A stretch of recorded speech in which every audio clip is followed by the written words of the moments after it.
and we'll be live.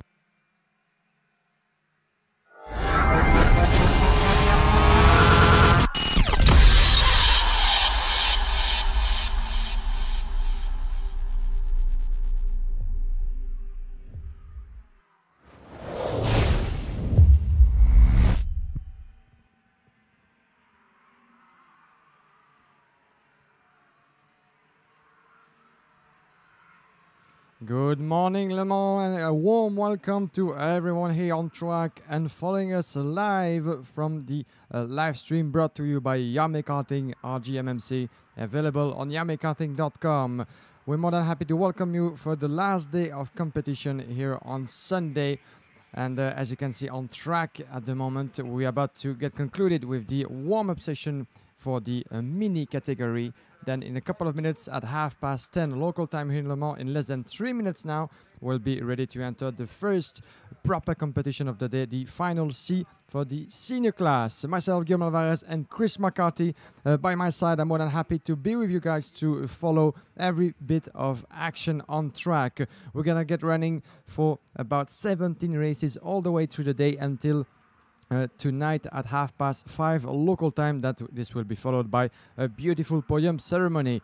My dear Chris, this has been an exciting week of competition so far with so many great races. We had a lot of qualifying hits to get through, but there we are finally for the final step of the program for all the drivers. A lot of drivers included, but we're only going to keep the best ones at the end.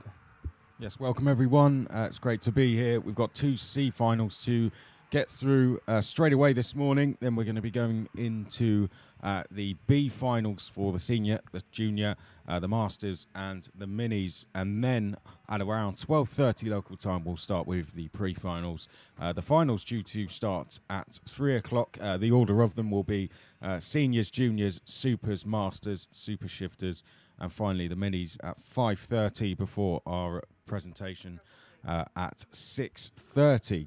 Well, the situation in the X30 Senior, the drivers from 68th to 101st are gathered on the grid currently, getting ready to go out for the C final. As for the drivers who were classified 102nd to 144th, unfortunately their weekend has already finished. Similar situation in the juniors, the drivers from 68th to 101st getting ready to go onto the grid once the seniors come out for their C final, and the drivers from 102nd down to 119th. Unfortunately, their weekend has come to an end as well. One driver from each of the C finals will go through into the B finals. So 33 drivers at the moment are in the B final. That's the drivers from 34th place down to 67th place.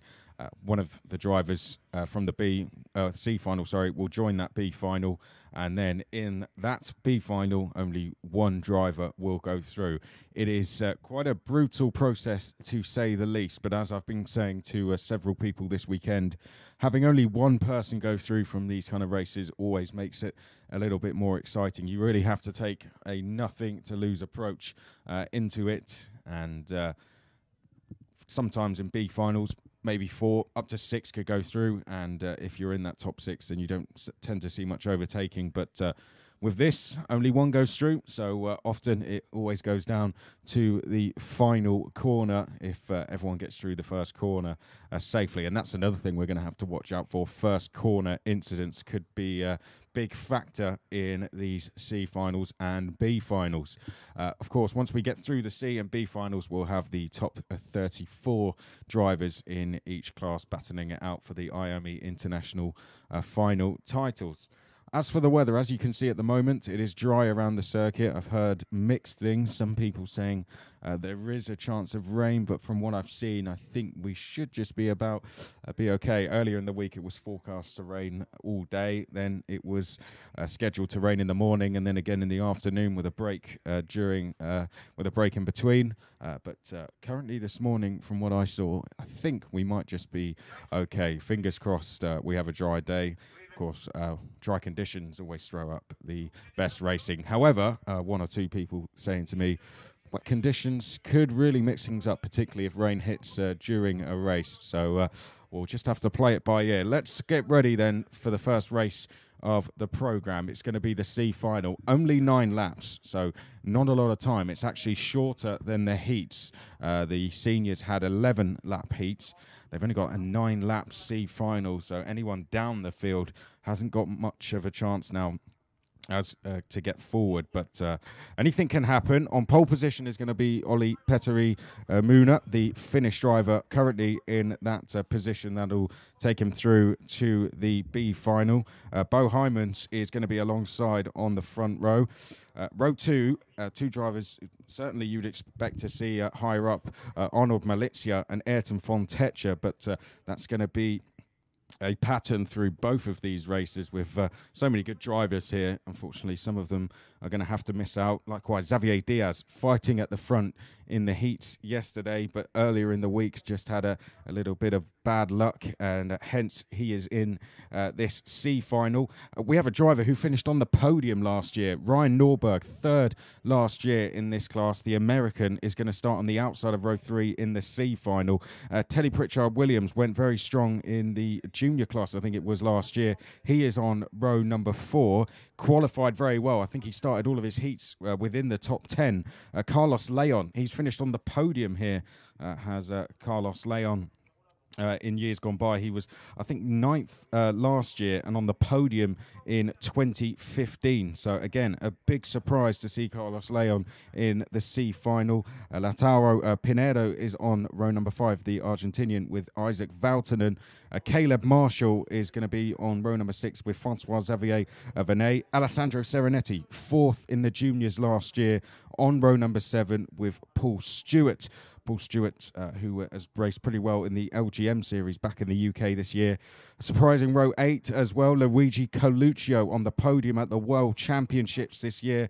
He is on row number 8, the Italian. Watch out for him, the 226 with Eduardo Cossiteng. And then on row 9, Tony Herodin, the only driver to fill row 9 with Cole Kilner abandoning the race.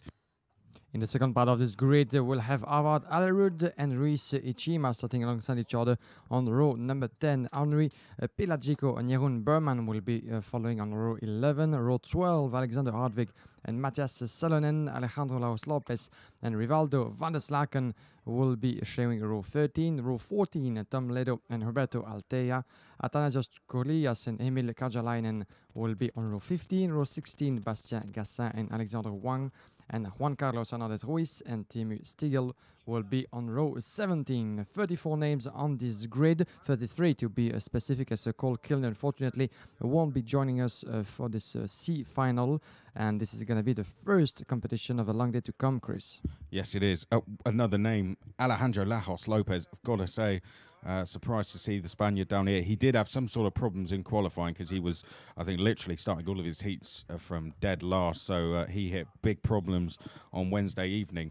He's a former Spanish champion, Alejandro Lajos Lopez. Not only that, but he is also a driver who once finished in the top 3 of the FIA Karting Academy Trophy Championship as well. I think it was back in 2015. And another name, Guillaume, you're saying a big surprise there down on row 6. Yeah, it's worth mentioning the situation of François Xavier Venet that I've seen competing in the IAME Series Benelux, for example, and winning the championship 2 years ago in the super category. Doing well as well in France is on home soul, François Xavier Venet, but all the way back into final C. Still, as we said, there's one ticket up for grab to enter the final B, and all the way maybe to the pre-final for what could be transforming into some big points and big position at the end. We're not there yet, but all the drivers certainly have that tiny hope to get themselves to the next round. Yeah, I think one thing you're going to see if you're watching on the live stream, these are going to be probably the best B and C finals you'll ever see, particularly in terms of the talent within the fields. Of course, usually, whether it be a national championship or a European championship, B and C finals tend to be mostly filled with drivers who are perhaps inexperienced within that championship. You might get 1 or 2 surprises, but in an event like the IAME International Final, where particularly in this class, we already have around 40 drivers, 42 drivers that have gone home. In the B final, of course, and in this final as well, we've got drivers who may have qualified at the back of the grid and have just been trying to work their way through. 11 laps in the heats. Not a lot of time for them to do that, but let's get ready to go racing. One space up for grabs, as we said. Olli Petteri-Muna and Bo Hymans, row 1. Arnold Malizia and Ayrton Fontecha, row 2. Xavier Diaz and Ryan Norberg, row 3. Teddy Pritchard-Williams and Carlos Leon are row 4.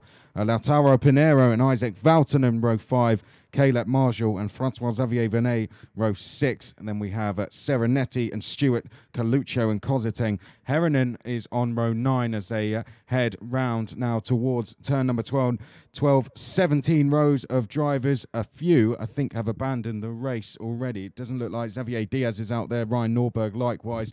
I think Alejandro Lajos Lopez is also bailed out from the C final. So perhaps a decision they took this morning as the rest of the field comes down the start finish straight, ready to get going for the first race of the day. 9 laps to go, and here we are. This is going for the first time here in Le Mans. Welcome back for the last day of competition. Here we go into turn number 1, and I think some trouble back in the field outside of your screen. Here we go for the first corner. The second one, Olli Petteri-Muna, has had a better start as he's leading the way, the 211 in front of the 232. This is Arnaud Maliza getting past Bo Hymans for second position. In third, we have the 303 of Teddy Pritchard-Williams. A brilliant start from the British driver as 2 drivers further back in the field got involved in a bit of drama, I think, around the corner number 1. Good move as well from the 245. I think it was Bo Hymans trying to recover the ground. He has lost the Dutchman who was starting on second row and back in the field. And there comes a change for second. This is the 303 of Pritchard-Williams. Yes, getting past in corner number 11. Let's expect a lot of good maneuvers in that one. This is the Techno Park corner after the back straight, and we've seen that happening a lot. And there is a change for second.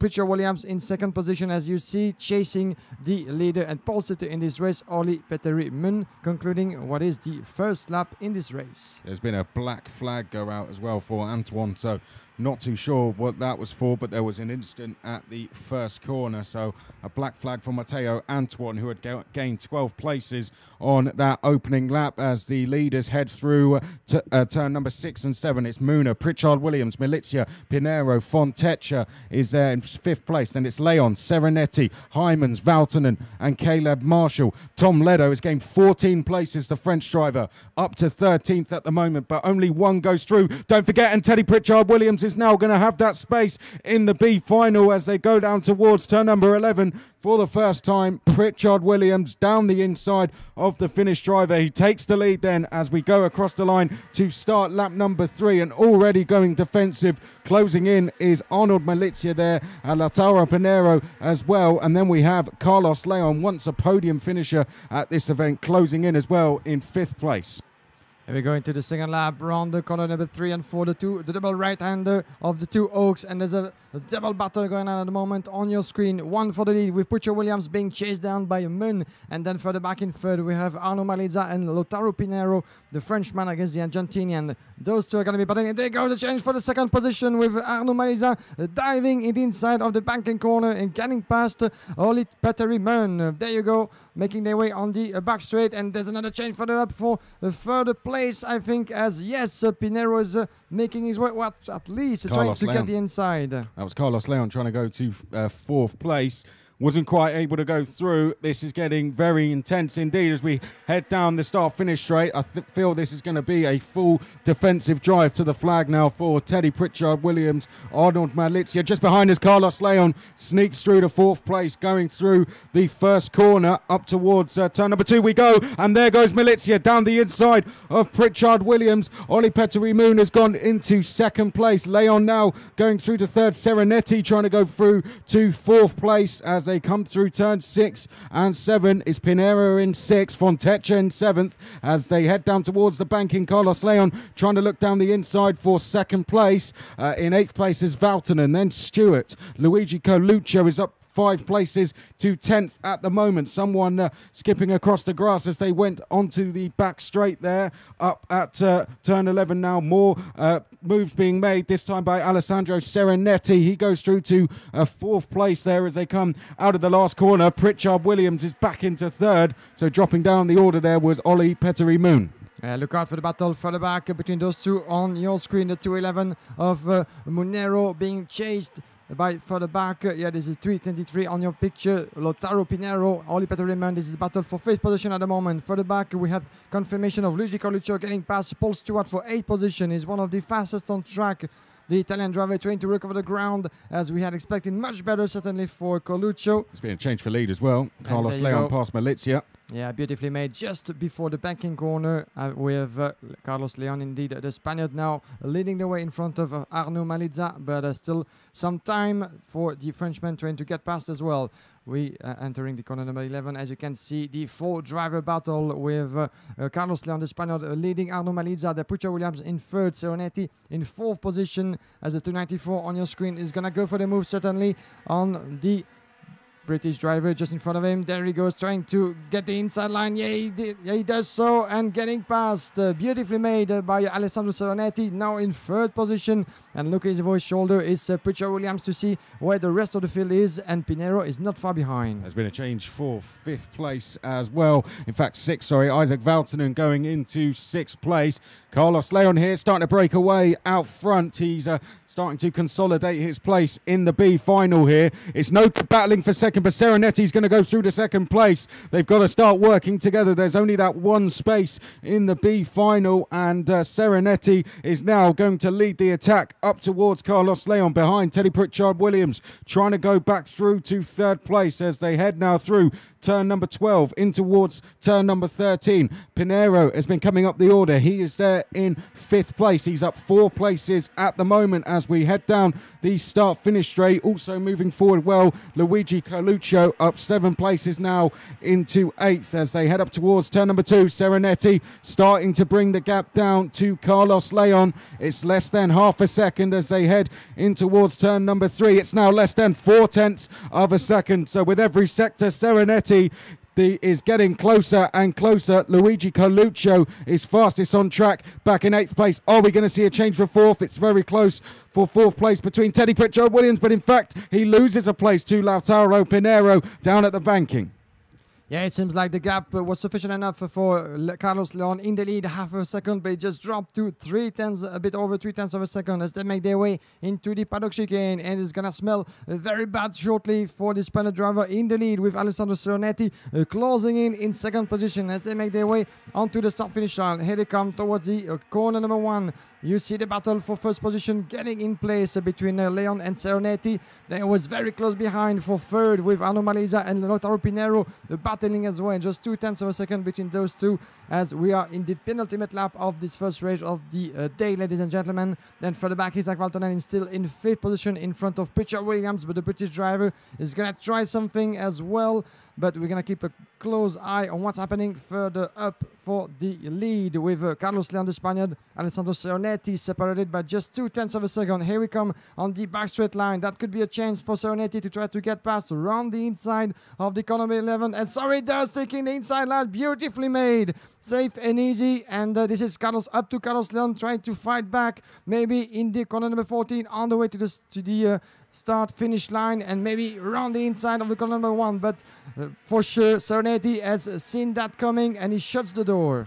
Well, this is it then. One space in the B final. How many drivers have we got involved in this? 10, something like that. As Serenetti now having to defend into turn 2. Malizia's gone through to 2nd place, and they're 3 wide going in towards turn number 3. There's Serenetti just about able to hold on. Malizia dives down the inside of Carlos Leon to take 2nd place. Leon now dropping to 3rd place. He's going to be going home at this rate by the end of this lap. At the moment, Serenetti has gone through, but he's got to hold on for another few corners now. Onto the back straight they go for the final time. This is where Serenetti took the lead just 1 lap ago, and I think he's got enough of a gap in hand to not need to defend from Malizia. Malizia's going to dive to the inside at turn 12, but Serenetti has just enough in the back to hold on out the final corner, and Serenetti is going into the B final. He takes a huge sigh of relief there as he came across the line, and that is Serenetti then with the win into the B final. Brilliant drive. Arnold Malizia finishes in second. Carlos Leon will be devastated to have lost the lead there on the penultimate lap and finish in third. Fourth place was Isaac Valtonen. He gained 6 places there. It's worth noting Serenetti gained 12 places to win that race, and there he is in picture. That's a brilliant drive, and he's getting a round of applause as he goes past the crowd down at the banking. 5th place, up 10 places, Luigi Coluccio. Just needed a few more laps to try and challenge for the lead. Lautaro Pinero finishes in 6th place. Ori Petri Moon finishes 7th. Paul Stewart was 8th, and it was Caleb Marshall in 9th. Teddy Pritchard Williams was once in the lead. He finishes 10th. Ayrton Fontecha was 11th. Francois Xavier Venet was 12th. Bo Hyman's 13th. And then we had Jerome Berman in 14th. Emil Karalainen gained 15 places to finish 15th. And 16th was Rish Ushijima. Further back in the field in 17, a good recovery race for Bastien Gassin, gaining 14 place up to 17. 18 place for Henry Pelachico in front of Tony Aranen. Alexander Wang is crossing the line in 20th position. 21st place for Tom Ledo in front of Harvard Alerud. 10 place made up for Juan Carlos Hernandez Ruiz all the way up to 23rd. 24th place for Matthias Salonen in front of Alexander Ardvig. Athanasios Carlias is 26th. 27th place for Rivaldo van der Veslaken in front of Huberto Altea and Eduardo Constantin. A lot of retired drivers in this race. 2 names who didn't see the checkered flag being Matteo Antoine and Tenu Stigel. And then, unfortunately, 4 drivers were unable to take part to this C final in the senior class. Alejandro Laos Lopez, Cole Kilner, Ryan Norberg and Xavier Diaz, one of the local boys here in Le Mans. But what a fantastic drive, we said, Chris, from the winner, Alessandro Sernetti, the British driver, making up 12th position all the way to the victory in the penultimate lap. It was really absolutely brilliant from Sernetti, and this is a well-deserved ticket for him to get himself into the final B. As a reminder, the winner of that final B get a chance to be in the pre-final in this senior class. So that could be a tiny hope as well for Sernetti, but at least he hasn't lost much time to prove how fast he can be. Well, I mean, it's a pretty tough job. He's going to be down in 34 for the B final. There's only going to be how many laps? 9 laps. So I don't think he's going to be going into that with a huge aim of going through to the pre-final. But as you said, you know, he's came here this morning. He's won that C final that he's in the B final. Let's just see how many places he can move forward. I guess that's all he's going to be aiming for, just to move forward as much as he can. We did see the likes of, you know, Emil Kalarainen came up 15 places in that C final to finish 15th. So a performance like that, I think he'd be happy with. But at the front of the B final, there is a lot of good drivers. What did I say, though? C finals and B finals put on a good show, and I think that was just an example of how good these races are going to be. And we've got another C final now coming up, and that's going to be, of course, from the IAME Juniors. Pole position, Guillaume Treillard de Kinmont. Now, he started pretty much dead last for all of his heats yesterday, did Guillaume, and he made some really good progress, actually. I think he had 1 DNF and then 1 other race where he had a bit of misfortune. If he didn't have those, I think he would have been quite high up in the B final. But that one bad result where he had a mechanical issue has put him down in the C final. To give you an idea of how quick Guillaume is, he finished 14th last year. So he had a very good running, did Guillaume, last year. He's going to be the favourite starting from pole position for this one. But as we just saw, the likes of Carlos Leon there, who was leading the race in the end, it all comes down to that last lap. But Guillaume Treillard de Kinmont, he's going to be starting from pole position, but he's got some good drivers in just behind him as well, alongside fellow French driver Jules Coujon. Then we have on row 2 Tom Leben, and alongside Tom Leben is Bart Plug, who's come up from the mini class this year. On row number 3, we've got Zach Meakin, and alongside him is Casper Janssen, Eric Alain Bosch, and Leonardo Fornaroli are going to be on row 4. Luis Cavaco and Aston Miller are row 5. Linus Janssen and Elia Asperadino are row 6. Dinand Dockham and Kalin Chin are row 7. Idon Rexapi and Harvey Ryby are row 8. On the row 9, we're going to have Diaz Almeida, Rodrigo, and Constantinos Cominos. Maxime Gollet and GP Slater will be sharing row 10. Row 11, Victor Soulon and Lola Lovinfos, Danny Prince and Pirut Tegonsku will be on row 12. Oscar Manametz and Patrick Johansson will be row 14. Row 14 will be Oren England and Herman Roy. Michael Voristo and Anton Seppa will be row 15. Row 16, Urbel Mora and Nicolas Baptiste. Then Otso Aaron, Itanen and Carl O'Brien will be row 17. 34 names waiting patiently on the pre-grid, as you can see on the screen. This is the same procedure as we've been through for all the qualifying heats. It doesn't change much for the final C taking place for the first time for the junior category, as we're about to enter 9 laps as well as we had for the senior. But as Chris mentioned you before, it's not because this is the C or B finals that it doesn't lack any of excitement, as we've seen beautiful battling taking place for the first race of the day. And as a reminder for those of you who were not here, the winner of those final C gets to make his way up to the next round, the final B. That could be a chance for him to show what he's capable of, and who knows, maybe even go further all the way to the pre-final. We're not there yet, but that's certainly something that most of the drivers, at least in the at the forefront of the grid, might have in mind, especially when you know that some drivers are able to make up so many places to gain what they have been coming from. This is Alessandro Seronetti we're talking about, making up 12 places in the first race of the day to go all the way for the win in the first final here on Sunday. So it shows very well that anything is possible. And after getting through so many practices and so many qualifying heats all throughout the week, it's all but logical for those drivers to give everything they have, give until the last breath into what is maybe the last round, or that could be the penultimate round for one of the 34 drivers taking place on the grid. The starting grid appearing on your screen. Chris, I don't want to sound alarmist, but looking at the color of the sky behind us, as in front of us, it looks kind of promising, still cloudy, but I wouldn't be surprised to have some drop of rain coming up, as the color of the sky on the Le Mans track behind the control tower look kind of gray coming towards the track. So we had seen forecasts pretty positive in terms of weather. I had heard coming to Sunday that maybe we could expect some rain, and I've been told by the locals that here in Normandy the weather is so unpredictable, a bit like in Belgium, but we shall see what's going to happen. But that could be a surprise, as you can see further back on your screen.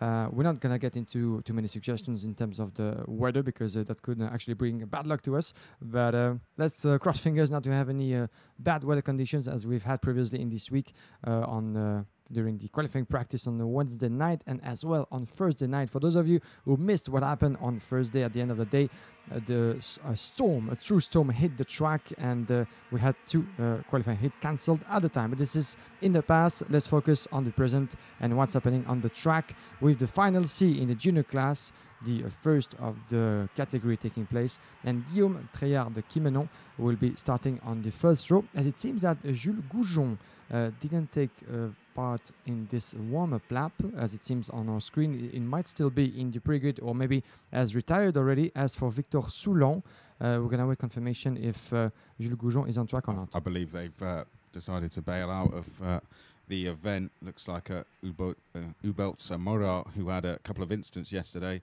one coming out of turn 1. The Spaniard has also decided that they're not going to take part, which is surprising. I think if you've got a chance to have a race, why not go and do it? You know, Serenetti, they're just taking the win in the C final, what was a very good race. Sure, it's going to be tough to get through the B final, but still, a race is a race, I guess, at the end of the day. Now, here we go for the C final in the juniors then. Same as for the seniors, 1 place up for grabs. Guillaume Treillard de Quimenon is going to be on pole position with, on a lonely front grid, actually. Tom Leben and Bart Plug will be row number 2.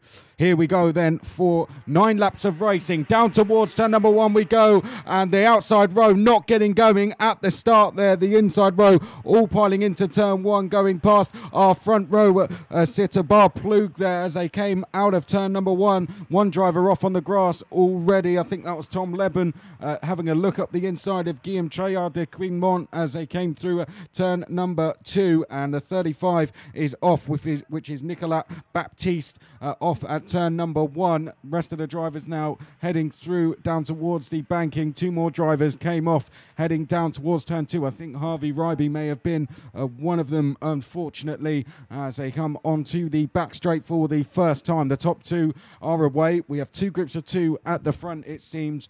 Guillaume Treillard de Kinmont and Tom Leben are the first group. Change for third a little bit further back. I think Zach Meakin may be in that second group. Let's have a look as they come across the line.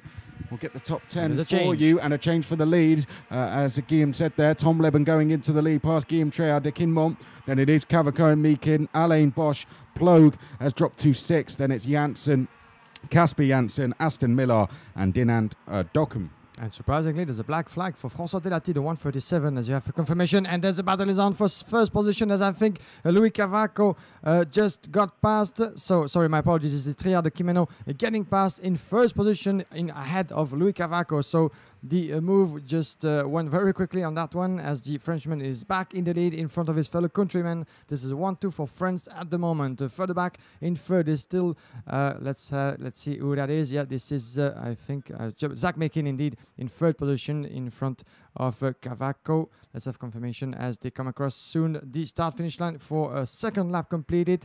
As you can see, the gap is stretching a little bit in front. The number 13, Treillard de Kinmont, Tom Lebon in second, Zach Meakin in third, Louis Cavaco in fourth, dropping 1 position in front of Bart Ploeg at the moment, as the battle is on for third. As you can see, very close coming into the second corner, as he's staying behind very carefully, but this is just a matter of seconds maybe to see that pass coming up between Tom Lebon and Zach Meakin. Change for third, and that's Zach Meakin. Just as he was about to look up the inside for second, he's lost a place to Louis Cavaco.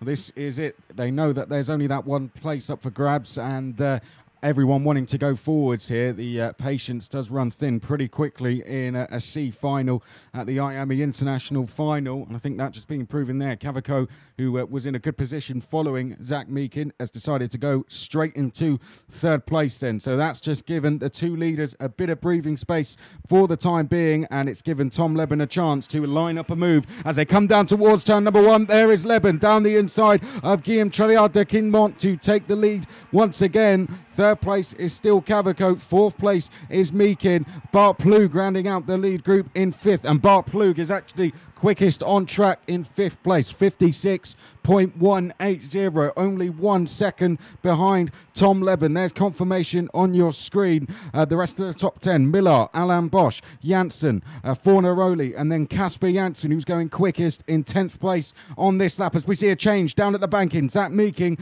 going through to third place, and I think Bart Ploeg trying to go with him. Oh, well, Zach Meakin's going to lose the place on the exit of the banking. Will he try again at turn 11? Yes, he does, and Zach Meakin now back into third, but all of this game is dropping him back from the lead too. And once again it's changing as Bart Ploeg is increasing the pressure, but he was very close in the chicane, but still Zach Meakin is staying in front in third position as they come across just in front of us. They are the 2 leaders, as Aston Miller just got past Bart Ploeg just further back behind. This is 4 laps completed.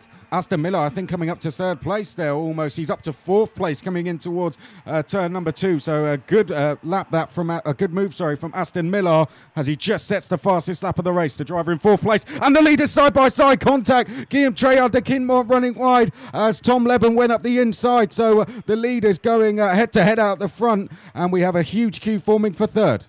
Yeah, this is battling on and change for the third position. Yeah, Miller getting past Louis Cavaco for third position has just happened in the corner number 8. And the battle is still going, and a drop of position for Cavaco as we have the 45 just behind. This is Fornaroli. Yeah, Fornaroli getting back from nowhere and battling for third position at the moment. This is brilliant to see on track with 4 to 5 driver battle out of the corner number 40, making their way on the start-finish line. We're entering the last laps of this race, and the battle is on between the number 14 in second place, Treillard de Kinmont being really chased down behind by Aston Miller and Bart Ploeg. Those 2 are still very close to each other and are gonna try to go for the move. And the Frenchman in second is being put under a lot of threat and a lot of heat. And Bachbroek is trying to go around the inside, but it's not happening yet for the Dutchman on your screen. The number 114 chasing Aston Miller in third, himself chasing Treillat de Quinemont in second. And there he goes for the move. Change for second. Aston Miller down the inside at the banking. Well, Guillaume Treillat de Quinemont trying to say to Aston Miller, let's work together, but Miller has taken the place. One thing to take into consideration is if you're not going to be able to finish first, you've got to get second. If, of course, a penalty were to go to Tom Leben, let's say, for example, you've got to get in that second place. So that's why I think often you're going to see the drivers fighting very hard to be the one leading the charge in second. But we only have a couple of laps remaining. The gap is now 9/10 of a second. I think almost a change for third place there with Guillaume Treillat de Quinemont just running a little bit wide at turn number 1. But Aston Miller now trying to chase down Tom Leben. He's not getting any assistance, so that making his a task quite difficult at the moment. Joining the fight for second as well is Fornaroli, and then it's a gap back to the battle for sixth, which is being led by Linus Janssen. As down at the banking, a change for second once again, side by side. Aston Miller caught on the outside there of Guillaume Treillat de Quinemont, but he's just about held on. Oh, and Guillaume Treillat de Quinemont running wide over the grass. All of this is just gifting the lead and the place in the B final to Tom Leben. And further back, Bachbroek is losing one position in fourth to Leonardo Fornaroli, getting past the Dutchman in fourth. Let's get back at the forefront, and this is for the back happening, sorry, with Fornaroli in front of Bachbroek as they come across the line towards the corner number 1. At the moment, 1.2 seconds between Tom Lebon, the British driver, in front. Still, let's confirm if he's going to grab the win or not. This will be decided afterwards, but Aston Miller and Guillaume Treillat de Quinemont are still fighting for second position, the number 70 in front of the number 30. Let's hope that, and there he goes, the Frenchman getting past in the two hooks, right-hander, beautifully made. Was a bit of aggressive, but that's part of racing, and there he goes, the Frenchman in the penultimate lap of this race. And look behind the Czech Republic driver, there goes, and it was very close for Fornaroli, trying to get past around the inside of corner number 8. And there he goes in third position, the Italian driver in front of Aston Miller, who's dropping back one more position, I think in fifth, as Bachbroek made his way as well into the inside. We're going to enter the last lap already, Chris, and this is only the C final we're talking about. The boy, so much of epic action on track. Yeah, so it looks like it's going to be Tom Leben that wins the race and goes through, but who is going to finish in second place? Guillaume Treillat de Quinemont leading that battle at the moment. Fornaroli there in third place. Then it's Bart Plug in fourth. Aston Miller seems to just be struggling a little bit now in fifth place as they head through turn number 4. And that's a place lost for Aston Miller there to Casper Janssen. Linus Janssen now putting on the pressure as well as they head down towards the banking. And out ahead, it looks like a change for third place, I think. Bart Plug and Fornaroli side by side coming on to the back straight. I think Fornaroli has actually dropped back there, so Bart Plug is up into third and defending, but I think Bart Plug leaving the door open there. Fornaroli goes back through into third. Out front though, it's going to be the win and the space in the B final for Tom Leben as he comes across the line. Second place goes to Guillaume Treillat de Quinemont. Third place to Leonardo Fornaroli. Bart Plug finishes in fourth. Then it's Casper Janssen in fifth. Aston Miller in sixth place. Seventh place is Eric Alain Bosch. Linus Janssen in eighth. And it's Maxime Gelli in ninth. Zach Meekin is 10th. Louis Gavico is 11th. Dinan Dokum is in 12th. Kaleem Chin 13th. And then in 14th place, gaining 16th places, was Anton Sepper. Then we have further back in this ranking, beautiful ranking as it is, with Victor Soulan and Lola Lovinfos on and further back. Let's have a look, shall we, with Otton Aaron Intanen in 17th place, Konstantinos Kominos in 18, Elia Sperandio in 19th place, dropping 7th place all the way back to 20th place for Aaron Rekepsi, as you have the results of this final C Junior appearing on your screen. Then we have in 20th place Aaron Repexi, then Carl O'Brien in 21, 22nd place for Michael Varisto. Fori Tetoksuk is 23rd, 24th position for Eman Roy. GP Sleto is 25th. Arve Ribi is 26th, dropping 10 places. Oran England is 27. Patrick Jansson is ending up is 28, 29 for Oscar Manamets. Then we have Diaz Almeida Rodriguez in 30th position. as a lot of drivers were unable to take part to this race. One driver had to retire. This is François Delati due to a black flag earlier in this race. As you can see as well, the number 35, Nicolas Baptiste, unable to perform as he would have wanted, as the chassis seemed to have hit trouble in this race. Then we have Urbès Moa, Victor Soulan, and Jules Goujon, who didn't take part to this race. This is the final C of Junior, won by Tom Lebon. Still, and we had seen quite an aggressive move from the Briton in front of Guillaume de Quinemont to take the lead. So let's wait for the decision of the marshals if they're going to decide that the move was fair. We hope this will be the decision, as Tom Lebon made his way into the win quite fairly afterwards. But, you know, a result is still provisional before being signed and made official by the marshals. So let's wait in the meantime. But those two, Lebon and Triard de Quinemont, has produced a beautiful effort towards the 9 laps of this final C in the junior class.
Right, let's get ready to go for the B finals then. We've had our 2 and only C finals. We quickly return to the senior class with the B final. Just to remind you, 33 drivers as of yesterday went through to the pre-final, of course, to battle it out for the IAME International Final title. 1 space is left on the grid, and that will be decided in this race. The winner of this race will go through 9 laps only to decide it, shorter than what they had in the heats. The heats were 11 laps. Now they only have just 9 laps. On pole position, it's going to be Sean Butcher. Sean Butcher, who finished 27th last year, so did go through to the pre-final. Will be a little bit disappointed to be in the B final, particularly I think pole position, only just missing out must be a devastating feeling. David Lewinsky was fighting up the front in the heats yesterday. Again, a surprise to see him down here. 1 bad result, I guess, has put him down the order. Stephen Servant is on row 2 with O'Neill Muth. Then we have Frank Chapar on row number 3, local driver who should definitely be fighting up the front. Likewise, Andrea Bristow, brilliant qualifying for the Italian. However, hasn't been able to reflect that in the heats. He's now on the B final on row 3. Row 4, James Ireland. He was sitting 18th in the classification going into yesterday. He had one DNF where he had a mechanical problem, I think it was in his last heat. And James Ireland is now in the B final. That just shows how brutal the process is. Dick Hugh, very quick last year here, but he is now in the B final on the outside of row 4. Nelson King and Manaf Hijawi round out the top 10. David Legum and Martin Guerrard are row number 6. Two Stallmans, again, a bit of a surprise to see him here. He's on the inside of row 7 with Niels Kuhlen. And then we have Jan-Philippe Springbob and Levi Lintu-Canto. Lintu-Canto on several occasions setting the fastest laps yesterday. He's on row 8. And row 9, Ali Akabi. Won a couple of heats in the juniors here last year. Had a bit of an incident in the final. He is on row 9, definitely one to watch, as is Lewis Malin. Lewis Malin, who finished 21st in the final last year.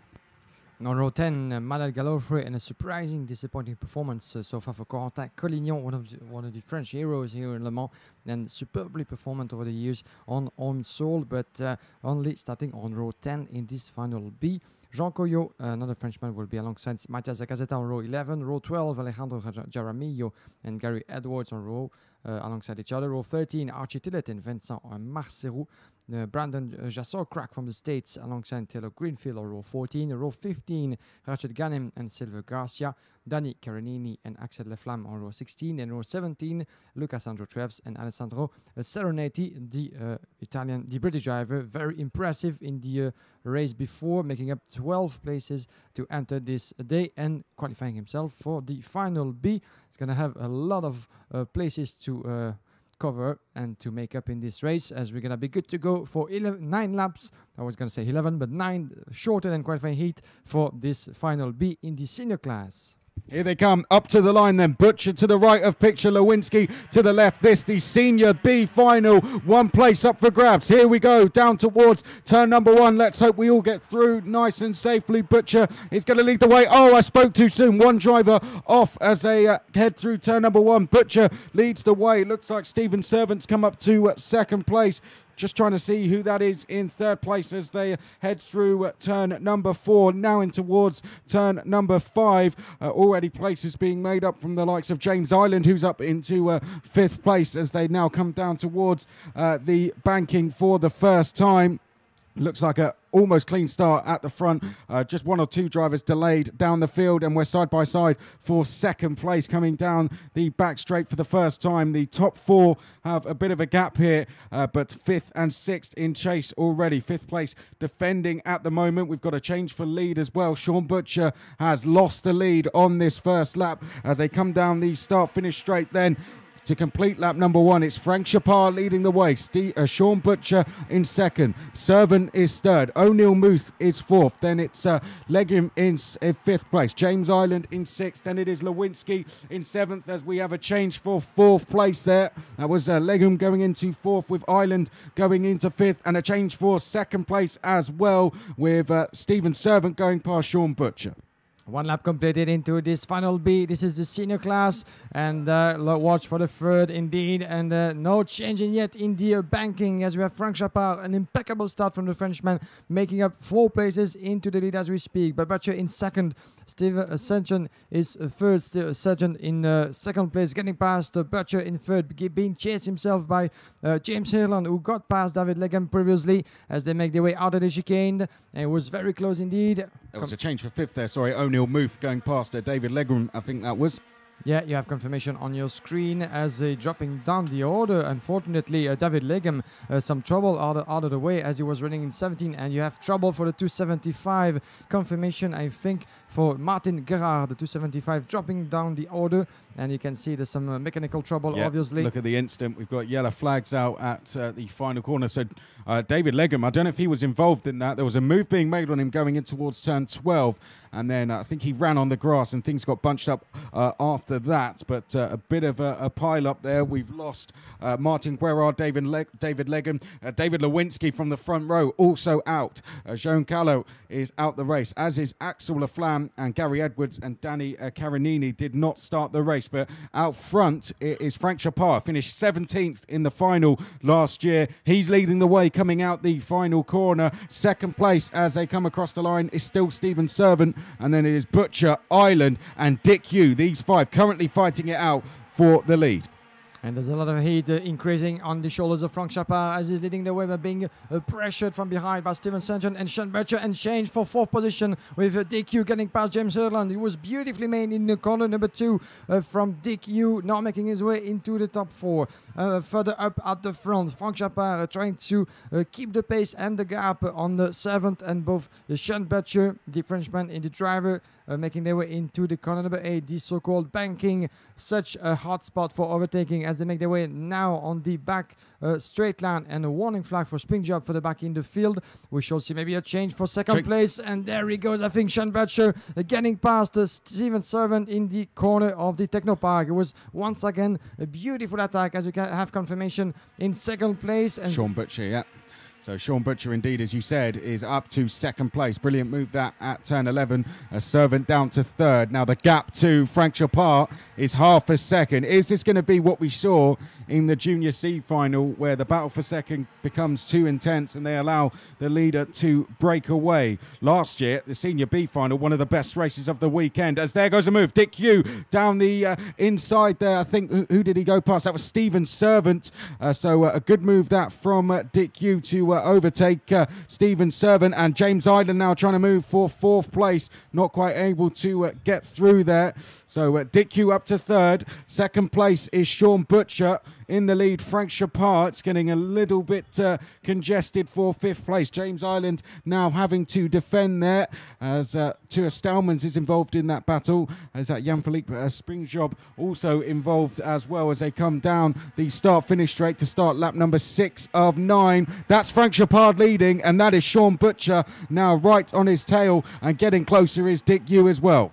Yeah, just 0.2 of a second. He's going to go for the move, Butcher. He's going to go for the move on the VDK driver, as we have a warning flag for Niels Kolen. He was the driver involved in the opening lap drama, as we keep following the battle for first. And not far behind is Dick Hugh. Beautiful recovery race as well, as he made up 5 places and chasing the second right now. Frank Chapard's going to be into trouble, and there he goes, taking the inside line. Good move from Dick Hugh, as you have confirmation outside of the banking. And Frank Chapard might be into trouble, as Stephen Servant is coming back very, very fast, just behind, looking over his shoulder, the Frenchman, unable to dive into the inside of the corner number 11, and that could be a good chance for Servant to try to get past Chapard once again. The two are very close on your screen, battling for what is a third position at the moment, as Dick Hugh has made his move. Frank Chapard closing the door, coming to turn number 1, still very close to Dick Hugh, trying to escape from Chapard and both Servant. But that's all to the advantage of Sean Butcher in the lead, as there he goes, beautifully made from number 277, Steve Sargent getting past Frank Chapard, as we feared for the Frenchman, dropping in 4th, and James Hurland in 5th is not far behind. So Frank Chapard is going to have to hold over there in his position in 5th. In 4th, if you want to prevent any more overtaking for himself. But Hurland and Springjob, as well as for further back change, as Tua Stallmans, I think, just drop a few positions. It is Manaf Ijawi now running in 7. Well, it could be race over for the lead unless Sean Butcher makes a mistake, because Dick Hugh is 1.2 seconds back. Stephen Servant trying to close in. He's got James Island. We can see the battle with Frank Chapard. That's the battle for 4th place on screen. Springjob is then behind. Then it's Hijawi in 7th. Behind that is Levi Lintercanto in 8th. Tua Stallmans is 9th. Nelson King 10th. Manaf Hijawi quickest on track at the moment, 55.259 on that last lap, as the lead is coming through the turn number 4 and 5, now in towards turn 6 and 7. Island in the middle of picture there, under a lot of pressure here from Springjob and Hijawi, trying to go on the attack at the same time to pass. And there was a little bit of contact there. Someone running a little bit wide. I think that was James Island, but he's managed to hold on to position. Now, a little bit further up the road, the battle for second is on once again, and that is a move from Stephen Servant. Goes past Dick Hugh in towards turn number 12. So Hugh down into third place as they come across the start-finish line, but Dick Hugh's going to try another move in towards turn number 1. Has to run a little bit of the curb. This the final lap, and a really close battle for second place. Sean Butcher has got the win in the bag, Guillaume, but who's going to take second? Yeah, you have two names for just one position, Servant or Dick Hugh. Right at the moment, this is the first one. Dick Hugh leading in second position. Nelson King the fastest on track, as you have confirmation on your screen. We have less than 1 lap to go, and for this man in third position, no much of a time running, as Dick Hugh is trying to shut the door, and there he goes. No, this is a good attempt, but once again, Dick Hugh is still in second, back on the straight line on the other side of the track. Butcher is still the leader. You have a three-driver battle for second place. Dick Hugh, Servant, and there he goes. There's a bit of contact, I think, and he takes the inside line to second position. Beautifully made for Steven Sachin, and Dick Hugh, I think, just dropped 2 more places back in 5th. Checkered flag for the up for Butcher, the British man, closing the race in first position in front of Steven Servant. Confirmation of the trouble hitting Dick Hugh in 5th position overall, as he let both Frank Chappard and James Ireland getting past into the corner number 11. A bit of a last time drama in this concluding lap in this senior final B. But Sean Butcher was able to emerge in first position, as he was starting from pole position. So pole position in this race, the final, and the so well-deserved ticket to get himself into the final A, the pre-final of this senior category. In front of Steve Servant, Frank Chappard is 3rd, James Ireland is 4th, Dick Hugh is 5th. Jan-Philippe Springjob, one of the fastest on track in the concluding laps, is 6th. Levi Ducanto, as well as for Springjob in 7, both made up 9 places in this race in front of Tur Stalmans. Manaf Ijawi is 9. Matthias Zagazeta closing up the top 10 in front of 3 British drivers: Lewis Marlin, Archie Tillett, Nelson King. Then we have Corentin Collignon further back in 14. 15th place for Onel Muff. Brandon Jassocrack is 16 in front of Alessandro Seronetti, 17. Yeah, 17 places gained for the C final winner there. Manuel Galofre 18th, Taylor Greenfield 19th, Ali Akabi was 20th, and it was Silva Garcia in 21st. Rashid Ghanem was in 22nd, Lucas Reis 23rd, Vincent Marsaru 24th, Andrea Bristow 25th. Not surprising to see a number of drivers not finishing a B final. We had Niels Coulin, Alejandro Jadamilo, Martin Guerrard, David Legum, David Lewinsky from the front row, Jean Calu, then Axel Laflamme, and I believe 2 drivers that didn't take part, Gary Edwards and Danny Caranini, either that or problems before the race. But Sean Butcher took the win quite comfortably in the end, 3.1 seconds gained over the rest of the field. Hit the front at just the right time, and when he got a little bit of a break, took advantage, and the British driver was able to pull away and win in the end by over 3 seconds from Stephen Servant and long-time race leader Frank Chappard. James Ireland, 4th place, Dick Hugh dropping to 5th place right at the end of the race there after losing second going in towards turns 11 and 12. Another B final to come. We still have 3 to go. We're going to revisit the junior class now, as we've, of course, had their C final, and we're now building up for their B final. The drivers, as you can see, are on the grid getting ready to go. So let's talk about who's going to be in this race then. We've got Sean McCormack from Ireland on pole position. Zach Ripley is starting alongside him. That's going to be the front row for this one. Zach Ripley, 8th in the Exeter Euro Series this year, so definitely going to be a little bit disappointed to be on the front row of the B final. Christian Ho is going to be on row 2 with Jason Lieng. Matthew Rees and Noam Abramsik are on row 3. Freddie Spinlow and Matteo Ingolfo, row 4. Ken Oscar Algre and Jessica Edgar, row 5. Guillaume Crespin and Patrick Akala are row number 6. Francesco Polito and Kean Shields are row number 7. Eduardo Villa and Alessandro Tudisca. Big surprise, Belgium on row number 8, considering how well he went at the International Open. William Nicolou and Shizeng Huang, row 9.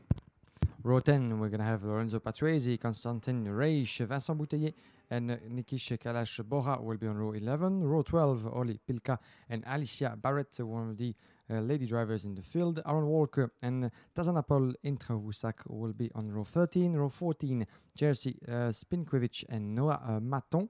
Once again, maybe a sort of disappointing results for one of the young Belgians in this category, performing well for the last couple of years in the IAME Series Belgium and Benelux, a few times runner-up.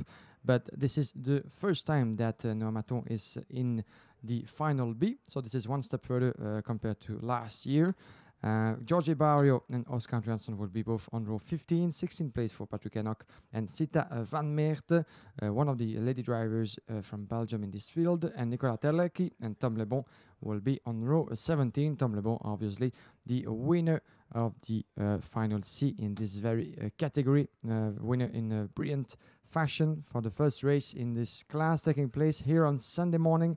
We're live from Le Mans, ladies and gentlemen, waiting for the final B of the junior coming up, as you have the drivers waiting on the pre-grid. If you're joining us now, you can pretty clearly see that the weather is dry, sunny and beautiful here on the Normandian region.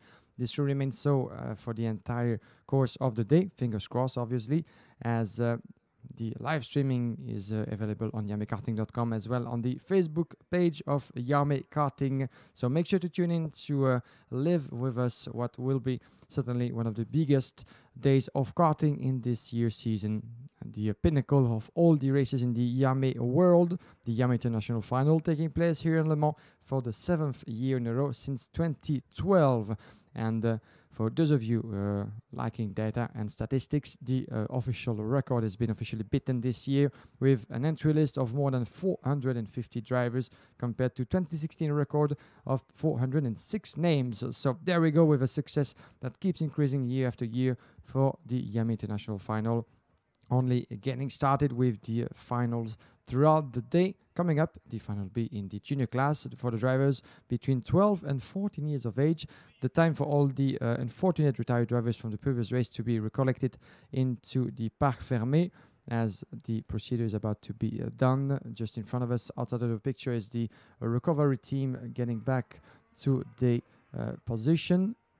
And they're doing a great job so far, as we've had a lot of drama happening throughout the qualifying heats. So those guys never quite get bored waiting for the drivers to retire, and then doing their job very quickly on track to make sure that everyone gets back safely into the Parc Fermé for further scrutineering. And once the track is clear, I think we're going to have the thumbs up from the race officials, Chris, for the next race coming up. This will be for the junior, and once again 9 laps to perform, a bit shorter than what we've been used to in the qualifying heats. 11 laps in average, 7 laps still for the junior, and 9 for this qualifying, for our qualifying heat once again. But this is the final B taking place in a couple of seconds here in Le Mans. Yep, if you just joined us on the live stream, as Guillaume said, we're just getting ready for the junior Accedi B final.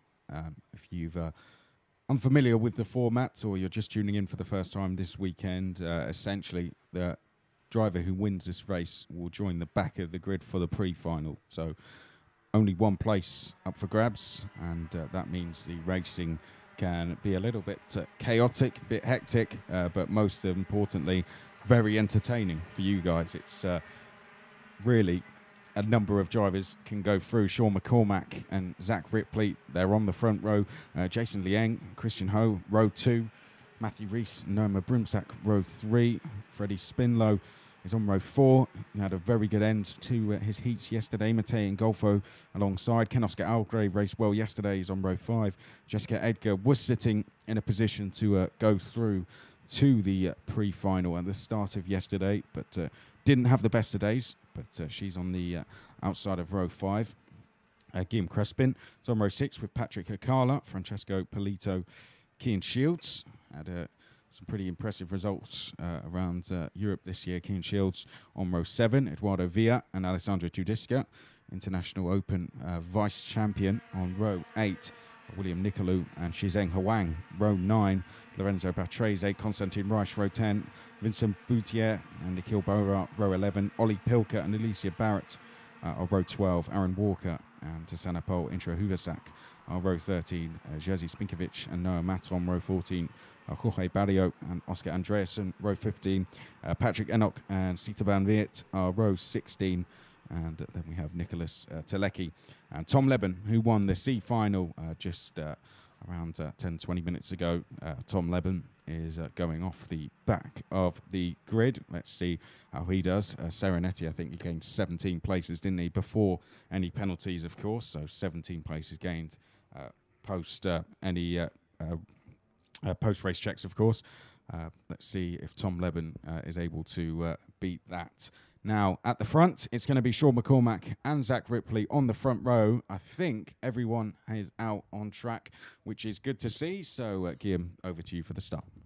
Yeah, we're patiently waiting for the field to come across the start-finish line for the first time in race condition. 2 laps to get themselves ready. As you can see on the left side of the track, the right side of the picture, the 52, Sean McCormack and Zachary Ripley, the 79, alongside him. Let's pay attention at the start. We're going to be good to go for 9 laps once the red light is out. I think we're going to be good to go. And yes, we are racing now for the 9 laps to go. This is the final bit in the junior, and a good getaway, as it seems, for the pole sitter, Sean McCormack, towards turn number 1.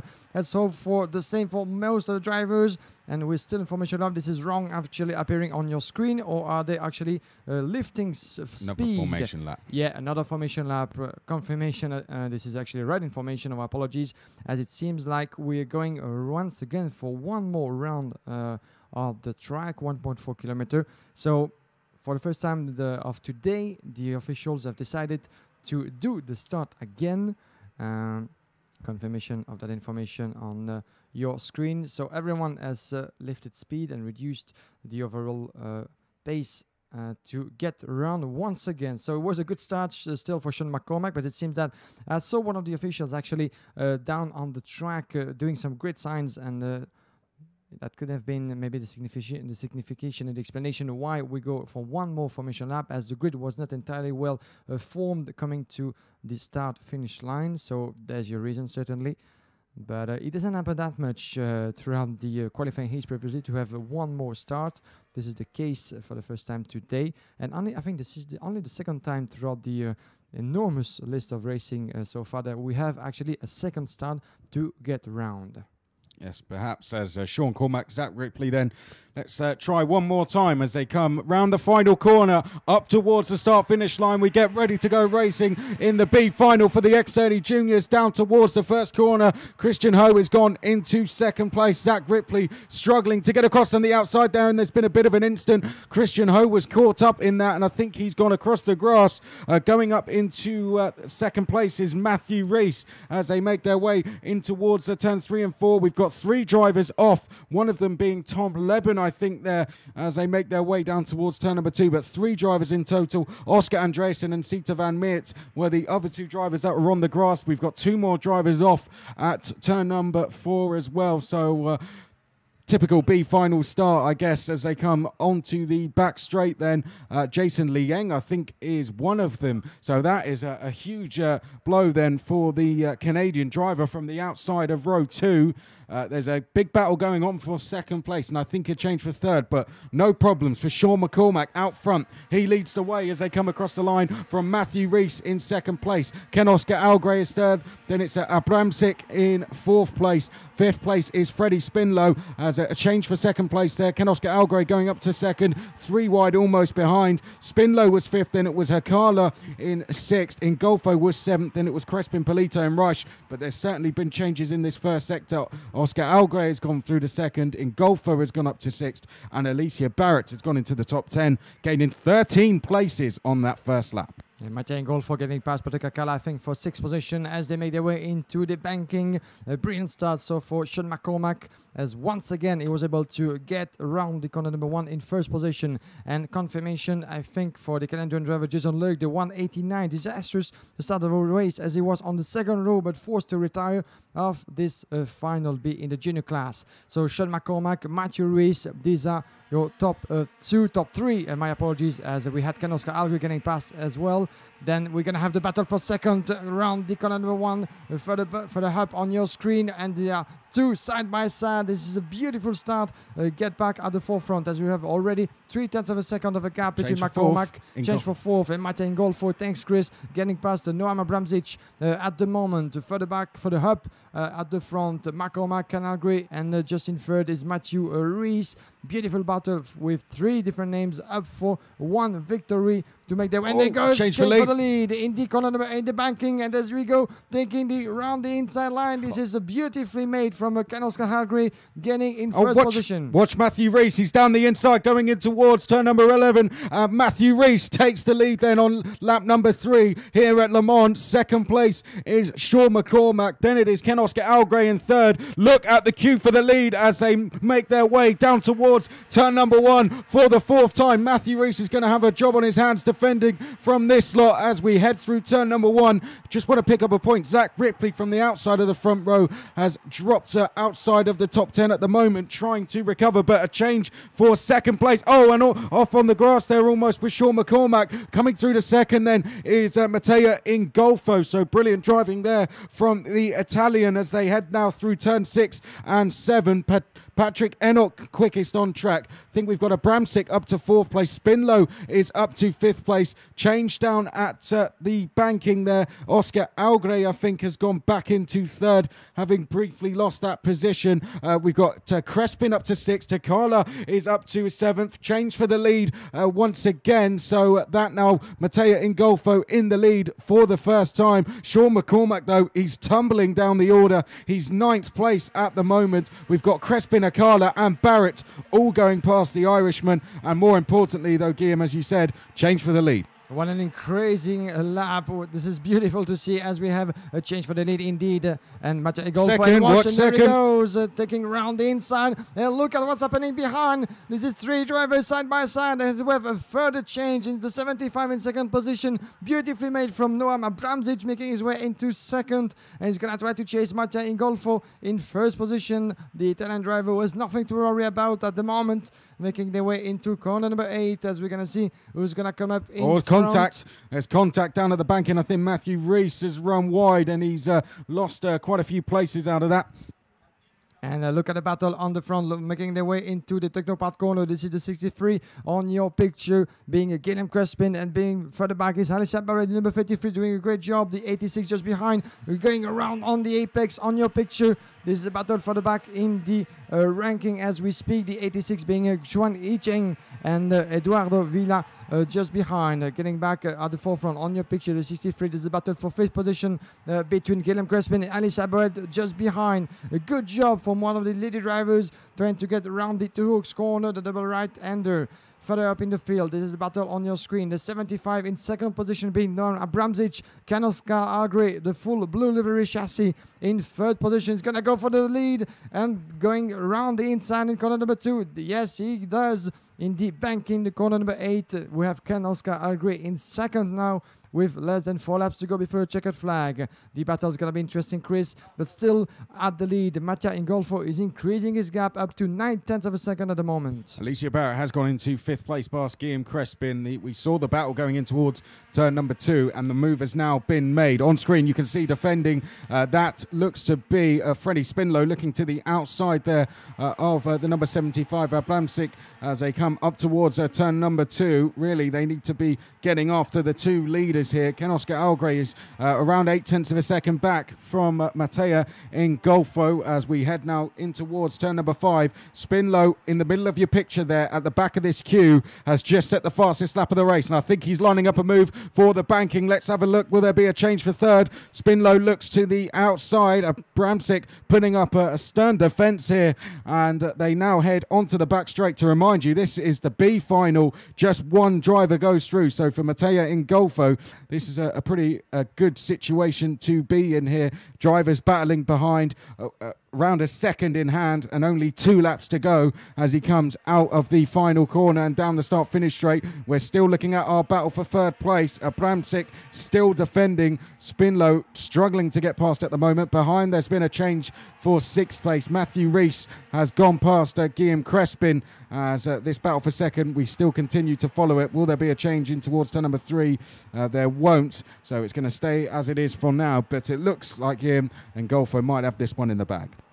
Yeah, that seems like it as well, as we're a bit more than 1 lap to go before the checkered flag. But this is a beautiful battle between Abramczyk and further back in 4th position. Freddie Spinlow is going to try to go around the outside in corner number 8, but it's not happening yet for Spinlow, who stays firmly behind, but is going to go for one move certainly after the back straight, trying to go around the outside, maybe to cross the line on the apex of the Technopath corner. It's not happening as he tried once again into the paddock chicane, but still a beautiful defensive job from Noam Abramczyk, the Frenchman, into 3rd position, getting just in front of us for the final lap. They're going to go round into the corner number 1, side by side almost, but still Abramczyk stays in front, taking down the apex in corner number 1. Final lap, ladies and gentlemen, and this is the battle for 3rd. We're following at the moment Mattia Ingolfo, the leader of this race, the fastest lap on the track at the moment, 55.7.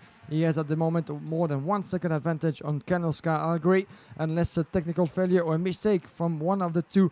That I think that this is gonna actually stay unchanged, but the battle for 3rd is still on, and this is gonna be so until the checkered flag between Abramczyk and Spinlow outside of the corner number 8, as I think at the moment the Frenchman is still holding position, but look how close that is. With coming back in 5th position is Patrick Akala, just behind, and shall we see some move? Yes, he does. No, it was very close to the chicane, but still Abramczyk stays in 3rd position, and further up, this is victory for the Czech Republic driver on your screen, Mattia Ingolfo, making his way into 3rd position as he made up 7 places to get there, as well as for Ken Oscar Algre. So beautiful recovery performance from the 1 and 2 drivers in front of Noah Abramczyk, completing the podium in this final B of the junior class. Freddie Spinlow crossing the line in 4th position in front of Patrick Akala. 7 places made as well for the Finnish driver in front of Chuck McCornack. Certainly one of the biggest losers in this final, the Irish driver, dropping 5th place down to 6th as he was starting from pole position in this final B. Xuan Chicheng is crossing up this start-finish line in 7th place, having made up 11th position in this race. Guillaume Crespin is 8th, 9th place for Matthew Rees in front of Alicia Barrett, closing at the top 10, and a good race as well for the lady driver, making up 14 places, 11th place at the end for Francesco Polito in front of Nikhil Kailash-Bora. Nicolas Terlekin is 13th, 14th place for Konstantin Reich. Talking about recovery performance, Terlekin made up 20 position all the way up to 14, 15th place for Tazanapol in Travauzak, and 16th place for Chian Shields. Vincent Boutier was 17th, Noah Maton 18th, then it was Ollie Pilker in 19th. Tom Leben, the driver who qualified from the C final, was 20th. Then it was Patrick Enoch, Christian Ho, Jessica Edgar. Then we had Sergei Spinkovic, Oscar Andreasen, Eduardo Villa, Zach Ripley, Sita Van Meert, Jorge Barrio, Aaron Walker, William Nicolou was the first of the non-finishers, along with Jason Liang, Alessandro Tudisca, and Lorenzo Patrese. Well, what a crazy race. Of course, only the top driver goes through to the pre-final. So Mattia Ingolfo goes through from 8th place on the grid. He takes the win. And the remaining place, I have to say, I hate to criticise driver, but I'm surprised Noam Abramczyk was defending so heavily, considering he was in 3rd. We only get 1 driver that goes through. You'd probably expect anyone behind the leaders to just start working together, but for 3rd place, there was defensive driving going on from about lap number 6 all the way to the flags. I imagine it was a very frustrated Freddie Spinlow in that car. As we were telling you before the race, it's going to be very hectic. That happened. We had several different leaders within that race, and we had, of course, some drivers that started right towards the front, unfortunately dropped back. Zach Ripley dropped back at the start, as did Christian Ho. Christian Ho eventually finished 22nd. Zach Ripley finished Just looking down the order, he finished down in 27th place. Jason Liang started on the outside of row 2 and didn't finish the race. Alessandro Tedesco also dropping down 17 places. Lorenzo Patrese dropping down 15 places. Jessica Edgar, another driver to drop down the field, but whilst we had drivers dropping down the field, as we touched on, drivers moving up the field, Nicholas Telecki being the biggest mover, 20 places up to 13th. But the most important thing is that Matteo Ingolfo out front goes through to the finals. As for everyone else, that is unfortunately their weekend over. We still have 2 more B finals to come from the Masters and the Minis, and we'll get into the grid for the Masters, who will be out next after a very short break.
Well, welcome back to the live stream.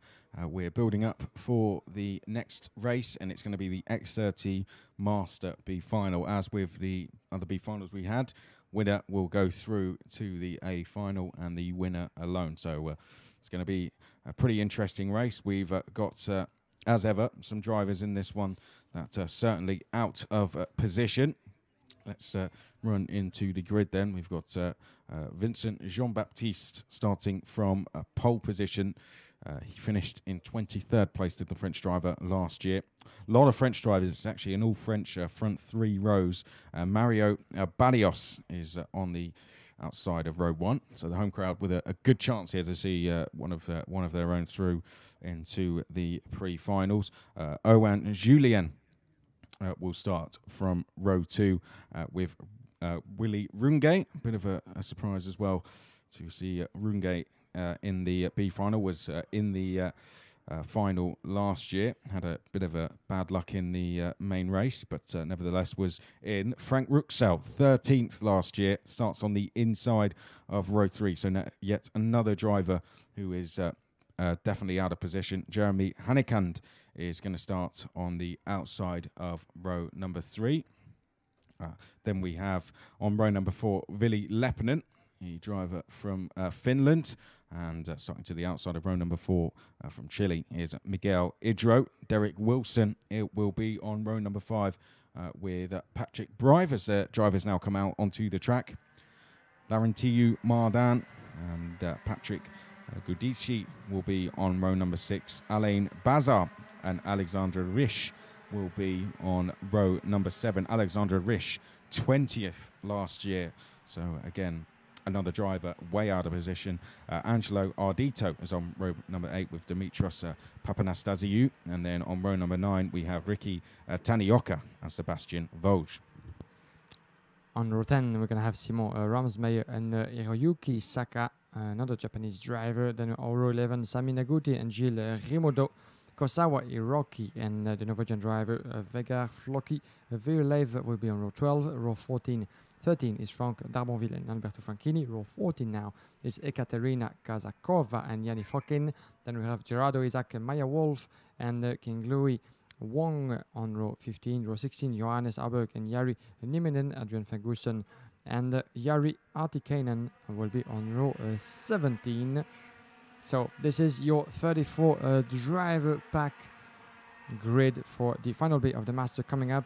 Something quite worth mentioning is the third row and sixth position overall for Frank Rouxel, is the 2018 veteran champion of France. So we could have expected maybe Frank Rouxel to be a bit further up in the field, but the victory is up for grabs certainly for Frank Rouxel as along many of his fellow countrymen, as we have a total of 5 French drivers in the top 6 of this grid. As a reminder, the winner in this final B... Bit of an oversight there. Yeah, absolutely. Yeah. And the winner of this final B gets to have the ticket to enter the pre-final in this very category. So once again, as for the other races that we've had so far, -1 final, no final C for the Master category, just 1 final B, and the winner to get himself into the pre-final, and maybe the final, who knows, but the pre-final, that's for sure. But just 1 ticket to grab, and there's a lot of certainly challenges and contenders for that win, including a lot of French drivers, as we just mentioned. Yeah, sorry to Mario Barrios there, of course, Mario Barrios from Peru, but our grids are in black and white, so I'm going to use that as my excuse. Another one, way out position, Sami Noguti from row 11, 14th last year. Watch out for Sami in the 4-2-3. But as Guillaume said, our winner from this goes through to the finals. And to decide who goes through, we have 9 laps ahead. Vincent Jean-Baptiste and Mario Barrios are going to be your front row. Sami Noguti, unfortunately, as we just mentioned him, he's not out there for whatever reason, but the rest of the field is, and I think we're away first time as they head down towards turn number 1. On screen, we can see Vincent Jean-Baptiste leading the way into the first corner. Now down towards turn number 2. A nice clean start, it seems. Only 1 driver off on the exit of the first corner, but other than that, we're all away safely as they now head through turn number 4. Oh no, we got someone off on the exit of turn number 2 as well, but leading the way, Vincent Jean-Baptiste, as they head now down towards the banking for the first time. Under a lot of pressure though is Jean-Baptiste. He's going to have to defend down at turn 8, which he does, so covers off any chance of a move happening from behind as we hit now the back straight for the first time. No further incidents down at the banking, which is good to see. We've got 2 drivers breaking away out front. I believe Mario Barrios could be the driver in second place as they head out of the last corner and down towards the start-finish line for the first time. 1 lap completed under the commandment of Vincent Jean-Baptiste, your pole sitter, but just 1/10 of a second down is in second position at Julien. Those two are going to be battling, and Julien is striking to go around the inside in the corner number 1. It's not happening yet as Julien is very, very close to 4:20 already in that second lap, in 9 to complete in the Master final. The 2 Frenchmen very close to each other. The battle is on, and in third place we have Mario Barrios in the Peruvian driver sitting in third position at the moment. 4th place for Willing Range in front of Jeremy Anakan. And we're following closely the battle for first, making their way to the banking once again as Erwan Julien was trying to looking down the inside of the corner. It's not happening yet, but maybe this time in the Technopat corner. Yes, he does, trying to go around the inside, and there's a switch for the lead as Erwan Julien goes through, and as well following him just behind is Mario Barrios, the Peruvian driver, now sitting in second place, and there's some trouble for the back, I think, for Jean-Baptiste dropping one more position. Yeah, Willy Runge's gone into third place, and a change for the lead once again. Erwan Julien, I think, no, in fact, that was Mario Barrios, sorry, takes the lead going in towards lap number 3, and there comes Willy Runge. Oh, and Willy Runge, a bit of contact. Oh, and he's gone all the way round going in towards turn number 2, full 360 spin, and Runge, just as it looked like he was going to take the lead, has unfortunately taken a spin, and he's dropped to last place. So Willy Runge, a real shame for him, and he's actually pulling off now. Clear frustration from the French driver as he gets out of the kart. Disaster situation, out of the race after an incident going up towards turn number 2. A look over the shoulder then from Barrios at Julien, who's sitting in second place at the moment. Third place is Jean-Baptiste. Then it is Ruxel.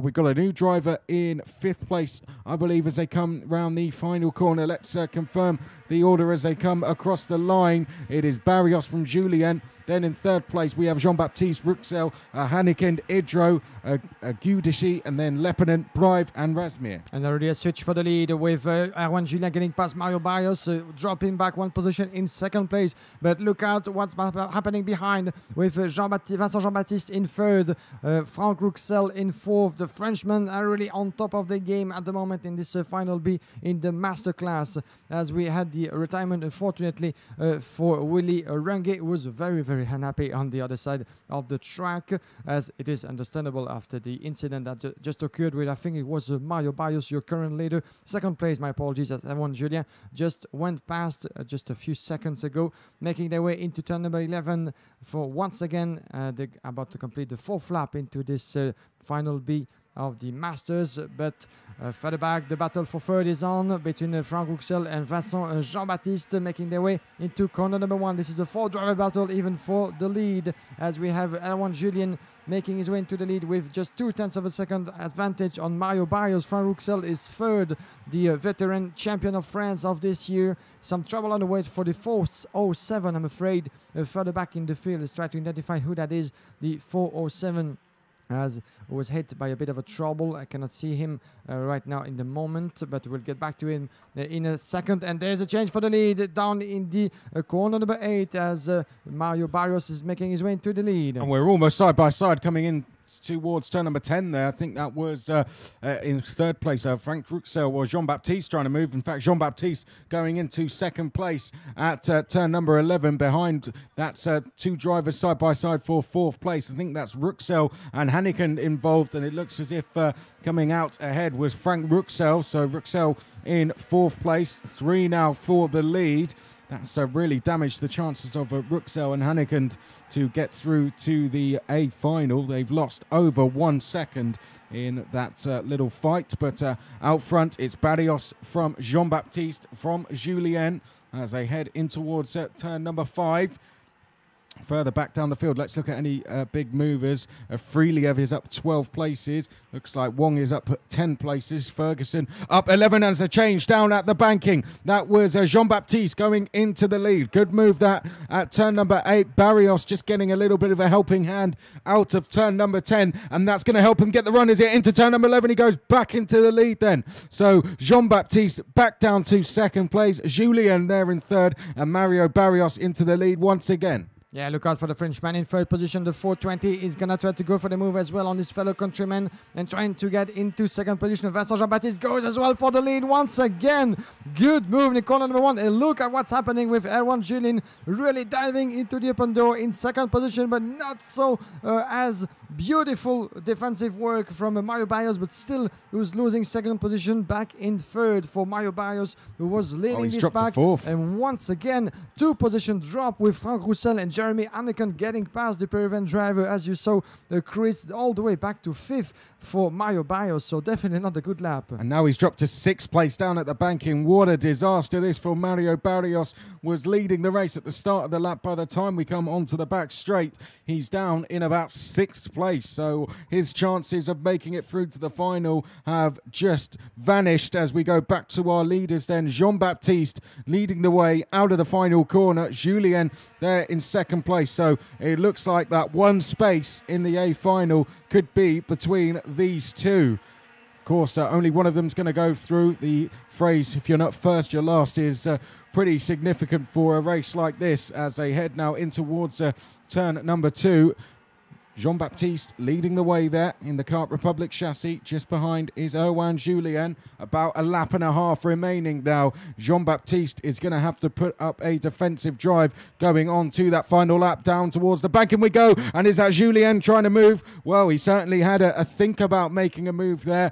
Next time they go to the banking, if we see it like this, then Jean-Baptiste will certainly defend. He now has a look over his shoulder, Guillaume. The last lap board is being prepared. Looks like it's going to be between the two French drivers. In fact, it's all French top 5 at the moment, but which one of them is going to go through ahead of the home crowd? Just two names, Vincent Jean-Baptiste and Erwan Julien. You know, it's all going to go down to that one final lap, 1.2 kilometer and 14 turns. That's all's left for Erwan Julien to try to make the move on Vincent Jean-Baptiste. Just one ticket to grab to make your way into the next round, into this masterclass. And two names on the list, Vincent Jean-Baptiste and Erwan Julien, separated by just 1/10 of a second into that final lap. Anakan in third is the fastest on track, but he has a lot to work on with Franck Rouxel just behind him in fourth. This is going to be a good battle as well for third position further back on your screen. Entering corner number 8. This is going to be very tricky and very close until the end on the back straight at the moment. Let's have a close look and back in the lead. And there's a change. There's a change for the lead. Brilliant from Erwan Julien, diving to the inside into the Technopark corner. Could we see maybe a fight back from Vincent Jean-Baptiste? It's not happening yet for the Kart Republic driver, going down the apex and maybe losing second position. No, it does not. And rising the arms in the air is a fantastic victory for Erwan Julien into one of the last corners of the last lap. Well, I can't work out why Vincent Jean-Baptiste did not defend going into turn 11 there. He left the door open and Erwan Julien said thank you very much, and that would an easier situation than I think he would have hoped for. And well, at least good sportsmanship shown there from Vincent Jean-Baptiste. I think more frustrated with himself than anything that he just allowed that move to happen. Really can't work out why he didn't defend, but nevertheless, Erwan Julien will not complain. He takes the race win. First place for the Frenchman, Vincent Jean-Baptiste second, Jeremy Hannigan is third, then it's Franck Rouxel in fourth, Patrick Gudicic was in fifth place, gaining 7 places, Derek Wilson was seventh, Mario Barrios, of course, had that one disaster lap and he finishes seventh, and it was Patrick Brive. Papanastasiou was 9th place, Alexander Risch was 10th, Vili Lepinen was 11th, and then Freeliev was 12th, gaining 12 places. And then we had Sarkit in 13th, Ramsay was 14th, Hiroki 15th. What a race that was, Chris. I'm going to try to find some brief back as we go around the last position into the ranking. Gilles Rimodo in 17, 18th place for Alain Bazard in front of Franck Darboville in 19, 20th place for the first lady driver in the field, Ekaterina Kazakova in 20th position, 21st for Adrian Ferguson. Then we have Oyo Wong in 22nd, 23rd place for Sébastien Vosges in front of Jari Artikainen.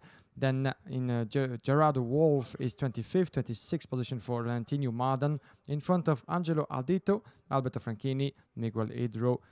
30th position for Jari Nimenen in front of Yanni Fokin. And two drivers who didn't see a checkered flag, Johannes Aberg, Willy Range. As for Sami Naguti, the Frenchman, he was unable to take part to this final B in the master class.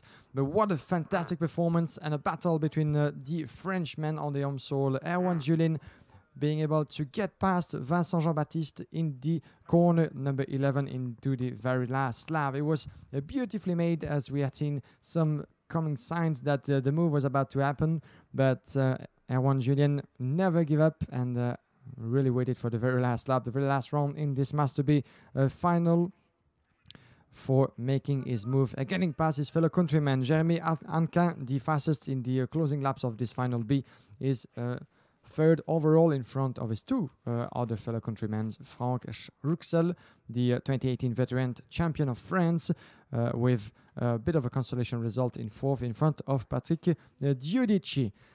That's it, guys, for the Master Final B, as we're going to switch ourselves to the youngsters in the IAME International Final. We had the experienced class with the masters over 30 years old, and we're gonna switch our attention to the youngsters between 8 and 12 years of age. This is the mini category coming up with the final B for the class of mini paria. We take different drivers, and this is still the same procedure, obviously, with 34 drivers on the grid, and the winner of this next final B in this mini paria category gets to have a ticket in the pre-final race. So that's simple. The one winning the next race coming up gets to pursue the dream and pursue maybe the hope of getting an even better result into the pre-final. The pre-final of the mini paria category that will be taking place a bit later today in the afternoon. Let's have a look at approximately 35 past 2 local time here in Le Mans.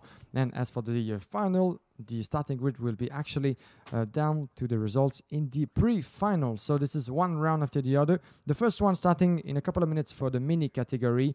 We're going to have 34 names, my apologies, on the starting grid, with on the first row, Kimi Mérieux, another Frenchman. This is going to be a full French first row of this grid with Kimi Mérieux and Clément Outran.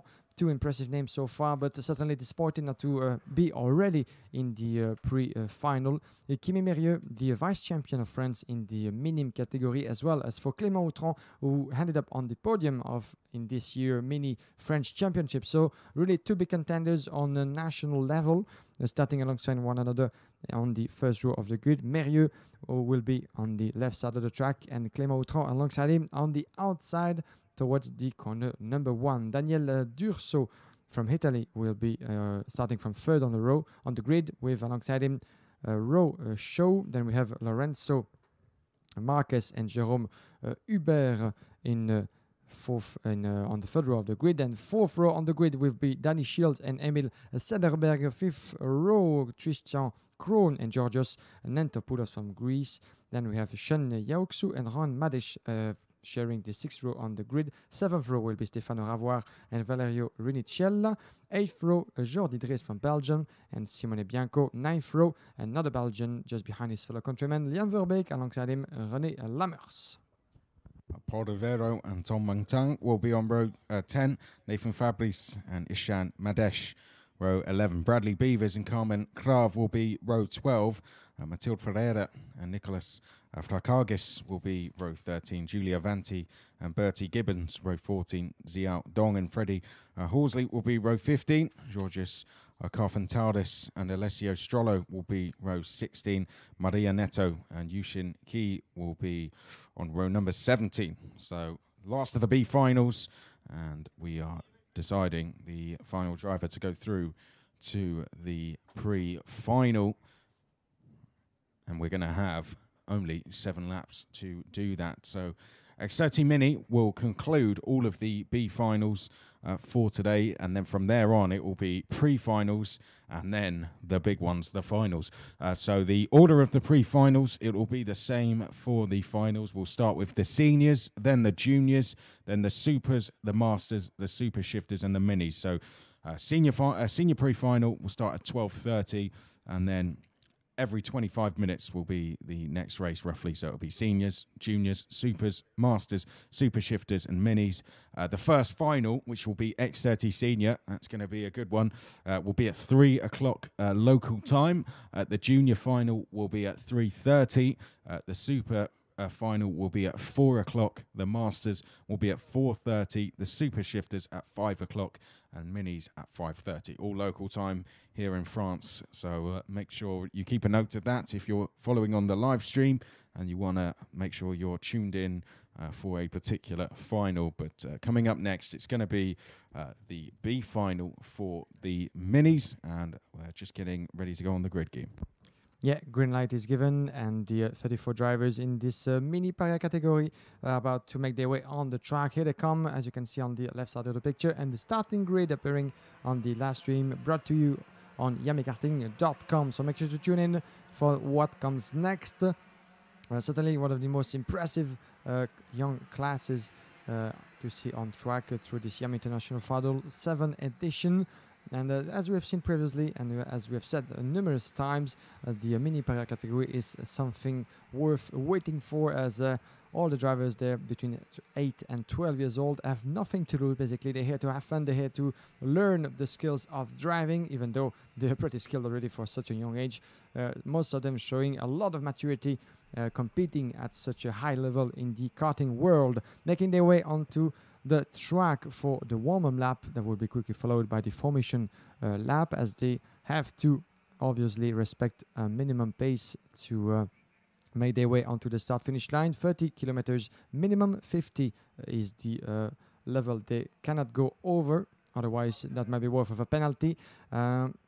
We might see as well maybe one more round onto this track if the race officials decide that the first formation of the grid is not entirely respected. We've seen that happening for one time before this morning, and just 2 times all in the course of the entire week have we seen one more round to go before another start. So far so good for most of the classes, but the mini is sometimes regarding a lot of different series that might be happening, but let's cross fingers that it won't be the case for the 34 drivers. Kimi Mérieux and Clément Outran will be alongside each other, a full French first row of the grid. The 873 will be on the left side of the track, on the right side of your picture. Clément Outran, the 888 from France as well, will be alongside him. Daniel Dursault and Roy Shaw will be just behind. Lorenzo Marquez and Jérôme Hubert will be on the third. 4th row, Danny Shields and Emil Sederberg. 5th row, Tristan Krohn and Georgios Tentepoulos, as the field is making way on the back straight. Very quickly, Sean Yao and Rohan Madesh on 6th row. 7th row, Stefano Ravoire and Valerio Renicella. Jordi Dres and Simone Bianco on row 8. Row 9, Liam Verbeek and René Lammers. 10th row, Paul Caus-Rivero and Tom Montagne. Nathan Fabrice and Ijan Madesh on row 11. Row 12 will be Bradley Beavers and Carmen Krav. Mathilde Ferreira, Nicolas Fragakis, Jules Avanti, Bertie Gibbons, Zayo Dong, Freddy Olse, Georgios Canfantaris, Alessio Strollo, Maria Neto and Ryochen Q. We have them all, Chris, and I think we're going to be good to go for the final B of the mini.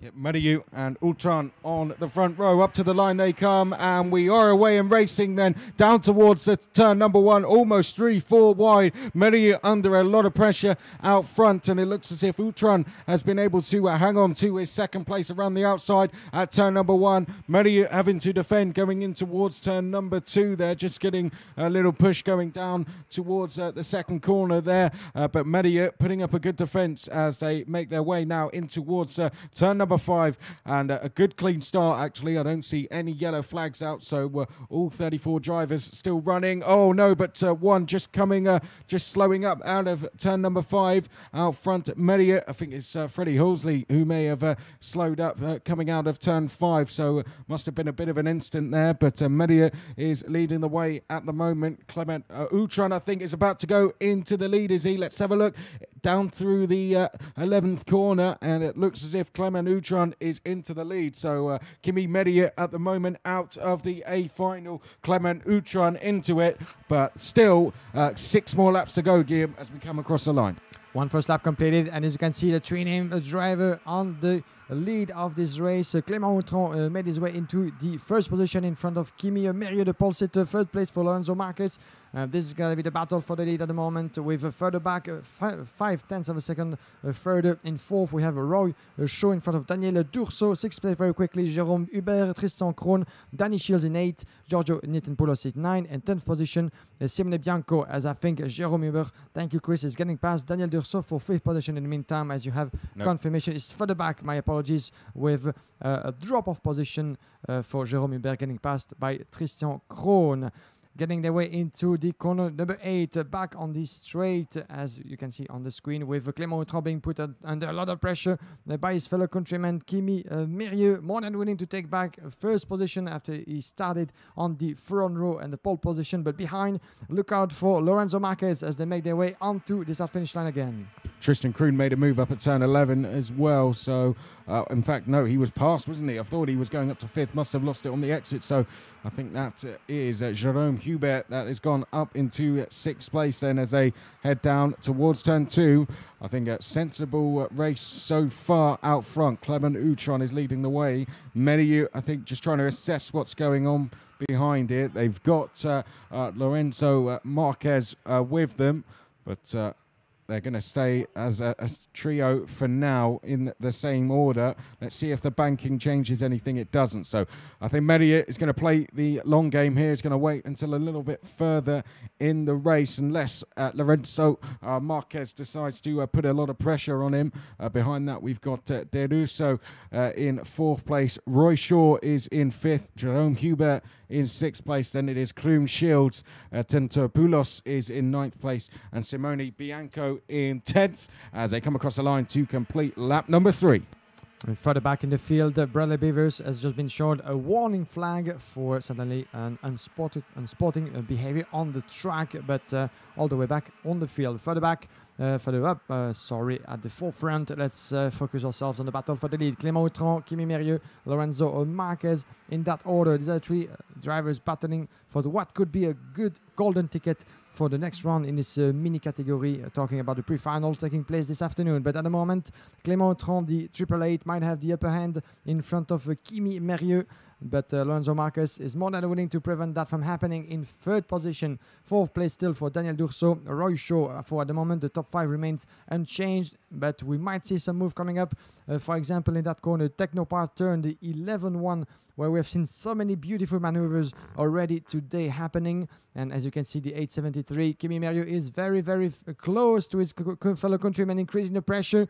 The gap was just over 1/10 of a second. And we might see a move coming up for the lead as well as for the 3rd position. Maybury entering corner number 1.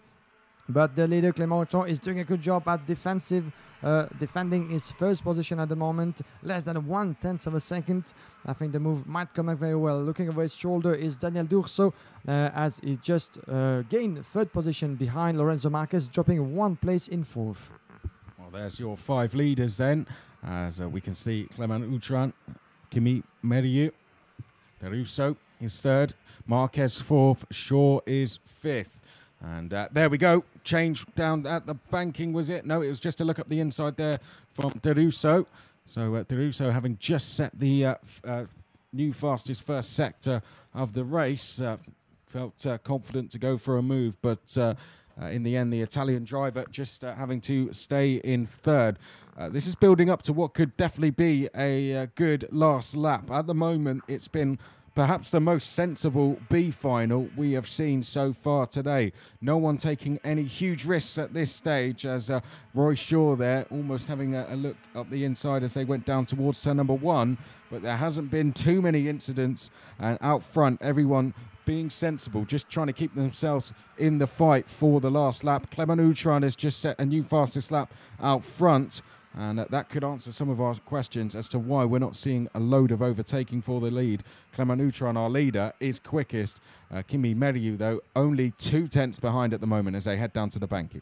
Yeah, the top driver is being very carefully, as you said, Chris, throughout this final B in the mini category, but all the way to the last lap. That could be very, very much interesting between Autran, Mérieux and Durso. And is getting very close, trying to get around the inside. There's a change maybe already for 2nd place as well as for the 1st. Beautiful move before the chicane for Kimi Mérieux, getting past Clément Autran. As we were just saying, to see not much of a move.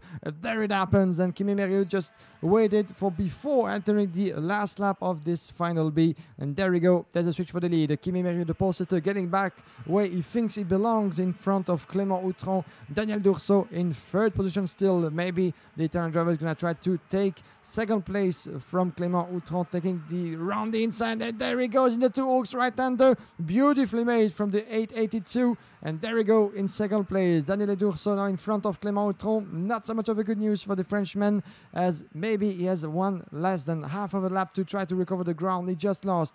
But look out for Daniel Durso as he's getting close to the leader, Kimi Mérieux. Just one. Well, someone's gone all the way around the outside. I think that was 4th place. Was that Roy Shaw who went went from 4th to 1st round the outside at the banking. One of the leaders has gone off as we head down towards turn 11 for the final time. Now, who is it in the lead? Is it Daniele D'Uso who went off? Let's have a look as they come around the final corner then. Brilliant move round the outside to take the race win. Up to the line we come, and it's the Clement Utran who bid it to go around the outside and took the race win. Roy Shaw, though, with a brilliant move himself. He also went round the outside there to get 2nd place. Daniele D'Uso, Guillaume, dropping down the order. Kimi Meliu was 3rd place. Liam Verbeek gained 13 places to finish 4th.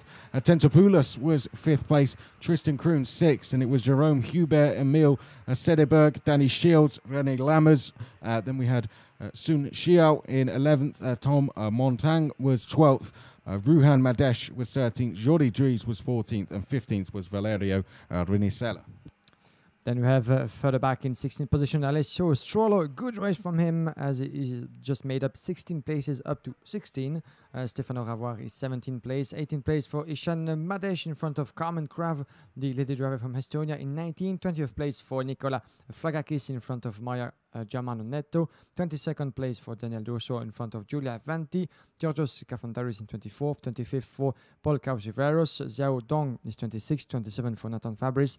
Simone Bianco is 28 in front of Yuchen Q. Then we have Bertie Gibbons, Bradley Beavers, Freddie Osley, and 2 retired, Mathilde Ferreira and Lorenzo Marquez. But what a big of a drama in the last lap, and the victim being Daniele D'Urso, the Italian driver, who was truly in position to go maybe for the lead or at least finish on the podium. But outside of the banking in the turn number 8, a bit of a drama happened over there, and the ambulance is making way on the track as it seems to the banking around the corner number 8. I think we might be expecting some driver checkup over there, and finger crossed for the current condition of the driver involved, as I think the ambulance is making his way to check about Daniele D'Urso, who got involved, at least one of the 2 drivers that got involved over there, which is not Daniele D'Urso, sorry, as he crossed the line in 22nd position, but someone got stuck outside of the banking over there, and we shall wait patiently for any update coming up very soon. That might be, I think, Lorenzo Marquez getting involved over there. We shall have confirmation about that. But for the time being, my dear Chris, we're going to turn ourselves in a couple of minutes to the next round coming up, and we enter to really serious things for the classes, as we're talking about the pre-final, and the first one coming up is involving the senior class. Yes, it is indeed. There you can see the Le Mans circuit, and we are getting ready to go for the first pre-final. And as I look around the circuit, a lot of people now starting to gather round. We're going to get into the grid very, very shortly. We're just going to take a very quick break here on the live stream, and then we'll be back to run you through the grid for the seniors.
Well, welcome back then. We're getting ready to go for the first of the pre-finals, and we're going to welcome out onto the track the seniors. There they are on screen, getting ready to go for the first of the pre-finals today. This will set the grid for the final, and of course the winner of that is the IAME International Final champion. So this is a really important race. The main thing, don't go backwards. I guess you just want to get yourself somewhere within that top 10 if possible, and then you're in with a chance of winning the race. So anyone down the back of the field here, this is their chance to get up the front of the field. And for those at the front, I guess it's just a battle for a pole position, or at least a front row start. Well, in the middle of your picture, Joey Van Splinteren sat in the cart there. He's going to be starting from pole position. Exceller Euro Series vice champion, won the IAME International Open this year as well. Continuing that form now, Van Splinteren into this event. Came in, of course, being the vice champion of the Euro Series as one of the favourites.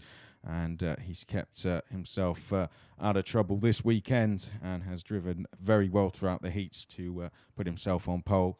Charles Tenier is going to be to the outside of row one, the top French driver on the grid. He had that title last year as well, being the top French driver in the final. Finished 12th place overall, did Charles Tenier. As he's done this weekend, Charles Tenier last year was fighting for victories in most of the heats.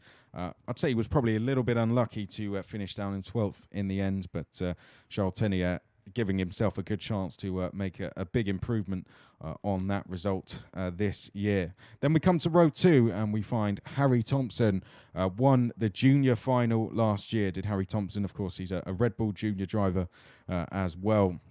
Harry Thompson doing very good things in the CIK championships this year as well. Harry Thompson won in the juniors last year. Can he repeat that in the seniors this year? Thomas Turner is on the outside of row two, won the LGM series back in the UK this year. Big championship for this class. And Thomas Turner just about won that by 4 points, I think it was, by the end, in a really close battle with Callum Bradshaw, who's in the super class. So Thomas Turner, one of the quickest drivers from the UK, and he's the second British driver ranked in this one behind Thompson. Row three is then Clayton Ravenscroft, third in the Exeter Euro Series this year. A good performance considering he mostly races in the junior class back in the UK.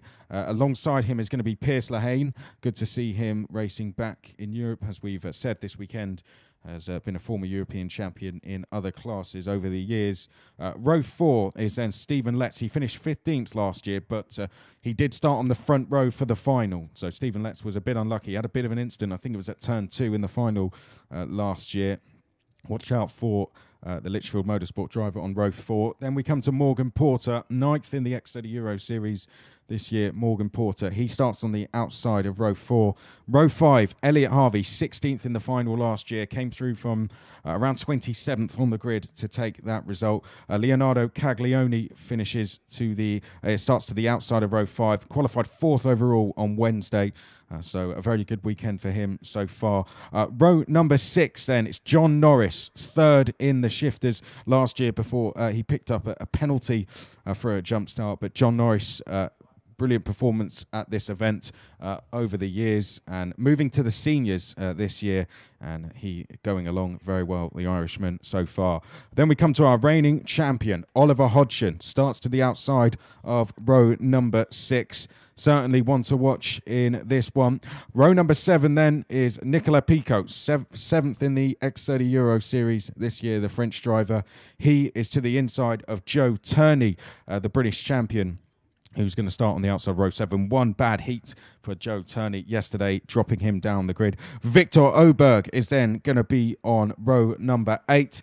And then alongside him, Rhys Viverette. Rhys Viverette, 20th in 2017. Just sneaked through, actually, into the pre-final and then made really good progress on Sunday. Rhys Viverette to the outside of row 8. And row 9, we have Louis Westover, 4th in 2017. So Louis Westover will be looking to move forward from where he is on the grid. And then to the outside, a driver who's racing in his first ever senior race. Caden McQueen jumped in a senior X30 for the first time on Monday, graduating from juniors.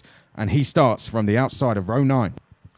The row 10 is looking good as well with the Belgian driver Xavier Hansen, a former Academy Trophy winner back in 2016, with alongside him Sim Ledma, who ended up 13 in the X30 Euro Series this year. Mark Kimber on 11 row, impressive name as well, as is a champion of the Euro Series this year, alongside Helle Goldstein from Belgium as well, one of the winners in this year X30 Euro Series.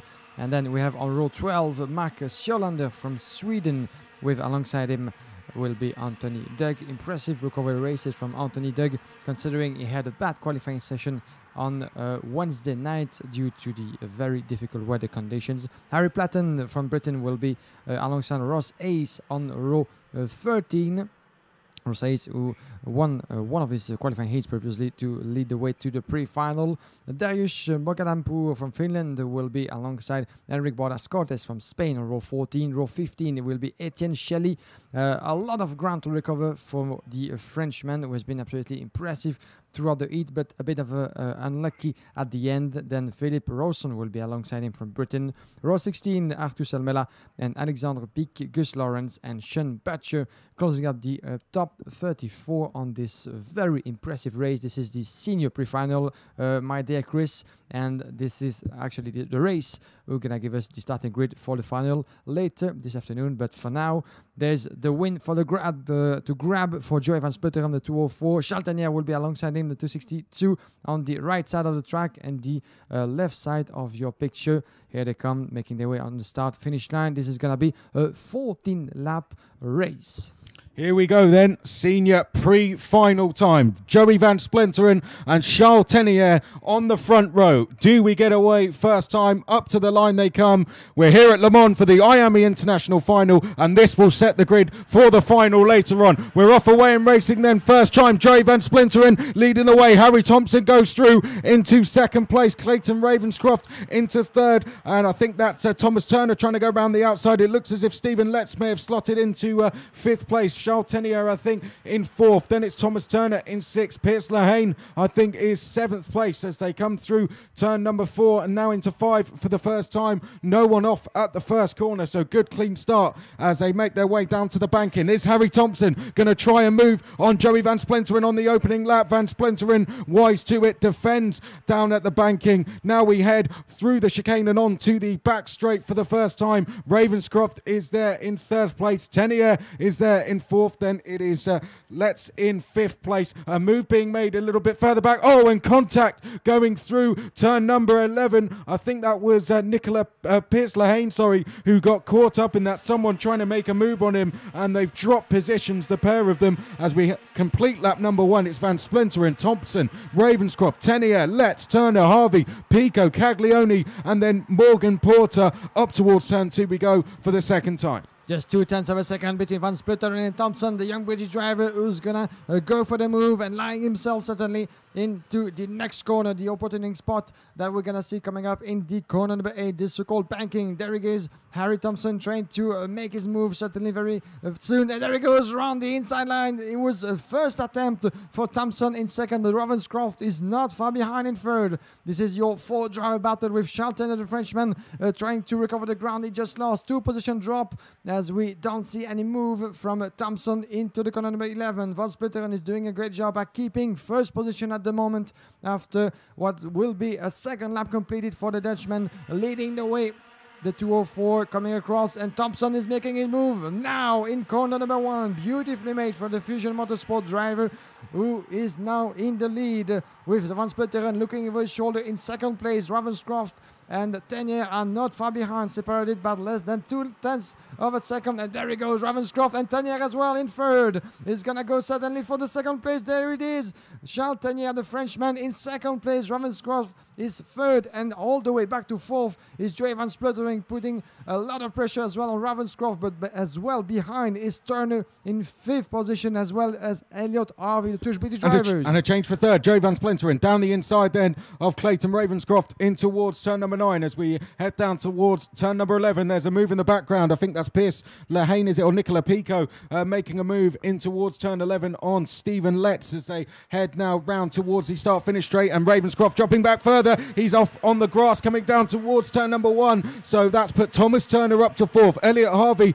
up to 5th. Then it's Pico, Letts, Ravenscroft, Caglioni, Oberg. Joe Turney's gone up to 12th past Morgan Porter as well. Splitting them is John Norris in 11th place. But back to our leaders. On screen, we're looking at the battle for 4th, being led by Thomas Turner. Elliot Harvey's made a good start to the race from row 5 to run in 5th place. Enrique Bordas Cottas has set the new fastest lap, and Stephen Letts is off out of turn 5. Stephen Letts off onto the grass. He's going to drop down from 7th place now. Could be in danger of going down to outside the top 15. I saw Seem Liedmer, who's in 18th place, making a move on Stephen Letts. The two leaders split by less than half a second as we are preparing to complete lap number 4. In 3rd place then it is Joey Van Splinteren, and Thomas Turner is 4th with Elliot Harvey 5th.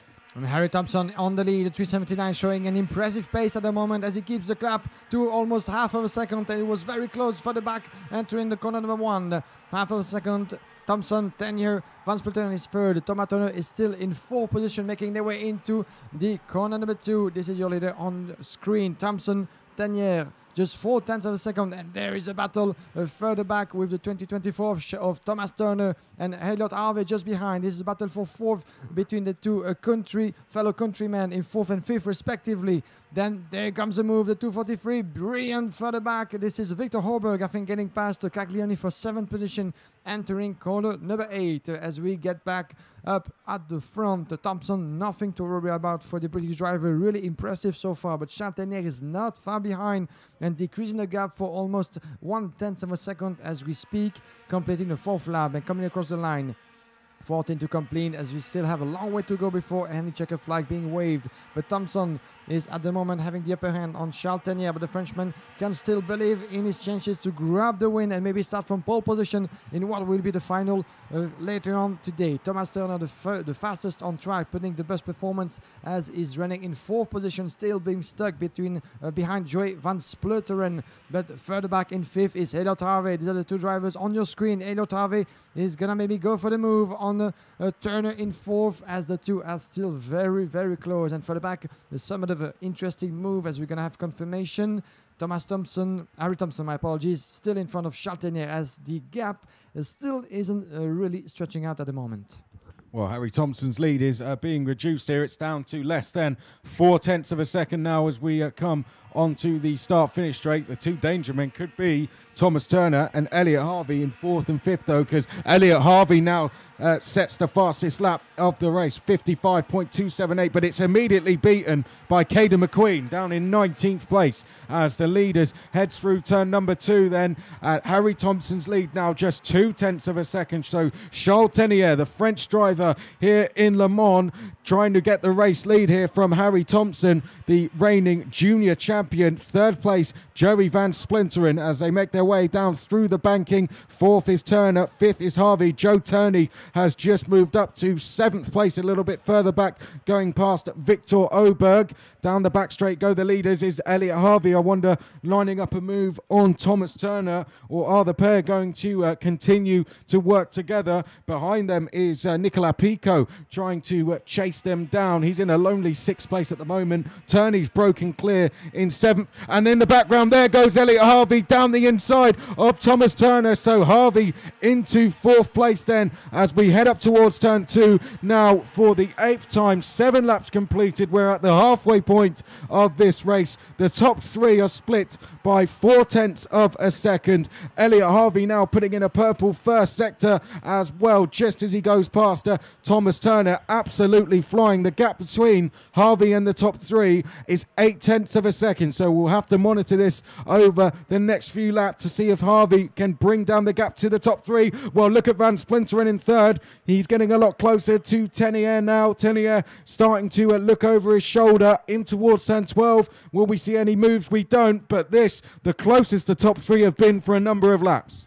2/10 of a second between Thompson and Tenier in trouble right now as Van Splinteren is gonna go for the move. Certainly trying to go around the inside. No, as Tenier is closing the door very well, as Thompson is still up for grabs for both drivers. Van Splinteren still in 3rd. The Dutchman is going to have to do something as we passed the halfway point into this race. 14 laps in total and 8 completed so far. This is your top 3 driver at the moment. Thompson, 0.2 of a second over Charles Tenier. Van Splutters is in third. The two, as it seems, working together to try to close in to Thompson in the lead. And further back, 0.8 of a second back in 4th position is still Elliot Harvey in front of Thomas Turner. Those two as well are going to have to try to work together to try to reduce the gap as much as they can if they want to have something to say in that beautiful battle happening on track. As at the moment, the experience of Van Splutteren is really talking for itself, as he's working at the moment with Tenier, trying to reduce the gap and making his move on the Frenchman. But as well, Tenier is looking closely to Harry Thompson at the moment, being chased by both those two drivers. But Thompson is putting the effort at the moment, but will he be able to keep on doing that until the checkered flag? We know how experienced the young British one is, and also successfully has been so far in this season, really keeping the momentum going at the moment with less than 5 laps to go, ladies and gentlemen, before we are being done with this pre-final. As for the moment, Harry Thompson might be sitting in pole position for what will be the final. Heli Goldstein, the 269 from Belgium, the fastest on track, sitting at the moment a bit further back on the field, I'm afraid, for him, in 30th position after hitting some drama in this race. This is going to be close, Chris, but who's going to go first for the move? For Joey Van Splutteren or Charles Tenier? Well, the gap between 3rd and 4th is stabilised, and Harry Thompson is starting to respond out front. He's just eked out a lead now. It's just under 4/10 his advantage over Tenier and Van Splutteren. Let's talk about some drivers outside of the top 5. So Pico is 6th. Turney is 7th. Ravenscroft is in 8th place. Vivaret has just gone up to 9th, passing the reigning champion Oliver Hodgson. Oberg is in 11th. Then it's Norris, McQueen, Liedmer, Porter. Piquet is up 16 places to 16th. Bordas Cotes is up 11 places to 17th. Mark Kimber is 18th. Then it's Xavier Hansheim. Let's, after his earlier incident, is 20th. The winner of the B final, Sean Butcher, has gained 12 places so far and is up to 22nd place. Back to the leaders, half a second the gap is now. So he's opened it up by 0.2 on this lap, Harry Thompson. He set a personal best first sector and a personal best second sector as he heads down the start-finish straight. Then behind that, Elliot Harvey is breaking clear from Thomas Turner as well, and he is closing the gap to this fight we're seeing on screen between Charles Tenier and Van Splutteren. Has Van Splinteren's patience run thin? Is he going to go for a move, or is he going to settle for 3rd place and take an inside row 2 start for the final? Of course, wherever they finish is where they're going to start the final.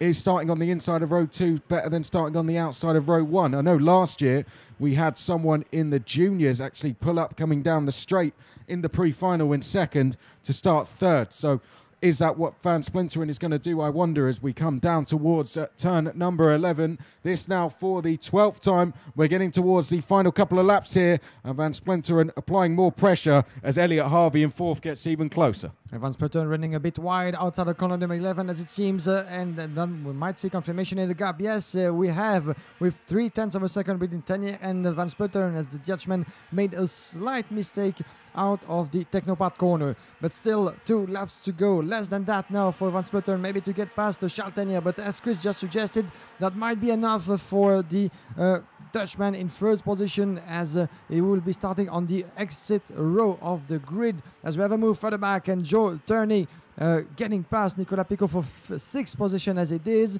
and we're gonna keep following what's happening at the forefront. Thompson right now securing what could be pole position with 0.7 of a second advantage on those 2 drivers on your screen, Tenier and Van Splutteren on the back straight. Then further back we still have in 4th and 5th respectively Turner and Thomas Turner and Joe Turney, my apologies. Nicolas Picot now in 7th position as it seems in front of Ravenscroft.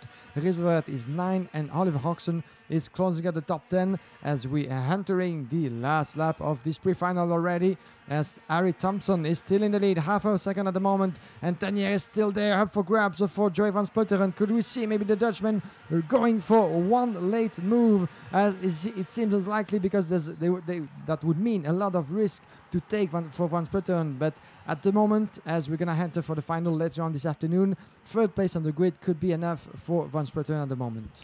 Yeah, it looks like Van Splinteren is settled for third place here. Harvey continues to get closer. He'll want to make a place up to get off the outside rower for the final. Nevertheless, from the fifth row, he's put in a very good performance. But out front, the best of all, Harry Thompson. He won the final in the juniors last year, and he's going to be in pole position to win the senior final this year. Out the final corner, Harry Thompson takes the win in the senior pre-finals. Second place goes to Charles Tenier. Joey Van Splinteren finishes third. Well, it weren't a load of passing that we expected, but I tell you what, that was just a dress rehearsal to what is definitely going to be a very intense final. Harry Thompson taking the win from Charles Tenier and Joey Van Splinteren. Elliot Harvey finishes in fourth place. Thomas Turner just dropping one place, finishing in fifth. Joe Turney came up from the outside of row 7 to finish in sixth.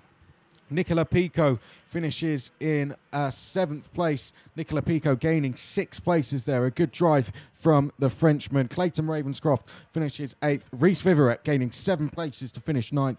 Oliver Hodgson finishes in 10th. Then it's Victor Oberg in 11th. 12th place for John Norris. Caden McQueen up 5 places to finish 13th. Mark Kimber gains 7 places to finish 14th. Xavier Hansheim is 15th. Seam Leadmup finishes in 16th. And Louis Westover finishes where he started in 17th.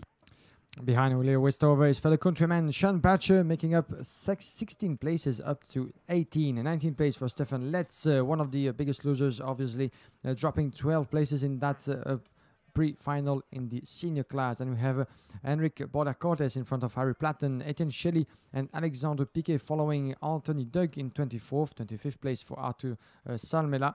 Darius Mogadampour is following in 26, 27 for Philip Rawson. Then Gus Lawrence, Ross Ayes, Leonardo Caglioni, Ellie Goldstein dropping in 31.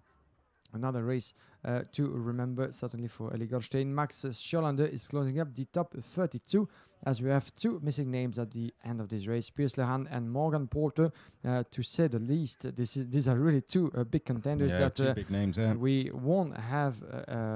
That we have, of course, further back in the final, but that will be actually starting from the last row on the grid, I'm afraid. Yeah, well, Lehane had an incident, I think, on the first lap down at turn 11, and I'm not too sure if that's what caused some damage, perhaps, that's forced him to retire if he got into a further incident. As for Morgan Porter, perhaps it's just my memory, but I don't think we quite picked up exactly what happened to him. But Morgan Porter dropping 25 places, Piers Lehane dropping 28. So we talked about all you have to do is kind of stay out of trouble. The pre-final is not about going backwards. Unfortunately for those guys, they've ran into problems, but there'll certainly be 2 drivers. That's a very strong back row to have for the final. Look forward to seeing exactly how many places they can make up. But out front, it was Harry Thompson who took the victory from Charles Tenier and Joey Van Splinteren. That is your top 3 in the pre-final. The final for the seniors will be at 3 o'clock local time here in Le Mans. But we're going to turn our attention now to the juniors. Let's run through the grid for the pre-final. You can see the drivers getting ready to go on screen in the karts. Once the mechanics are invited to leave the grid, then we will almost be ready to go. On pole position, it's going to be Lewis Gilbert. He is the highest seeded driver for this event. He finished 2nd last year. So Lewis Gilbert, it was really his breakthrough result, which has led to a fantastic year this year. He's the Xterra Euro Series champion, won 2 of the 4 rounds. So Lewis Gilbert dominating that championship a little bit. Georgi Dimitrov, his X30 experience this year has been a little bit short, considering he's been racing in the OK Junior class, but he did finish 4th back at the Winter Cup at the start of the year. Alex Lloyd is going to be on row number 2. Alex Lloyd, the Xterra Euro Series vice champion, a particularly strong end to the season for the Dan Holland Racing driver. To the outside of row 2, we then have Taylor Barnard, 4th in the World Championship this year. A very strong end to that season for him. He's on very good form, is the Rosberg Academy Racing driver. So an all-British front 2 rows in the juniors. Row 3 then, Delano Vanthoff, 6th in the European Championship this year, 3rd in the X30 Euro Series. It's been a very good year for the Dutch driver. Let's see if he can end with a win here at the international final. Sam Balatar, IAME International Open champion. So Sam Balatar comes into this event with a big title under his belt already this year. 4th, row 4 is Loris Cabarrou. Loris Cabarrou ended his heats very well yesterday with a win. He's on the inside of row 4 with Kai Aski to the outside. Kai Aski, 5th in the European Championship this year. And Kai had a very good run at this event last year as well, was very strong in terms of pace. So no surprise to see him on row 4. Row 5, Tom Edgar, 4th in the LGM series this year, had a very good season, having just come up from the mini class. Then we have Isaac Hadjar, 16th in the European Championship this year for the French driver. He rounds out the top 10. Then we come to Cesar Gazzo. Cesar Gazzo, he didn't have a good Sunday last year. He was in a similar position at this point. He was 17th after the heats in 2017, but then a disastrous pre-final and final for the French driver. Let's see if he can go any better this time. He has made an improvement where he's starting for the pre-final, 17th last year, 11th this year. Philip Victorson is next along, 9th in the Swedish OK Junior Championship this year. Tom Uzan is going to be on row number 7, 2 third-place finishes in the heats. As for Adam Putera, alongside him, the Malaysian driver had 2 fourth-place finishes in his heats. Then we come to Josep Marti Sobrepera, 32nd in the European Championship this year. Remo Kadapik, 8th in the Academy Trophy. Lois Delbart, overall pole position on Wednesday, so has got the pace to win this one. Just didn't have the luck in the heats. Josh Rattigan, 6th in the X30 Euro Series. A very strong season for Josh. Also raced in the Academy Trophy as well. Enzo Levesque, 10th place last year. Then we come to Jamie Day, who was 10th. He's had a 10th place in the 2017 Academy Trophy back in 2017. So a very quick driver is Jamie. Row 11, Joshua McLean. He's mostly done racing in Mini X30 this year. Good to see him jumping up to juniors. Gilles Stadsbader, 7th in the IAME Series Benelux. Then we come to Valon Janssen on row 12 with Oliver Gray. Jan Kalmit will be on row 13 with Victor Bernier, the reigning world junior champion.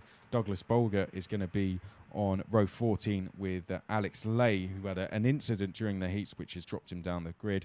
Enzo Juli, 11th in the X30 Euro Series. He is on row 15 with Alex Dunn, who's had a very strong end to his season. Went really well at the European Championship when we were at SA. Lachlan Robinson, 7th last year. He's on row 16 with Maximus Mayer, who was 7th in the X30 mini class last year. And then at the back of the grid, Daniel Nogales, Matea Ingolfo, who came through quite comfortably in the B final.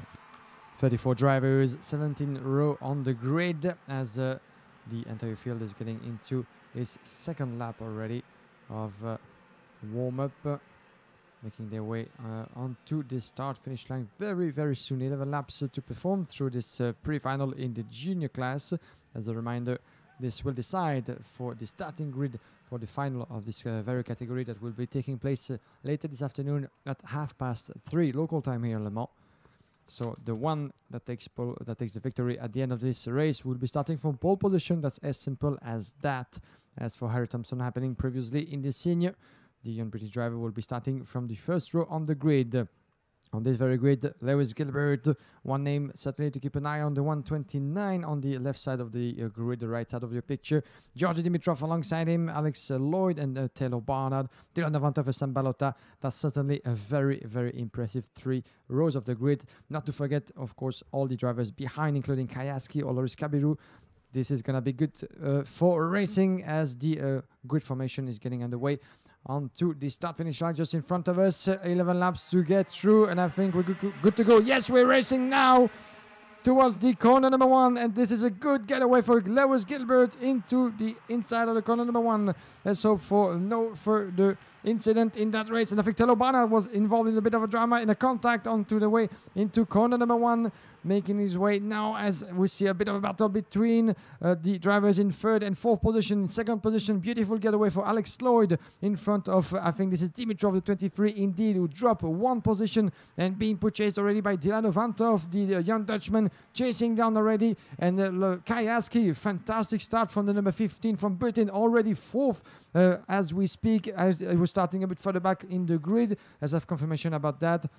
As in 5th at the moment, my apologies, as they make their way into corner number 11, the Techno Park under the commandment. And there's a beautiful move further back, change for 3rd indeed, with Dilano Vantov getting past Georgi Dimitrov before the end of this first lap. Lewis Gilbert from pole position on your screen, then Alex Lloyd just behind, and a good battle at the moment for 3rd position with Vantov, Dimitrov and Cabarrou just behind.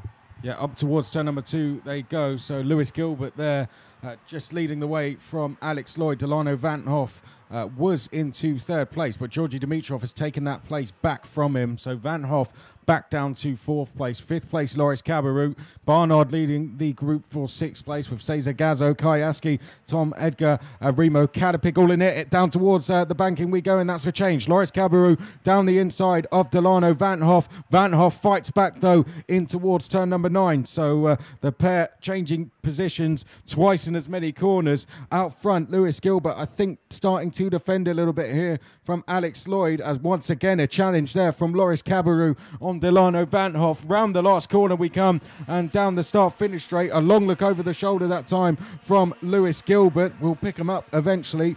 There they will be coming out of turn 1 any second. Now we can see them. Lewis Gilbert leading the way from Alex Lloyd. Then it's a bit of a gap back to Georgi Dimitrov, who's on his own in 3rd. Vanhoff 4th. And then we have Cabarrou, and rounding up the top 10 is Barnard, Gazzo, Aski, Kadabik, Edgar, and then just out of the top 10, Putera. Yeah, good getaway and good first 2 laps for your leader, Lewis Gilbert, winner in this year series in this very category. But we should expect a move coming up from Alex Lloyd, his fellow countryman in 2nd position. As I think looking down the track, we have a driver in trouble outside of the picture. We're going to try to identify who that is as they're coming towards turn number 11. As you have confirmation, the number 20 on your screen from Cosmic Energy. I'm afraid this is retirement for Oliver Gray from Britain, and that's a huge blow for certainly one of the biggest names from Britain that we've seen on track so far.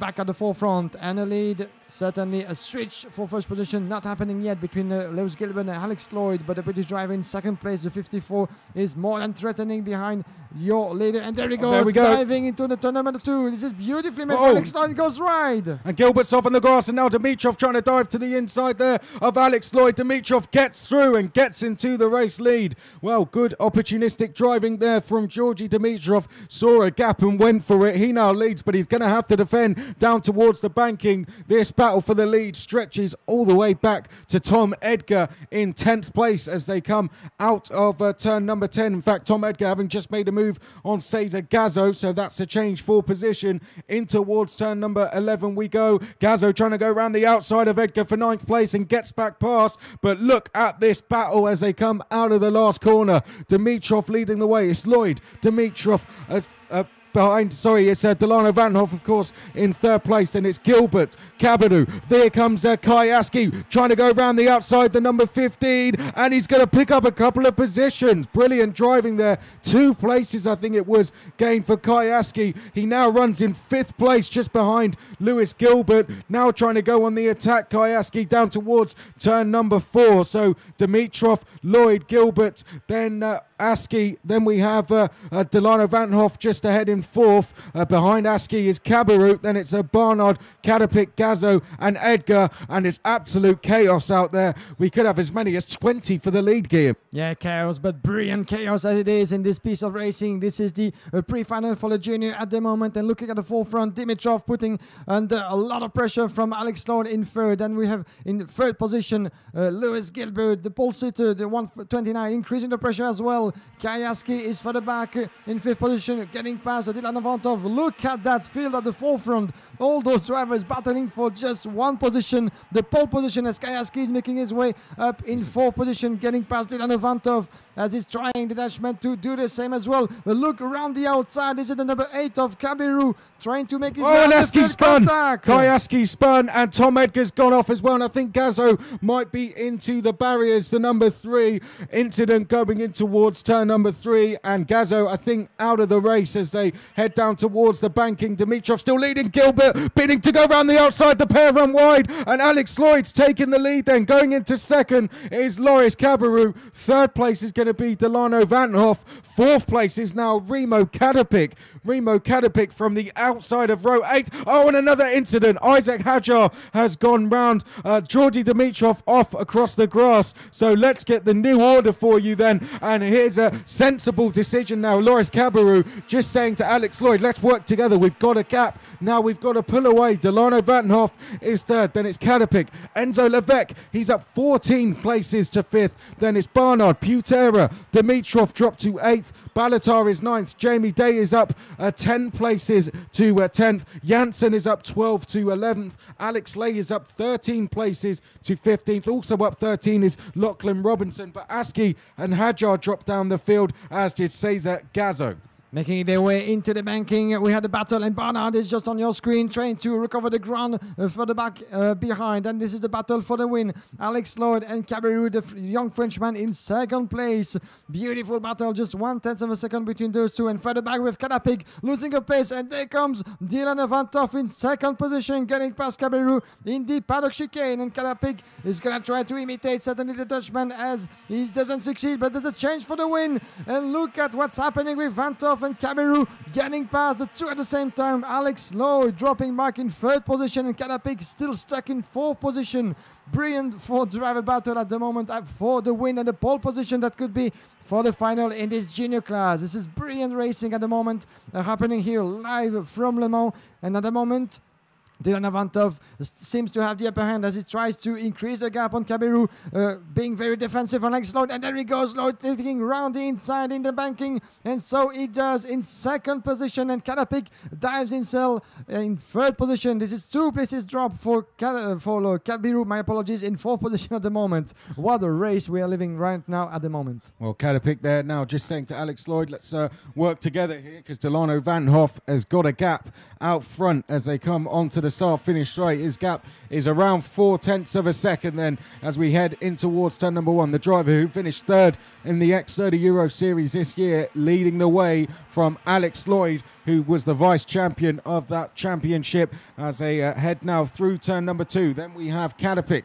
FIA Karting Academy Trophy racer. Just behind that, Loris Kabaru has picked up a win already this weekend in one of the heats. He'd love to pick one up now on Sunday, finals day, as they head down towards the banking. Vanhoff leading the way, but this race far from over. We're on lap number 9 of 11 now. Behind this, we've got Enzo Levesque in 5th. Balatar has just gone past Barnard for 6th place. Putera, Uzan and Delbart round out the top 10 as the lead group heads through the final few corners now. Has there been a change a little bit further back? Balatar has just gone past Levesque, and that a change for 5th place. Yeah, good move from the Belgian driver. We're going to have confirmation further back. It's happening, and there goes a change. Another one for the lead as Alex Lloyd is getting past with Kadapik in his tail. This is 2 position drop for Dylan Avantov back in third with less than 2 laps to go before the checkered flag. Alex Lloyd has just taken back what was his in the opening stages of this race. First place, Kadapik. Then we have Vantov and Kabiru, the Frenchman, still in contention for what could be pole position. Just as we have further back a yellow flag, Chris. Just quickly, Guillaume, Alex Lay, well, he went flying off at turn 2. So Alex Lay's dropped all the way outside the top 20, I think. So disaster for him. Yeah, and back at the front, and Dylan Avantov still battling and getting past Kadapik for second position. There he coming into the corner number 9. Looking over his shoulder, the Dutchman. Kadapik in third is still very close. The Kabiru still unable to make his move. Yes, he does. No, it was just an impression in entering the corner of 12 and 13 into the chicane of the paddock. There they come for the last lap in this race already, and Alex Lloyd is leading the way 1/10 of a second in front of Tilano Vantov. Kadapik is third, Cabarrou in fourth. Then further back is 1.1 second back is Balota in fifth in front of Vedolevec. But let's follow closely what's going to happen between those three drivers. Kadapik trying to make the move. Oh, as well as for contact. Vantov, a contact indeed. Yeah, a little bit of contact as they went on the brakes in towards turn 3. Gilbert sets the fastest lap, but he, of course, down the field in 13th place. Back to our leaders. Alex Lloyd now looking over his shoulder. Is anyone going to go for the outside down at the banking? I think Kadapik was thinking about it, but not quite able to make a move. The lead group has extended to around 7 drivers all of a sudden. Make that 8 as they head down towards turn number 11 for the final time. Will we see any moves through the final few corners here? Alex Lloyd having to go white line defensive mode as they come out of the final corner, and I think Alex Lloyd has just done enough to hold on across the line. Alex Lloyd takes the win in the pre-final from Delano Van Hoff in second place. Remo Kadapik, what a fantastic drive, gained 13 places to finish third, and inside row to start for the final is not a bad place to be at all. Loris Cabarrou finishes in 4th place, Sam Balatar in 5th, Enzo Levesque up 13 places to put himself on the outside of row 3 for the final. Taylor Barnard was 7th, Tom Uzan was 8th, Josh Rattigan 9th, Lois Delbart was 10th, Adam Putera 11th, Gilles Stadspider was 12th, Lewis Gilbert, a disaster for him, he is 13th place from pole position. Jamie Day was 14th, Lachlan Robinson up 16 places to 15th, and then Jan Kalmit finished in 16th place. 17th position at the end of this crazy piece of racing. Valo Janssen in front of Joshua McLean. Georgi Dimitrov is 18 with 17 places dropped for Dimitrov as he was starting on the first row of the grid. What a disastrous ton of event for the British driver as well as for his fellow countryman Tom Edgar, 20th at the end in front of Alex Lay. Victor Bernier will be starting from 22nd position on the grid. So once again, a lot of ground to recover for the recent FI Karting World Junior Championship, who has been hit by trouble through the qualifying heat and once again into this pre-final. But still, one race to go. And the hopes still being high for Bernier in front of Alex Dunn in 23rd, 24th position for Josep Martins of Prebera, Philippe Victorson in 25th, 26th place for Isaac Arja, Enzo Jury is 27, 28 for Kayaski. Once again, Kayaski could have been a contender for the top 5 on this grid, but as for what happened in this race, he will be starting further back on the field, 28th on the grid for the final. Mattia Ingolfo will be 29, 30th position at the end for Douglas Bolger in front of Daniel Nogales. 3 retired drivers, Cesar Gazo, Oliver Gray, and Maximus Meyer de Spaniard, unable to see the checkered flag in this race. And what a beautiful race that has been, certainly the pre-final. You can feel that the tension is growing by the minute as we get ourselves close to the final races of the weekend. We're going to take a short break and then we're going to get back very, very quickly for the next pre-final involving the super category.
So for those of you on the live stream, thank you for joining us.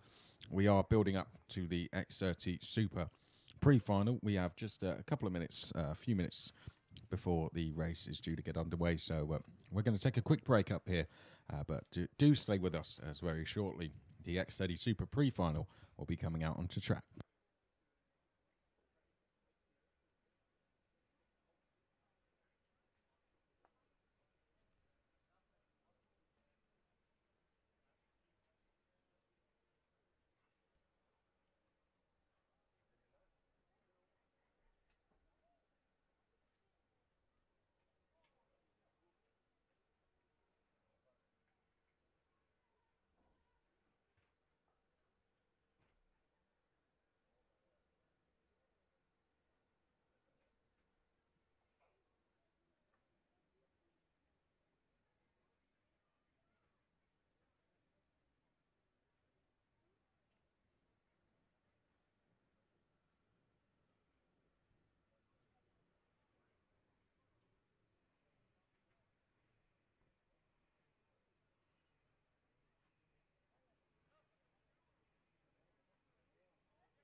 Well, as you can see on screen, the X30 Super drivers are just getting themselves ready to go. The mechanics are starting to leave the grid, which means we're not far away now from getting underway. On pole position is Callum Bradshaw, yet to be beaten this weekend. There he is in the CRG, just getting ready to go. Callum, a 2 times vice champion of this event, not in the super class, but in the junior class. Did well last year here as well when he raced in the seniors, and this year now up to the supers. Callum finishing 7th last year, but now up to the super class, and as well as that, he's a former Academy Trophy champion, 11th in the European Championship this year. So he's had a pretty good season, pretty good couple of years, and looking to end his 2018 season. Well, I say end, looking to continue his 2018 season with a win here at the IAME International Final. Danny Kell is going to be alongside him on the front row. Danny, former world champion, of course, 5th in the senior class here last year. And Danny raced in the X30 Euro Series as well with some good results. So he's on the outside of row 1. That was in the senior class. Row 2, Yannick de Brabander. He's a former Winter Cup and World Cup champion. Yannick, a very good driver, and has done a lot of racing in supercars as well. It's great to have him here with us this weekend. Filipos Kalasis is on the outside of row 2. Kalasis, an interesting fact, finished 4th in the 2011 Academy Trophy, racing against Charles Leclerc, and Ben Barnacle, who's actually here this weekend. Nicholas Nielsen is going to be on row 3.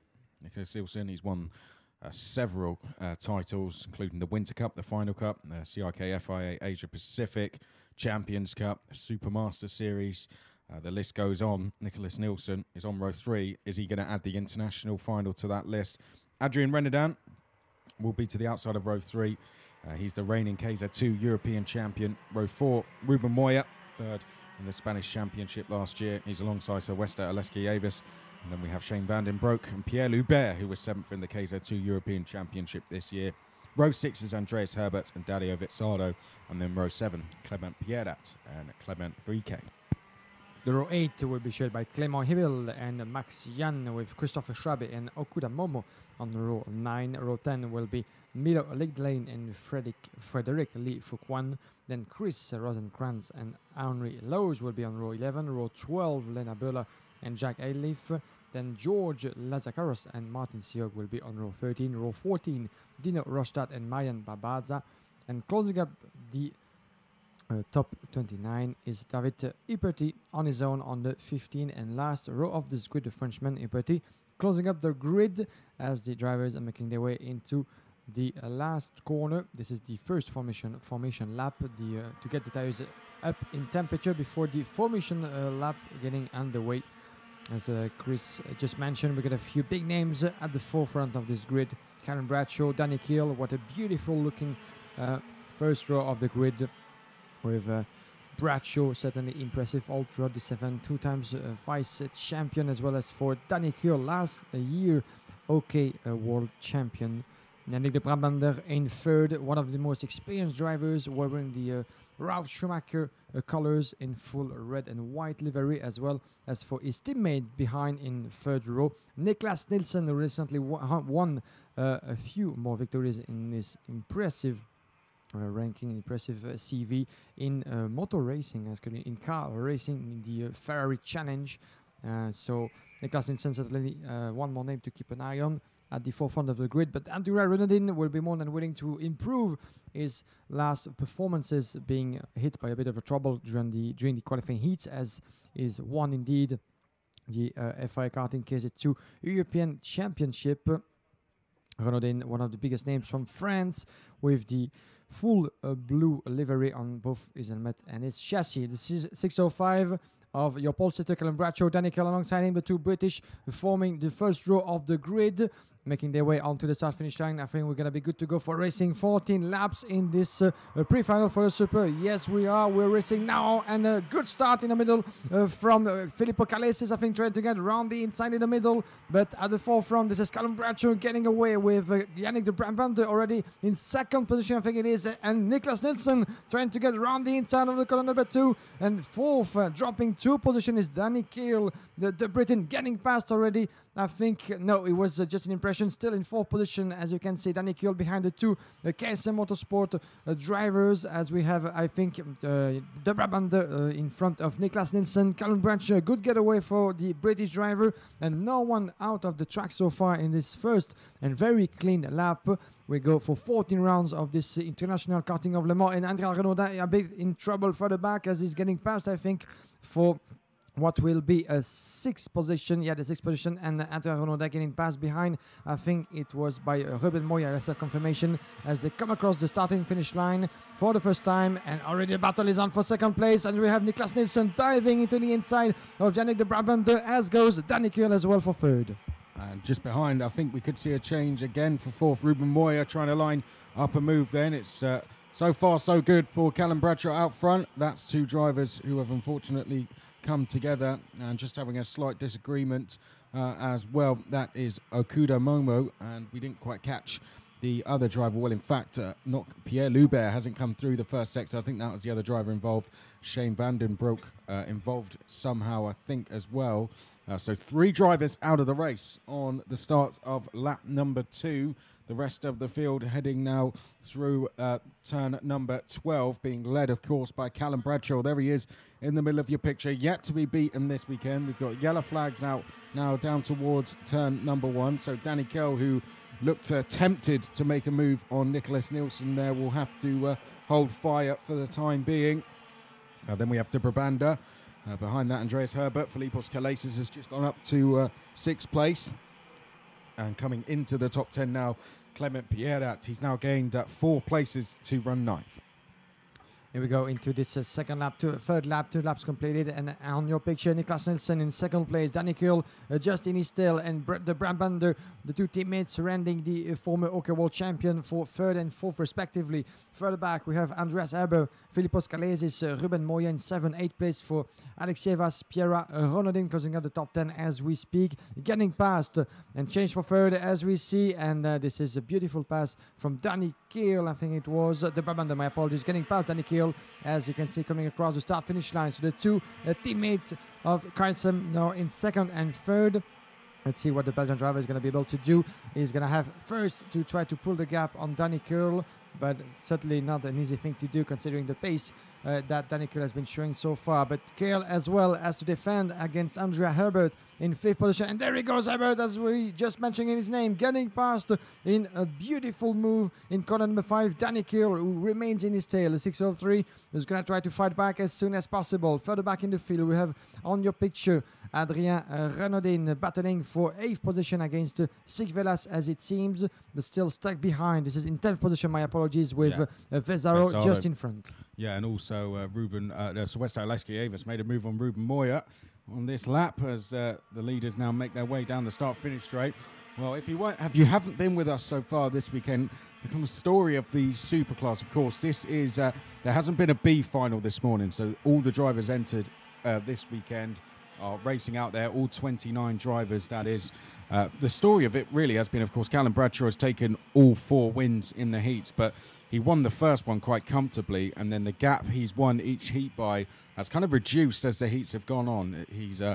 His domination over the rest of the field has got smaller as Danny Kiel, I think, making a move into the banking. Yes, he does. Down the inside there of Yannick de Brabander, who's just been passed himself by Herbert. So Herbert's up to 3rd place, and Danny Kiel up to 4th, and de Brabander's actually dropped behind Philippos Kalesis as well. But Callum Bradshaw, could he actually come under pressure? Could he be overtaken? I think for the first time this weekend, we'll find out as down the start-finish straight, Nielsen right on his tail.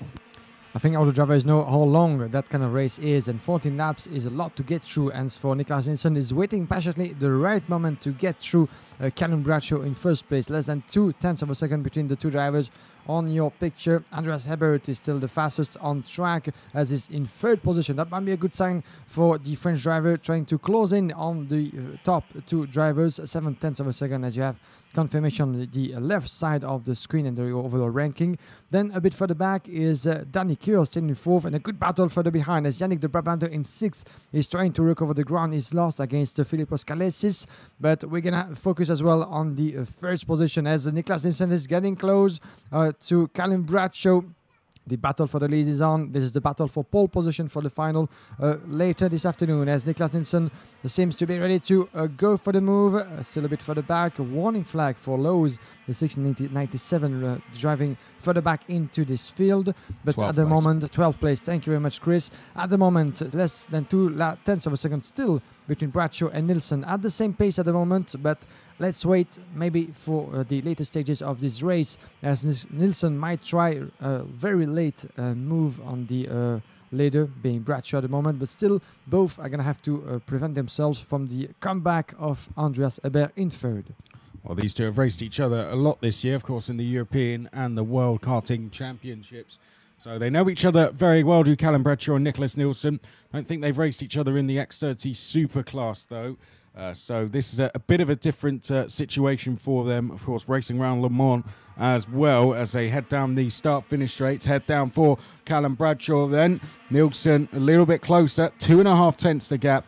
I think the one to watch out for is Andreas Herbert in 3rd place. He's gained 8 places now, and he's getting a little bit closer to the top 2. Philippos Kalesis has just gone quickest of anyone, as you can see, closing in on Danny Kiel. So the top 5 split by 2 seconds at the moment. The most imminent move looks like it would come between the leaders. Interesting battle going on for 6th. You'll probably catch it now on camera. There it is, being led by Yannick de Brabander in the all-red livery. He's got Alexievas behind him as well as Ruben Moya, Dario Vezzado, Adrien Renaudin as well as Max Jean is also just approaching that fight, the Litchfield driver. So 2 battles going on, one a lot less quiet for the lead, but the one for 5th definitely a little bit more busy as we complete lap number 8.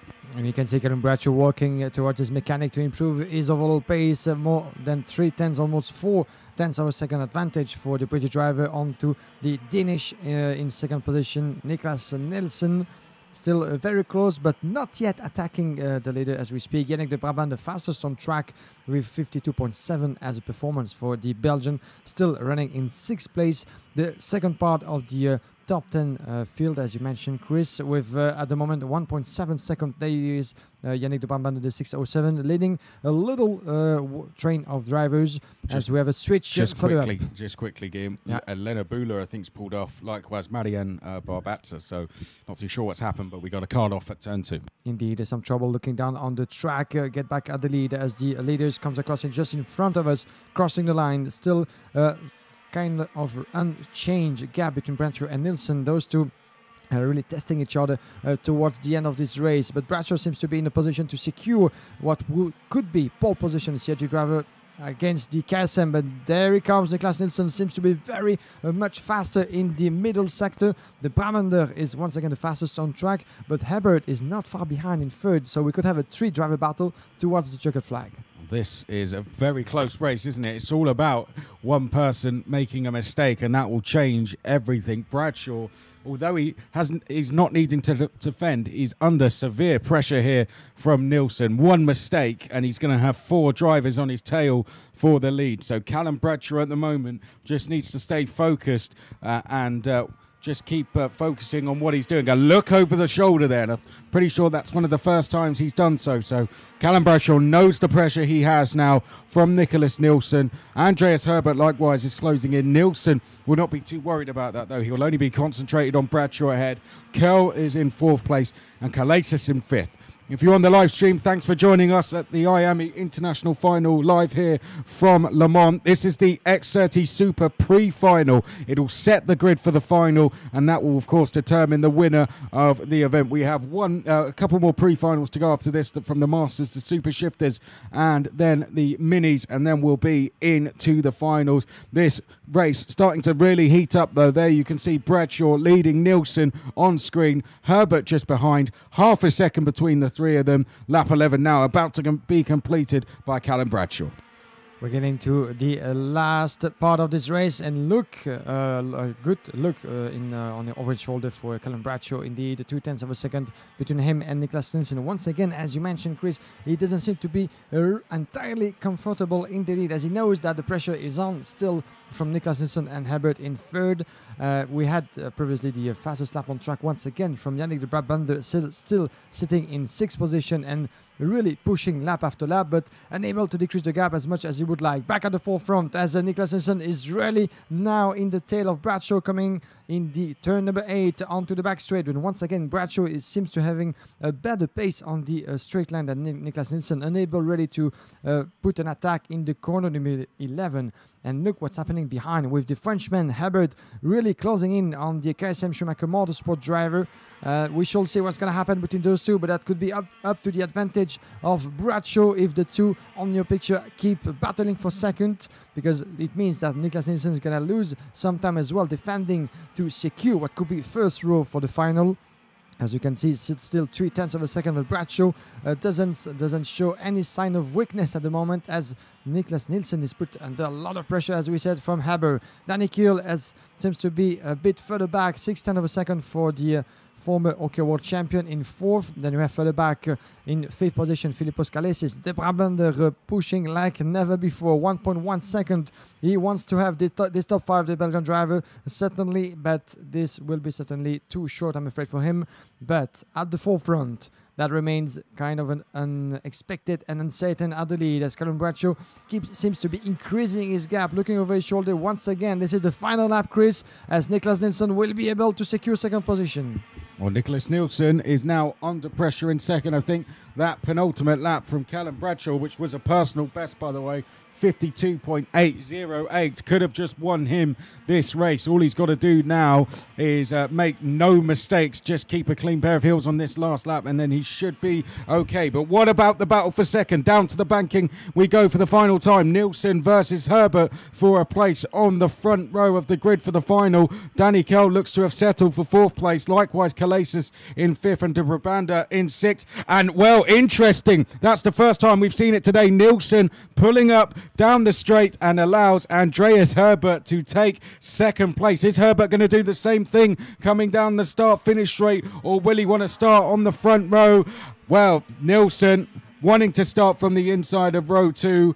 Thought we were going to see it at some point today. Not surprised that it's come from the experience of someone like Nielsen. Nielsen has won, as we've said before the race, World Cup events, Winter Cup, Final Cups.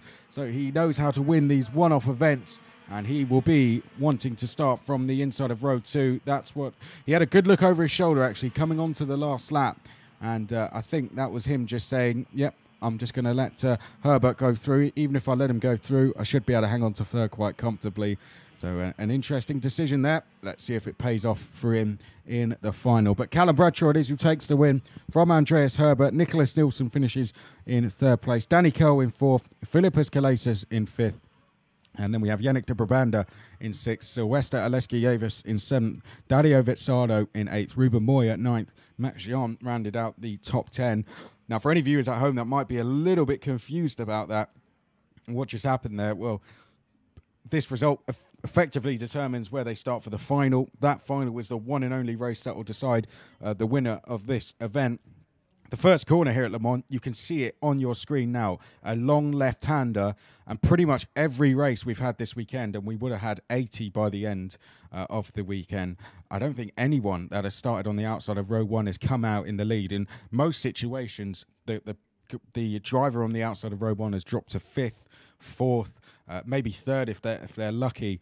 So that is why Nielsen has decided, I'm going to start 3rd. That should get me to 2nd at the start. I'll be on Bradshaw's tail, and then I'll be able to chase him down and try and challenge him for the win. So that's just to clear that up. I imagine it would look very strange if you're tuning in for potentially the first time, or you're unfamiliar with these kind of events.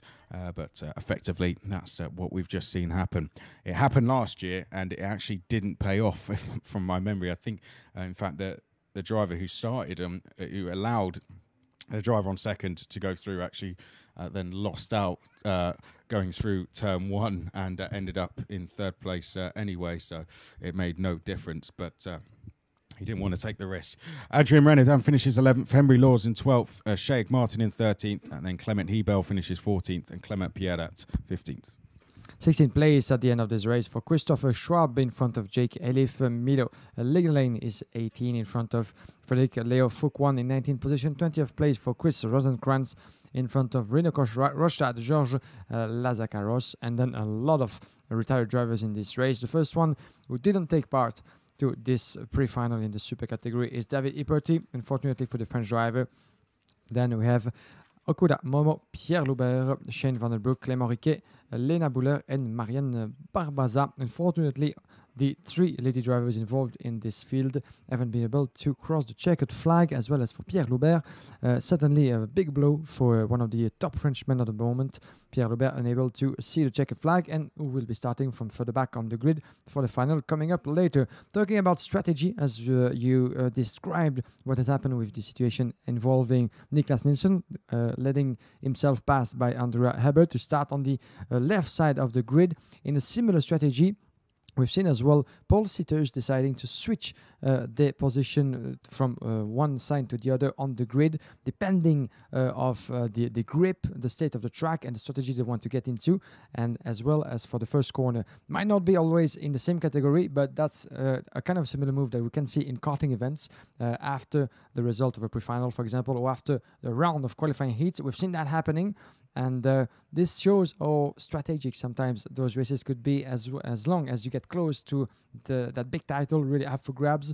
This is one last race remaining for the super category. The pole position is theoretically on the fastest line of the track, being the left towards the corner number 1. So We might not see that kind of move happening with the pole shooter, but we've seen that in the past, obviously, as we just described. Going round the outside in the corner number 1 is not what you want to do, and that's the reason why Niklas Nielsen just decided to finish third and secure that top 3 and the second row of the grid. So smart move, interesting to see. That doesn't happen very often, but the closer you get to the finals and the more you get to see that kind of thing. So we're going to take a little break, ladies and gentlemen. As you can see, coming up very soon still is the next race in the program. We're talking about the Super Shifter, obviously, with the pre-final of the only gearbox class involved in this IAME International Final. And we're going to get around the starting grid just in a minute with on your picture, as you can already see him on the grid, as we are going to have coming up very soon. This is not the Super Shifter, my apologies. This is the Master that we are going to have in a minute, the pre-final for the Master, starting in a couple of minutes, actually at 45 past 1. These are the Masters on the pre-grid at the moment. That will be followed just after by the Super Shifter, as we'll be back just in a couple of minutes. The time for all the drivers to be ready on the pre-grid and making their way onto the 1.4 kilometer track of Le Mans. The time as well for, you don't see it on your picture, but the time for the unfortunate drivers still on the track to be recollected and taken back to the Parc Fermé in safe conditions. And once the track will be declared clear by the race officials, will be good for some more exciting racing. We still have 3 pre-final to get through: the Master, the Super Shifter, and the X30 Mini. Then this will be time at 3 o'clock local time here in Le Mans for the round of final races, starting with the Senior. Then we'll have the Junior, the Super, the Master, the Shifter, and the Mini category to conclude this beautiful Sunday of racing. Beautiful as it is as well for the weather. No rain at sight around the international karting track of Le Mans, but still fingers crossed for this weather to stay the same. We'll get back in a couple of minutes, ladies and gentlemen. Don't go anywhere for further exciting racing here in Le Mans.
Welcome back together live from Le Mans, ladies and gentlemen, as we're just a few minutes away from the start of the next race on track, the pre-final involving the master representatives, as we're going to get around the starting grid for you. If you will, as you have on screen, you can actually see him on the left side of the pre-grid. He's wearing the 457 number. This is François Perrière, this year champion at the International IAME Open back in Mariembourg. He will be starting from pole position with Gustavo Mikkelsen alongside him on this grid.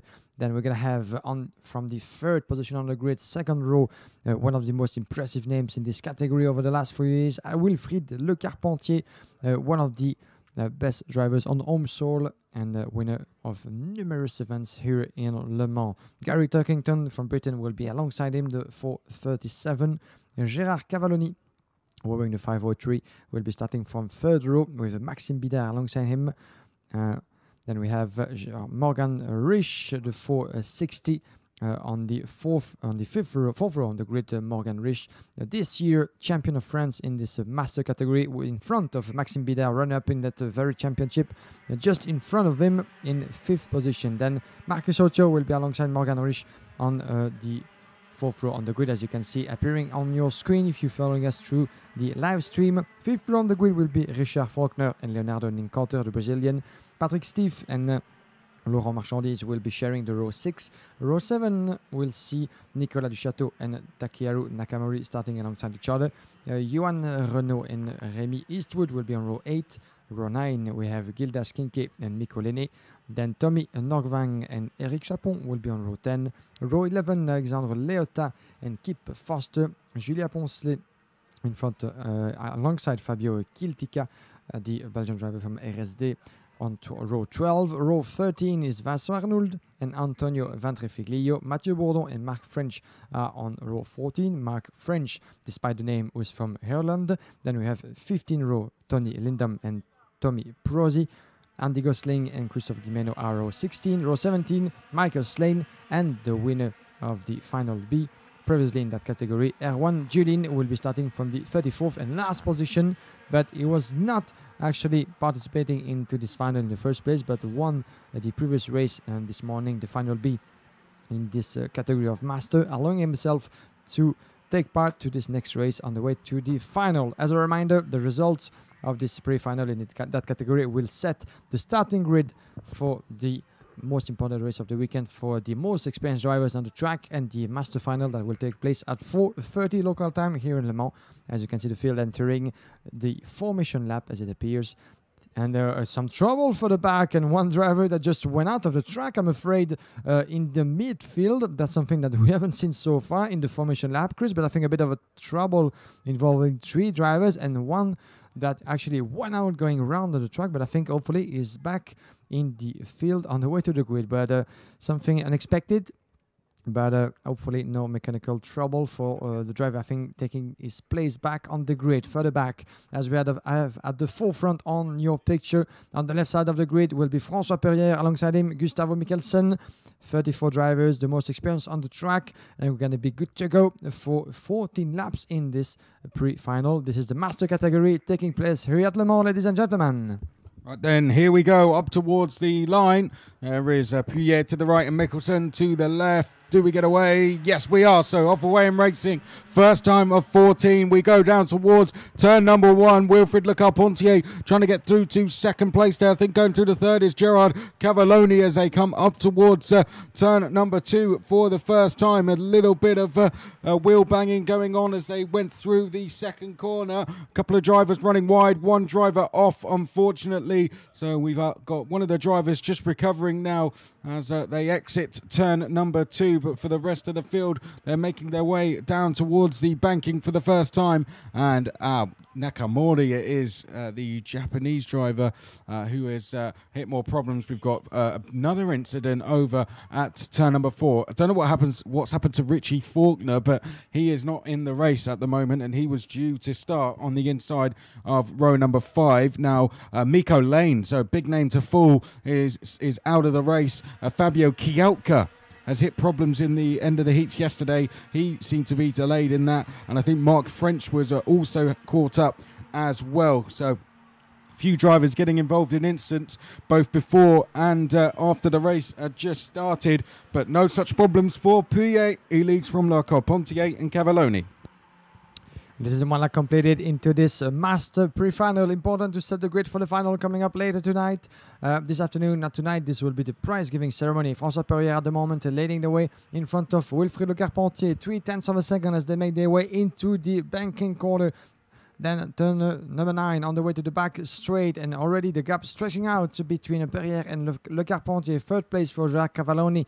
Gustavo Mikkelsen leading the way in fourth place in front of a lot of drivers very close to each other, being Morgan Rich, Maxime Bidard, very performant on All Soul this season. Patrick Stiff is 7 in front of Gary Turkington. Nicolas Duchateau is 9, and Marcus Otto is 10 with a change. And I think Morgan Rich getting past Gustavo Mikkelsen for 4th place indeed. This is 2 laps completed as we have on screen our leader at the moment. 3/10 down behind François Perrier is Wilfried Le Carpentier chasing his fellow countryman. This is a 4 French driver battle at the top front of this race. 5th place for Gustavo Mikkelsen, the 4-4, and then we're gonna have in the rest of the ranking at the change for third. Change for third indeed. Well seen on that one. Morgan Rich has just gone past Gerard Cavalloni down at the banking. So up towards turn number 11, one of the main overtaking spots we go. Leading the way is Francois Pouillet. Wilfried Le Carpentier, second in the international final last year, is in second place. Now I think there was a change for fourth as they come out of the last corner and down the start-finish straight. Was that Mikkelsen going into fourth? It was. So Gustavo Mikkelsen up into fourth place. Oh, and they're side by side going through turn number 1. Now that was the 4 I thought. Was that Mikkelsen being re-passed? I think it was by Bidard on the CRG.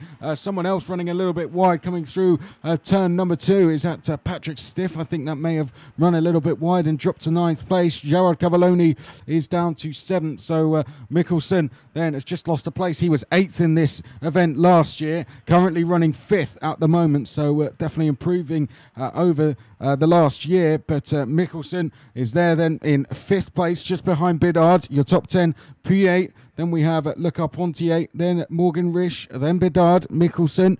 Behind that, it's Cavalloni, Patrick Stiff, Gary Turkington, Nicolas Duchateau, and Marcus Ortio, the Finnish driver, currently rounding out the top 10 as they make their way down the start-finish straight and in towards turn number 1.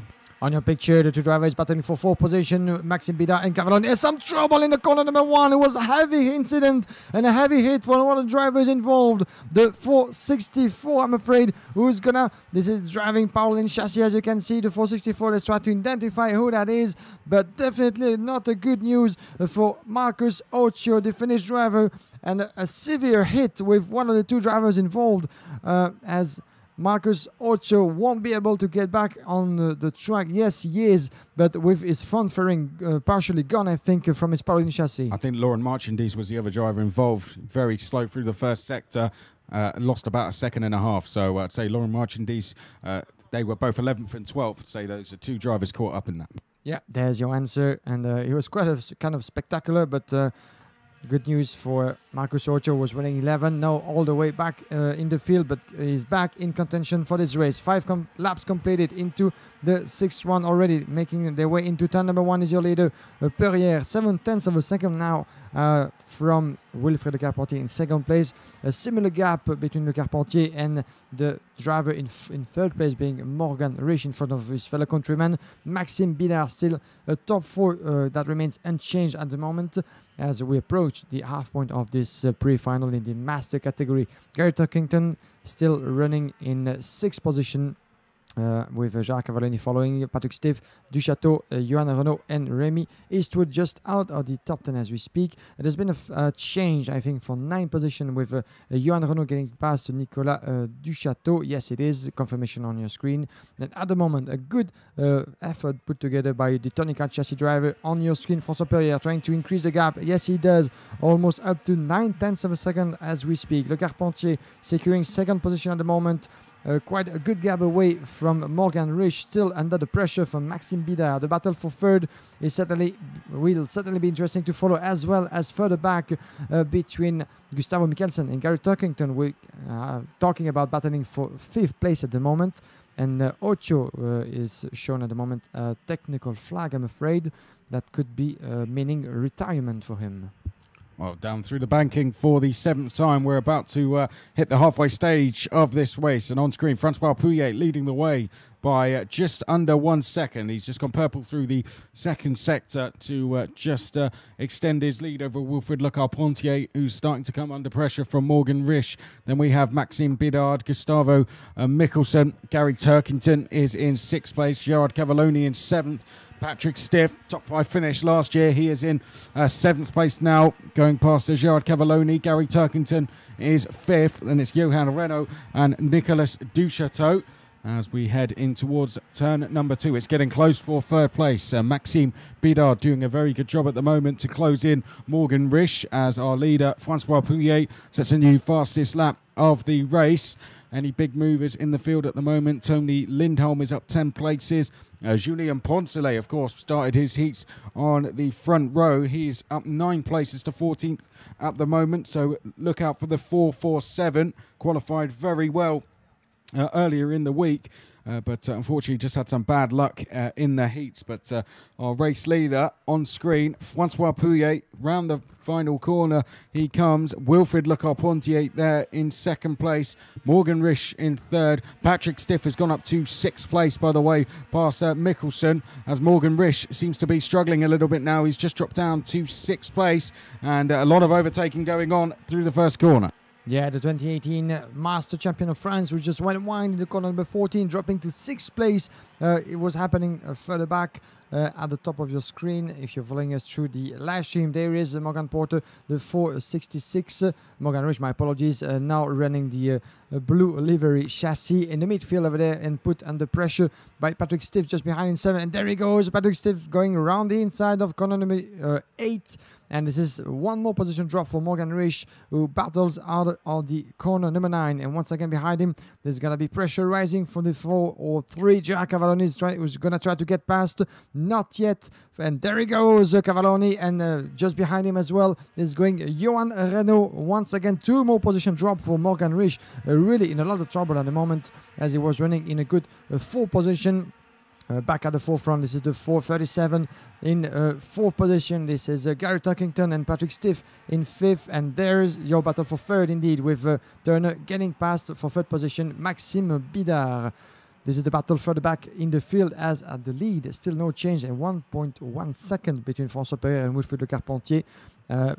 Unless something unexpected happened, like a technical issue or a mistake from one of those 2 drivers. It seems like we're having already the first row for the final. Change on screen as they went through the banking, and that was just behind the Bidard-Turkington battle, I believe. In fact, it's the Bidard-Patrick Stiff battle now, so it was a change for, I think, 7th place. Cavalloni and Morgan Risch changing positions as we head down to complete lap number 10. There on screen, a couple of moves being made as we come through the final corner, and it looked as if Johan Renault, oh, well, what's happened to Maxime Bidard? He's gone down the order. Now, is he off somewhere around the circuit, or did he just have a bad few corners as we head through turn number 2? The order is now Pouillet, Le Carpentier, Turkington, Stiff, Risch, Renault, Eric Chapon. Remember, he had a race yesterday where he gained about 25 places. He's in 7th place, up 13 places.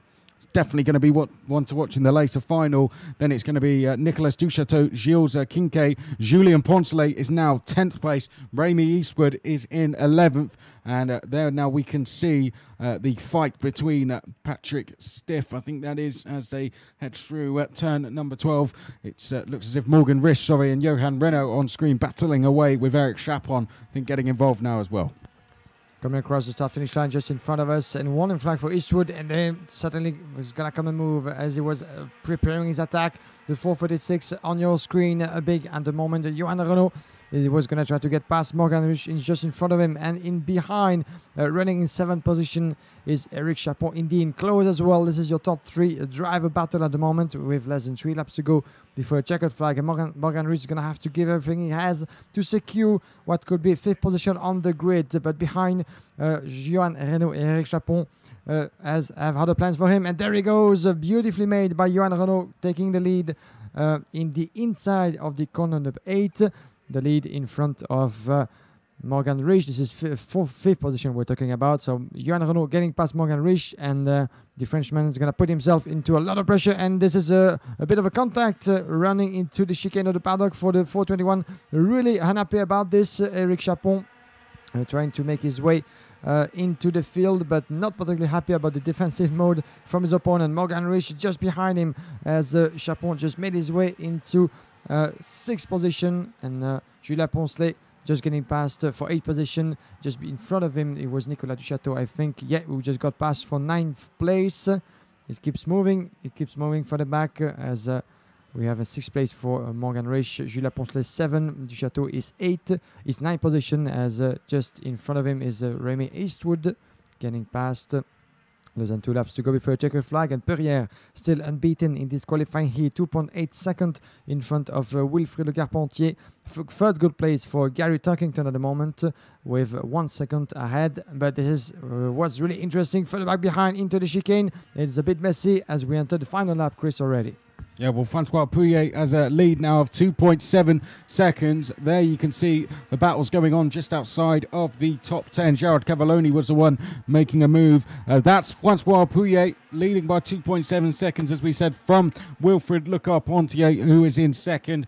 Gary Turkington in third. Gary Turkington fourth in the finals last year.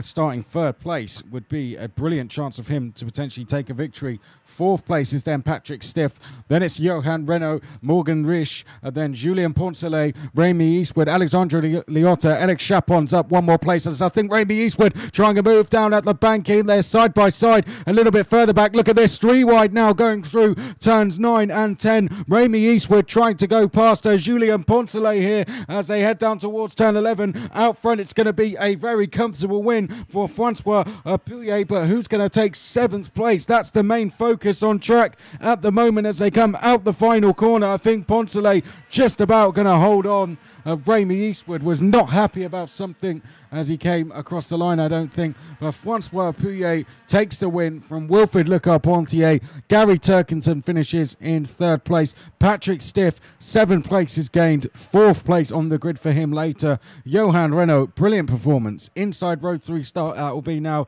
for the final. 10 places gained. Morgan Rich finishes 6th. One of the drives of the race came from Julien Poncelet. 16 places gained, and he finishes in 7th place. A driver that, as we mentioned earlier, started his heats on the front row, now has given himself a chance of winning the final, and a very good chance indeed. Remy Eastwood, good performance from the Irishman, up 8 places to finish 8th. Alexandre Liotta also gaining 12 places to finish 9th. Eric Chapon, another big mover, up 10 to finish 10th place. Nicolas Duchateau was 11th. Gildas Kike was in 12th place. Gerard Cavalloni had a disappointing result, finishing in 13th. Kip Foster was 14th. Vincent Arnell was in 15th place, gaining 10 places, and both Tony Lindholm and Tommy Prosy gained 13 places each to finish 16th and 17th. 18th place at the end is Antonio Francesco Vrantefiglio from Brazil in front of his fellow countryman Leonardo Ninkotter in 19. 20th place for Mathieu Bourdon. Gustavo Mikkelsen is 21. 22nd for Tommy Nogvan. Christophe Guimeno is 23rd. 24th position for Laurent Marchandise in front of Erwan Julien. Quite a disappointing race, even though he made up 9 places, starting from 34 on the grid. That's true after his win in the final B. Erwan Julien, the Frenchman, in front of Michael Slane in 26. 27 for Fabio Kiltica, that was hit by trouble in the opening stages of this race. Takehiro Nakamori, 28th, and a long list of retired drivers: Andy Gosling, Marc French, Mikko Lenné, Richard Faulkner, Marcus Obio, and Maxime Pidard.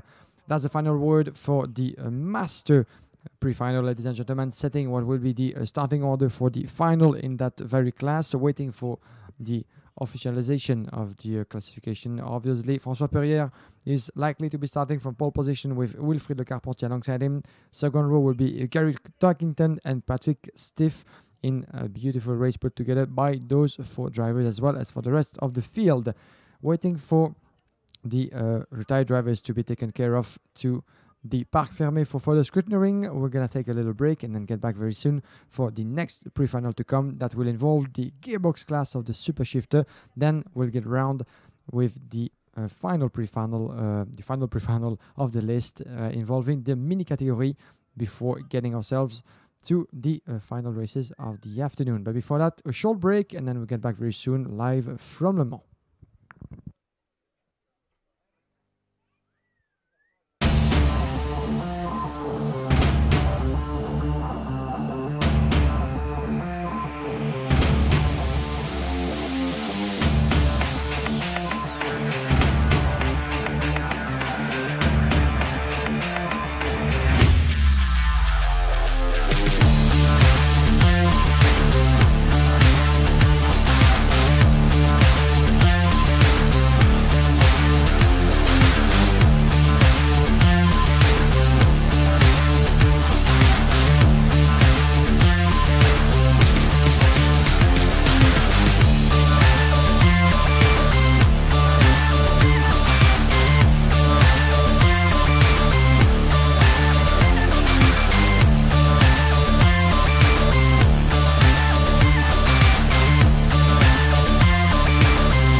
Welcome back, ladies and gentlemen. This is still hot and sunny here in Le Mans, in the beautiful region of Normandy. Still a bit of wind flowing on the track as you're waiting for the next race to enter the track. The drivers are already getting themselves ready on the pre-grid as we're going to be entering racing mode in a bit more than 2 minutes, with the race due to start at 2:10 local time here in Le Mans. We're going to have on track the gearbox class, the super shifter, with a start that's worth really watching. This is a standing start, unlike the rest of the classes, with a rolling one, as we have seen since the start of the competition. But the gearbox classes of the super shifter is really something to keep watching on, with engines of 175cc and a 6-gear system. So definitely the most powerful engines and the most powerful chassis, as well as for the drivers on track throughout this beautiful event. You can see him on the left side of the pre-grid. That's your driver who will be starting from pole position into this race, the pre-final in the super shifter. I'm talking about Frederik Op de Beek, the fast Belgian driver, the 733, top Belgian shifter driver, as he was making his class into the shifter series a couple of years back before making his way into the top class back in Belgium in the IAME Series Benelux, when he has been competing over the last couple of years, making his way up the Beek in first position. Thomas Bale alongside him, who was fourth in this event in 2017, this very class. Nicolas Rohrwasser from Switzerland will be on the second row of the grid with Kevin Ludi alongside him. 40th in this year X30 Euro Series, Kevin Ludi. Then we have Prasetio Arja and Stendorian Pirimaggi, International Open champion this year, Stendorian Pirimaggi, and definitely a name to keep an eye on for pole position in this race.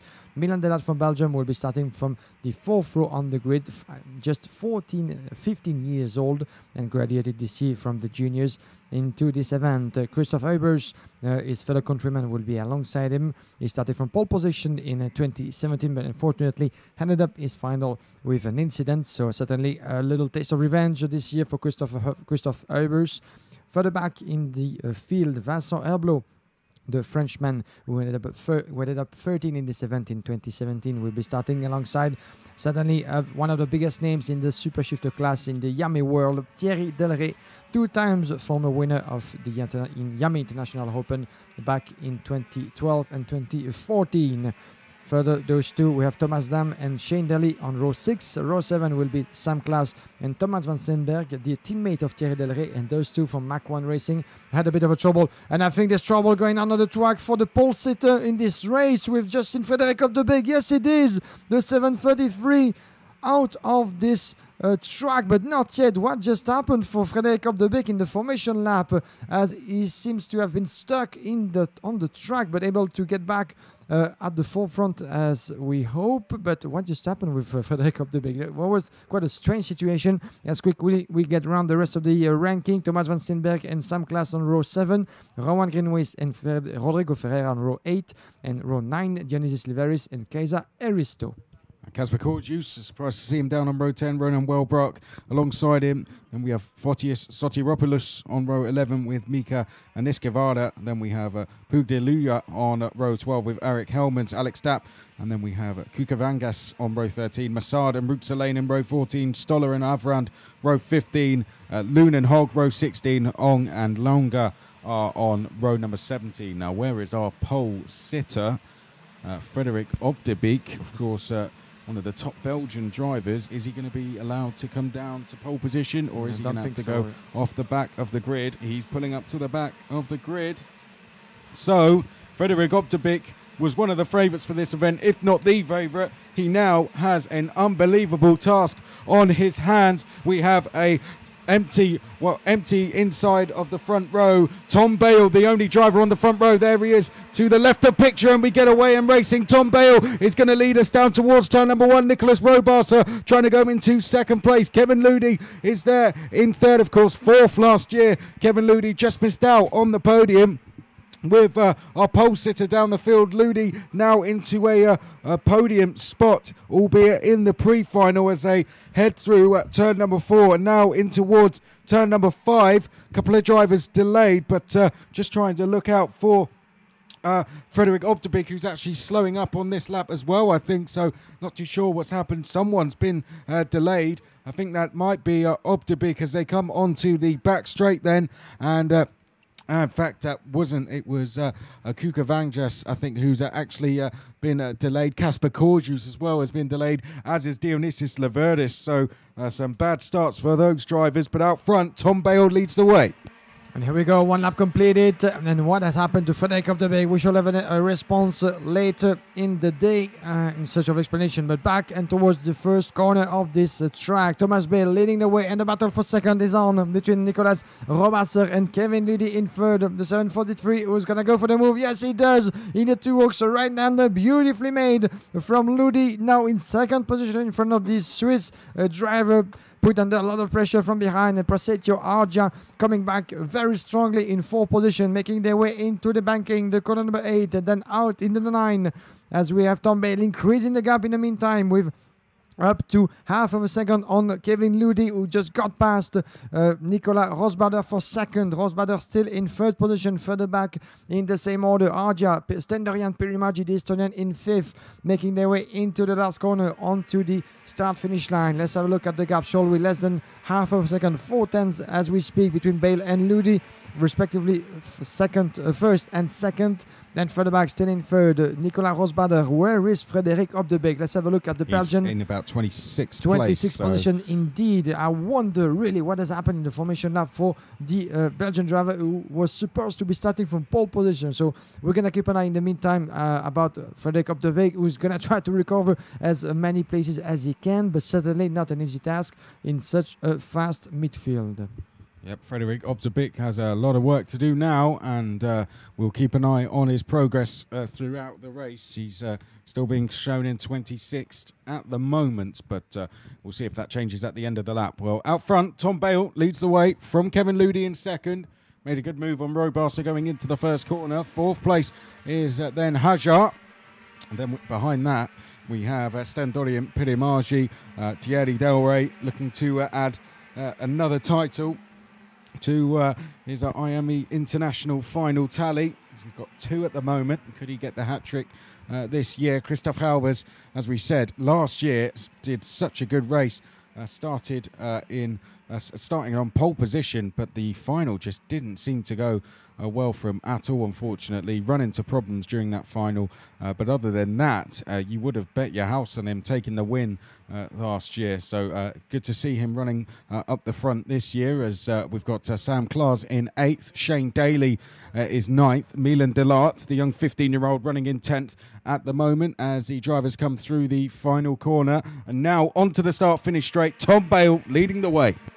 Let's have a look at the gap. Just 1/10 of a second between Tom Bale and Kevin Ludi. The battle for the lead is on as the top drivers are about to compete. And on your picture, we briefly saw Frédéric Op de Beek further back in the field, really with a lot of ground to recover. 25th position only, but back at the front, the 702 of Tom Bale is put under a lot of heat with just behind Kevin Ludi. Nicolas Robasser still in second and third respectively. 4th place and a big further back behind is Stenderian Pirimarji in 5th place with Prasetyo Arja in 4th. There comes a move. It was Prasetyo Arja on Nicolas Robasser making his way into corner number 8. And further back, yes, Chris, two drivers, I think, in trouble, being Eric Elemans and Maxime Avron. Those two really got together quite badly in the exit of the corner number 1. It's happening off your screen, just in front of us. Actually, this is not a good situation because they're stuck on the exit of turn 1, and we've got the drivers heading down through that corner now. The marshals gave, I think that was Maxime Avron, a chance to get going, but once the drivers had come onto the straight, it was time up, and Maxime Avron's car has now been pulled to the side of the circuit. Tom Bale, meanwhile, has extended his lead. It's 0.5 of a second now over Kevin Ludi. Kasper Korjus is quickest on track a little bit further down the field. Robasser in the white crash helmet is 3rd place. 4th place then, it is Prasetyo Arja. So won several titles back in Indonesia, has Prasetyo, as they head down towards turn number 11. There's a change for second in the background. Wait for it. There it is. And the driver in the white crash helmet now, Nicolas Robasser, into 2nd place. Kevin Ludi down into 3rd. And behind, it looks as if Stendorian Pirimarji is about to line up a move for 4th place. Is he? No room into turn 1. So stays in 5th for now. Thierry Delray still right involved in this there in 6th place. Yeah, the Macron driver closing in on Stendorian Pirimarji. That's a battle worth watching. Contact between Pirimarji and Delray there, as Delray went for a move. And Ludi's just lost the place. Yeah, beautiful to see from there. And the 702 of Thierry Delray still in the back. This is really, really close between those two, Pirimarji, Delray, as we had contact, as you saw. And there he goes, Thierry Delray, around the inside of the corner number 8. Shall it be successful this time for Delray? And not yet, I'm afraid, as Pirimarji remains just in front of the Belgian. Further back, we have indeed a change for 3rd position with Kevin Ludi dropping a place indeed for Arja. I think Delray just made a move on Pirimarji there, and we can see Christoph Halbers just behind him as they come around the final corner. Was that Delray on the attack? Well, it was several drivers. It was Kevin Ludi tumbling down the order. It was Pirimarji had also gone through as well, and is Ludi into the pits? Yeah, I think I've seen just one driver. There's your explanation. Kevin Ludi back in the pit. We haven't seen any mechanical flag presented to him. So Well, maybe a technical issue or something hitting the. He did slow up going through turn 3 and just allowed That might be one of the drivers, I think it was Prosetto Harja, to come through last lap. So must have seen a problem developing, and unfortunately Kevin Ludi is going to join the likes of Eric Hellmans, Vincent Herblo, Maxime Avrand and Anthony Hogg out of the race. Yeah, that's quite unfortunate for Kevin Ludi, as he was starting from second row on the grid and really one of the contenders for the top rows for the final. But that's part of racing as well, and the mechanic has failed Kevin Ludi on that one. 7 laps completed, 8 laps completed as we enter the 9th one on the track. At the picture right now is still Stenderian pretty much being stuck in 4th place behind Prasetio Arja. Thierry Delray still in 5th. Behind. The battle is on between those 3 drivers, separated by just a couple of tenths of a second. Can you see the Mach 1 blue livery suit of Thierry Delray is going to go for a move? Certainly the 2 times former winner of this event, Stenderian Perimaggi, who won previously this year the IAME International Open, as a reminder, in this category. So really 2 of the biggest names in the field battling at the moment for 4th position at the advantage of Perimaggi. But for how long? There they are on your screen on the back straight line. Further up at the moment, Thomas Bale is still making his gap of 7/10 of a second on Rohrbasser, adjusted in 3rd. And Thierry Delray is very, very close outside of the paddock chicane. He's going to certainly try to dive in the inside of the corner number 1, maybe in the first attempt for Delray. Still a bit too far to try to be efficient in that move. But in the meantime, Perimaggi is getting close to Prasetio Arja in 3rd place. And I think those 2 might want to work together to try to get past Arja at the same time for 3rd. Well, here comes Bale then. This is the battle we're looking at now, is the battle for 4th place between Perimaggi and Thierry Delray, heading down towards the banking. This now for the 10th time of 17. That's a look back at Christoph Halbers leading the 6th place battle. Sam Clark, Shane Daly also involved as that, as well as Milan Delart. And we have a gap Thomas Dam, he's involved in that as well. Then it's a gap back to Thomas van Steenberg as through the final corner. Still this battle continuing out of the last corner and down the start-finish straight. Delray now right behind Perimaggi as they're going towards turn number 1, but defensive line being taken there from Perimaggi, so no way through for Thierry Delray. It's been a pretty quiet race out front for this man here, Tom Bale. Of course, disaster pre-race for our pole sitter, Frederick Obdebeek, who's now in 18th place, by the way. But he had problems before the race, couldn't take up his position at the head of the field. Tom Bale sat on the front row on his own. We did see a move just happening there on screen, but we'll pick that up in a second. But Tom Bale has taken advantage of this now and leading the way. But he still has potentially Nicholas Rohrbasser to deal with here in the final few laps.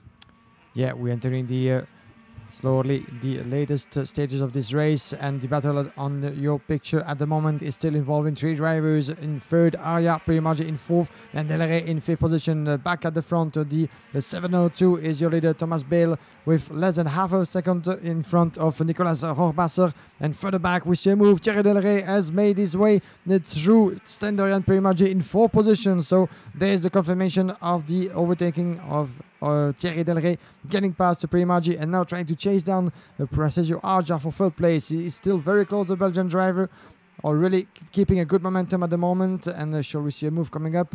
Oh, yellow flags. I think Thomas Dam was trying to make a move, and now there is yellow flag. Sam Klaas is falling down the field and could be out of this race. So you would have just caught it as we switched to the static camera down at the banking. Thomas Dam went for the move, and Sam Klaas has not exited the corner.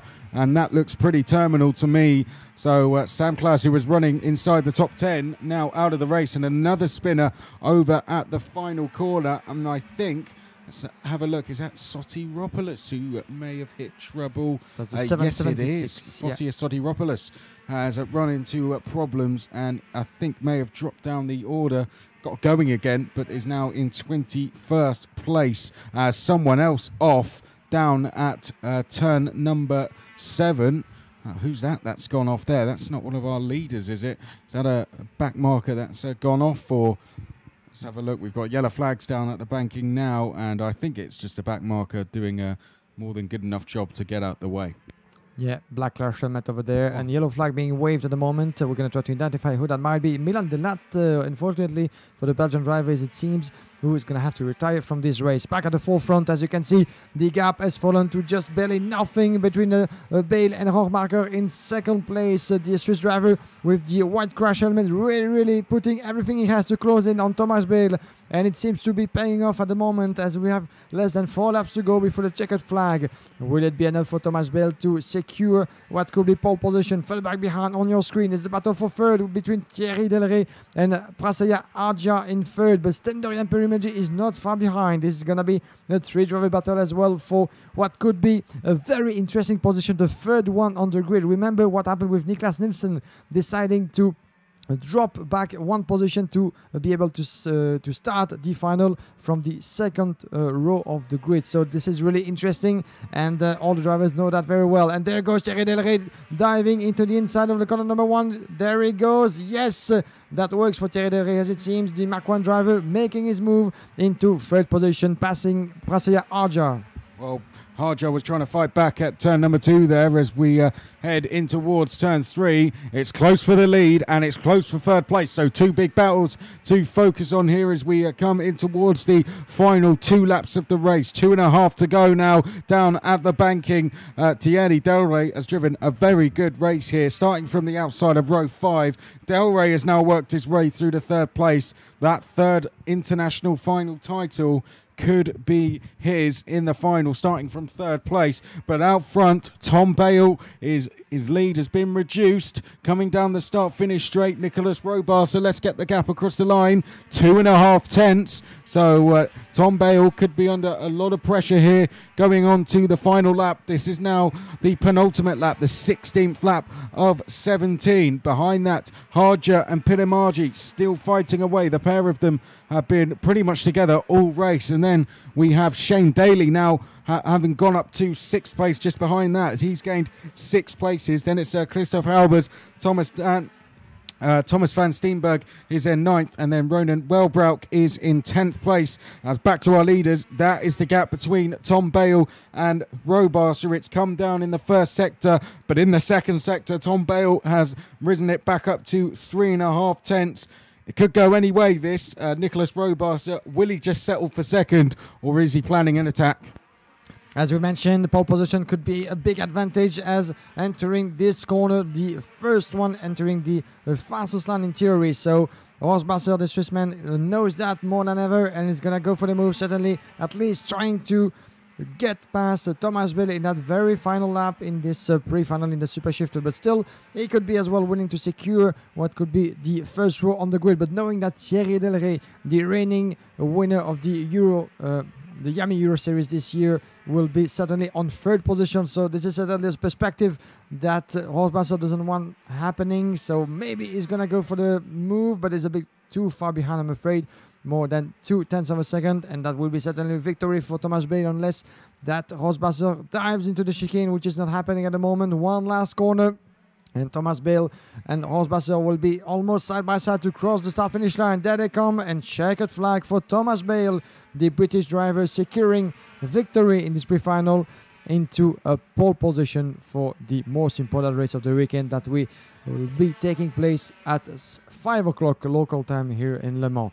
Beautiful effort put together by Thomas Bale in front of Nicolas Rohrbacher. Thierry Delray did the job as well, making up 7 places all the way to third. Considering that he won't be from pole position, still Thierry Delray will be on the left side of the starting grid on what is in theory the fastest line entering corner number 1. So that's a place that we've seen some drivers really battling for, and Thierry Delray at the upper hand on the Prasetyo Arja, crossing the line with 1.4 second advantage on his opponent. As you can see, the results appearing on your screen at the moment. Shane Daly crossed the line in 6th, 7th place for Christoph Ebers in front of Thomas Dem. Thomas Vansenberg ended up in 9th in front of Ronan Walbrook. Kasper Korius is 11th, 12th place for Mika Niskavara. Axel Dapp is 14th place for Frederick of the Beek, who made up 13th position after that bizarre incident that occurred in the formation lap, as we saw Frederick of the Beek being pushed out of the track.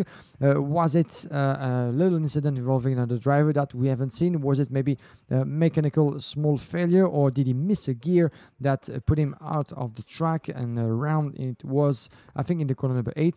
So as a result, of the Beek had to start from further back on the last row on the grid, and making his way into the midfield up to what is at the end 14th position. So still some hopes for a good result for Frederick of the Beek, but certainly not as he had expected into this pre-final. Rowan Greenwaits is 15 in front of Petteri Ruotsalainen, 17th place, and a good race as well for Benjamin Lugard, making up 17th position in front of Dionysis Livaris. Then we have Xavier Pujolera, 20th place for Simon Stoller in front of Fotios Sotiropoulos. Jussi Kuvankangas is 23rd position for Karl Massad.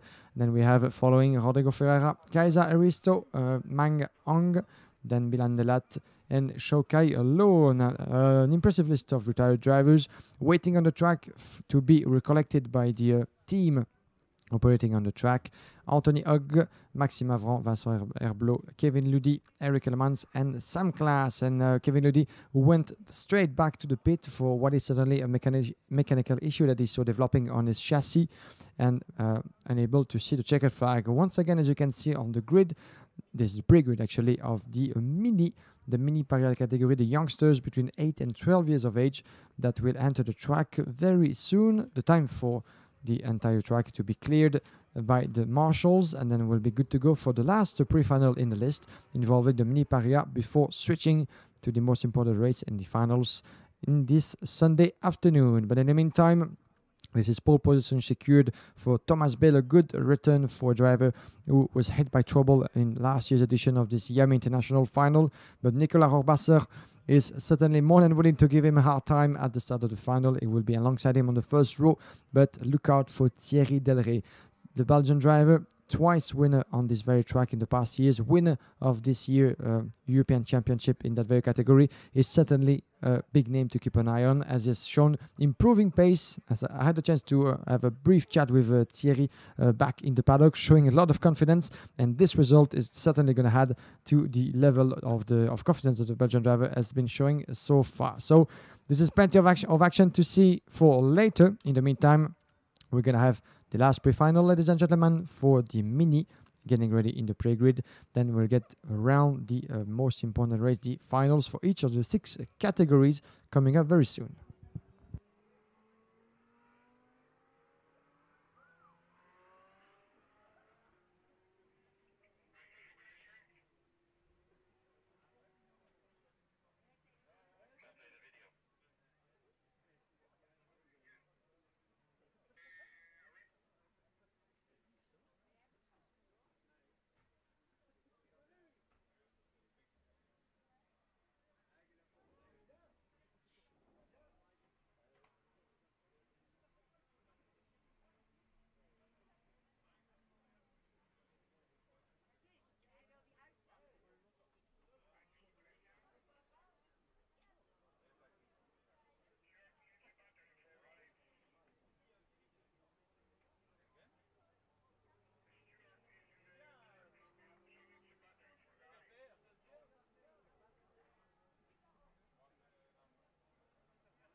And welcome back, ladies and gentlemen. If you follow us through the live stream made available to you by IAME Karting on iamekarting.com, as well as on the official Facebook page of the promoter of this event, IAME Karting. We just had a little break and a very nice video put together yesterday by the promoter about the fireworks and the drivers' parade that we had the pleasure of having yesterday night after a very busy day of racing. And it was busy as well on the track, trust me, with almost 500 drivers hitting the track with their flags on, waving in the wind for taking some nice family pictures. We had even more than 500 drivers and people on the track with friends, family members, team members, all gathering together for the fireworks, celebrating what is certainly one of the most beautiful and celebrated events in the karting world.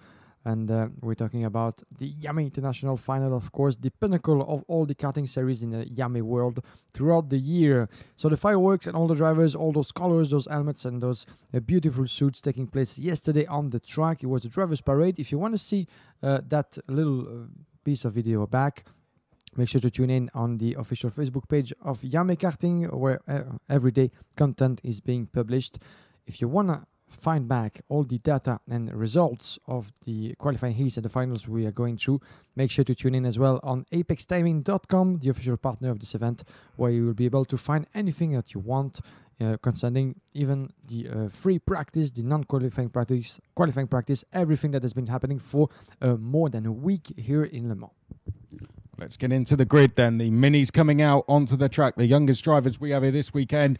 There's the grid. Pre-final time for them. The last pre-final of the day before we go into the main events. 9-lap race it's going to be. Starting on pole position, the defending champion, Brent Cruz. He took the win here last year from his fellow countryman, Santiago Trissini, and he's starting from pole position. Freddie Slater starts alongside. Freddie Slater, who's had good results in Brent Cruz's very own country over the years, as well as a brilliant season back in the UK where he finished 4th in the British Championship. Row 2 then, we have Miguel Piero Luzaraga. Miguel, the Spaniard, took overall pole position and 2 second place finishes in the heat. So he's got the pace to go and win this. Maxence Verbrugge is going to start to the outside of row 2. Started off his qualifying heats with a win. So watch out for the top French driver there on the outside of row 2. Row 3 is William McIntyre. First race outside of the UK, and William McIntyre is the vice British champion in 2018. Alongside him, Aidan Neate finished 5th in the British Championship this year. Juan Soldavini is going to be on row 4 with Kinu Al-Hazari. And then we come to row number 5, where we find another one of the Americans. It's Jeremy Fletcher, and Alejandro Pardi is going to round out the top 10. Just outside of the top 10 then, we come to Dal de Decker. Dal de Decker with success around Europe over the last couple of years. The Belgian, very quick driver, Augustin Bernier, younger brother to Victor Bernier, is going to be on the outside of row 6. Then it's going to be Sebastiano Pavan and Tiziano Monza. Then we have Sitavi Limantalak on row 8 with Guillaume Bolzar. Row 9 will be Aaron Garcia, Natano Tink, Ruben Volt and William Go will be sharing row 10. Row 11, Marius Agelopoulos and Emiliano Seyos Yiping. Then we have Giovanni Trentin and Nicola Lacorte in row 12. Row 13, Sacha Van Pat Bosch and Yoni Aikila. Row 14, Sebastian Philippe Rudd and Gabriel Stippel. Kimi Abraham, the last year champion of Belgium in this very category, who goes back from a very heavy injury in the IAME Series Benelux, back on track. It will be on row 15. Hugo Martinello alongside him, then Louis Leveau, Tom Callender, Arthur Raphael, and Clément Outran. Are we gonna be good to go? Yes, we are. We're racing for 9 laps in the mini category. This is the pre-final towards the turn number 1. Let's hope to have a clear getaway for all the drivers out there, and this seems to be good indeed for the pole sitter Brent Cruz, getting away already in front of Freddie Slater. Second place actually for Freddie Slater indeed. I think it is. No, this is actually Miguel Piero Luzaraga who made his way into second position in front of Freddie Slater. Let's have confirmation about the ranking as we enter the first corners of the first lap. Fourth place, I think it is further back for Juan Francisco Soldavini who made his way into third, I think, entering the banking in corner number 8, and still no drivers out. So a pretty clean lap so far. And it's getting a bit messy in the midfield as I think one driver is dropping back in the main straight over there on the other side of the track. A bit of a trouble over there as in the lead. This is Brett Cruz pulling away already and taking advantage of the battle happening just behind him into the last corner. Let's have a look at the ranking as we complete one first lap. And then a driver going wide, I think, in the last corner. Brett Cruz, confirmation of the advantage pulled together by the pole sitter. 1.1 second in just one lap. Soldavini indeed making his way into second place, but under a lot of pressure from McIntyre just behind. Freddie Slater dropping back 2 places, but he's going to try to certainly make up the ground up to the field. 5th place for Jeremy Fletcher, making up 4 places in the course of one lap. And there's your battle between the 8.18 of McIntyre and the 8.27 of Slater. Fletcher just behind him. Freddie Slater, my apologies, in 4th place.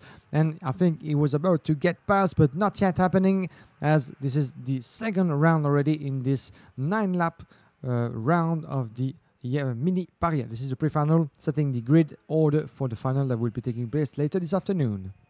Well, Brent Cruz is potentially already wrapped this one up. He's over 1 second clear, and a change for second just happening there. William McIntyre goes past Soldavini to take second place as we come on to the start-finish straight. Then head down for William McIntyre. He's going to try and convince the rest to go with him after the race leader. Freddie Slater is there in 4th place. Jeremy Fletcher in 5th. Aidan Neat is then in 6th place. He's under pressure from Maxence Verbrugge. Then we have Dal de Decker and the quickest driver on track, Sebastiano Pavan. Monza is then in 10th place. Trentin has made a really good start. He's gained 10 places so far, and he is just outside of the top 10 at the moment as the drivers now making their way down towards the banking. There's been a change for 3rd place. Freddie Slater going past Soldavini, but Soldavini's going to fight back down at the banking, is he? Well, Freddie Slater shut the door and hangs on to 3rd place. Behind that, I think Aidan Neat has now gone up to 5th place with a move on Jeremy Fletcher. So the Fusion teammates working their way forwards to 2nd, 3rd and 5th now as we come through turn number 12 and 13 and onto the start-finish straight, and the lead of Brent Cruz is coming down. It's down to less than 1 second. Well, it's now just climbed to over 1 second as another change there. Freddie Slater going past his teammate at turn 1, William McIntyre. So Slater now up into 2nd place. This, of course, the pre-final sets the grid for the final, and Slater there in 2nd place, McIntyre in 3rd, then it's Soldavini, Neat, Fletcher, Verbrugge, De Decker, Pavan, Monza, down towards the banking now for the 4th time, and there comes a move a little bit further back in the pack, and I think that may have been Jeremy Fletcher trying to make a move. He didn't quite get through though, so we'll have to try again a little bit later on in the lap, and that's reduced the 2nd place battle to just 4 drivers now. It's Slater, McIntyre, then we have Soldavini, and the quickest driver on track as of this lap is Aidan Neat, going purple through the 1st sector, quickest 2nd sector as well. Aidan Neat in 5th, absolutely flying. Let's see if he starts to move forward in this group. A beautiful move put together by the 875 Sebastiano Pavan, getting past the Dodedecker in the paddock chicane. This is very close as you have confirmation on the screen. Brett Cruz 1.1 second, and nothing to worry about so far for the American driver. Started from pole position, but that's more interesting what's happening further back behind. Freddie Slater in 2nd, McIntyre in 3rd, separated by less than 1/10 of a second, my apologies. Then in 4th place we have the 192 of Soldavini, but further back behind, this is the battle on your screen, the 8.27. This is Slater actually in 2nd place. McIntyre just behind in 18. And we have some trouble, I think, for Nicola Lacorte. Unfortunately, running in 19th place, but out of the track as we speak, with some yellow flags being waved, certainly. Got going again, I think so. All right, good news, and this is the end of the potential neutralization as it gets going. Get back in the corner number 11, the driver in second position.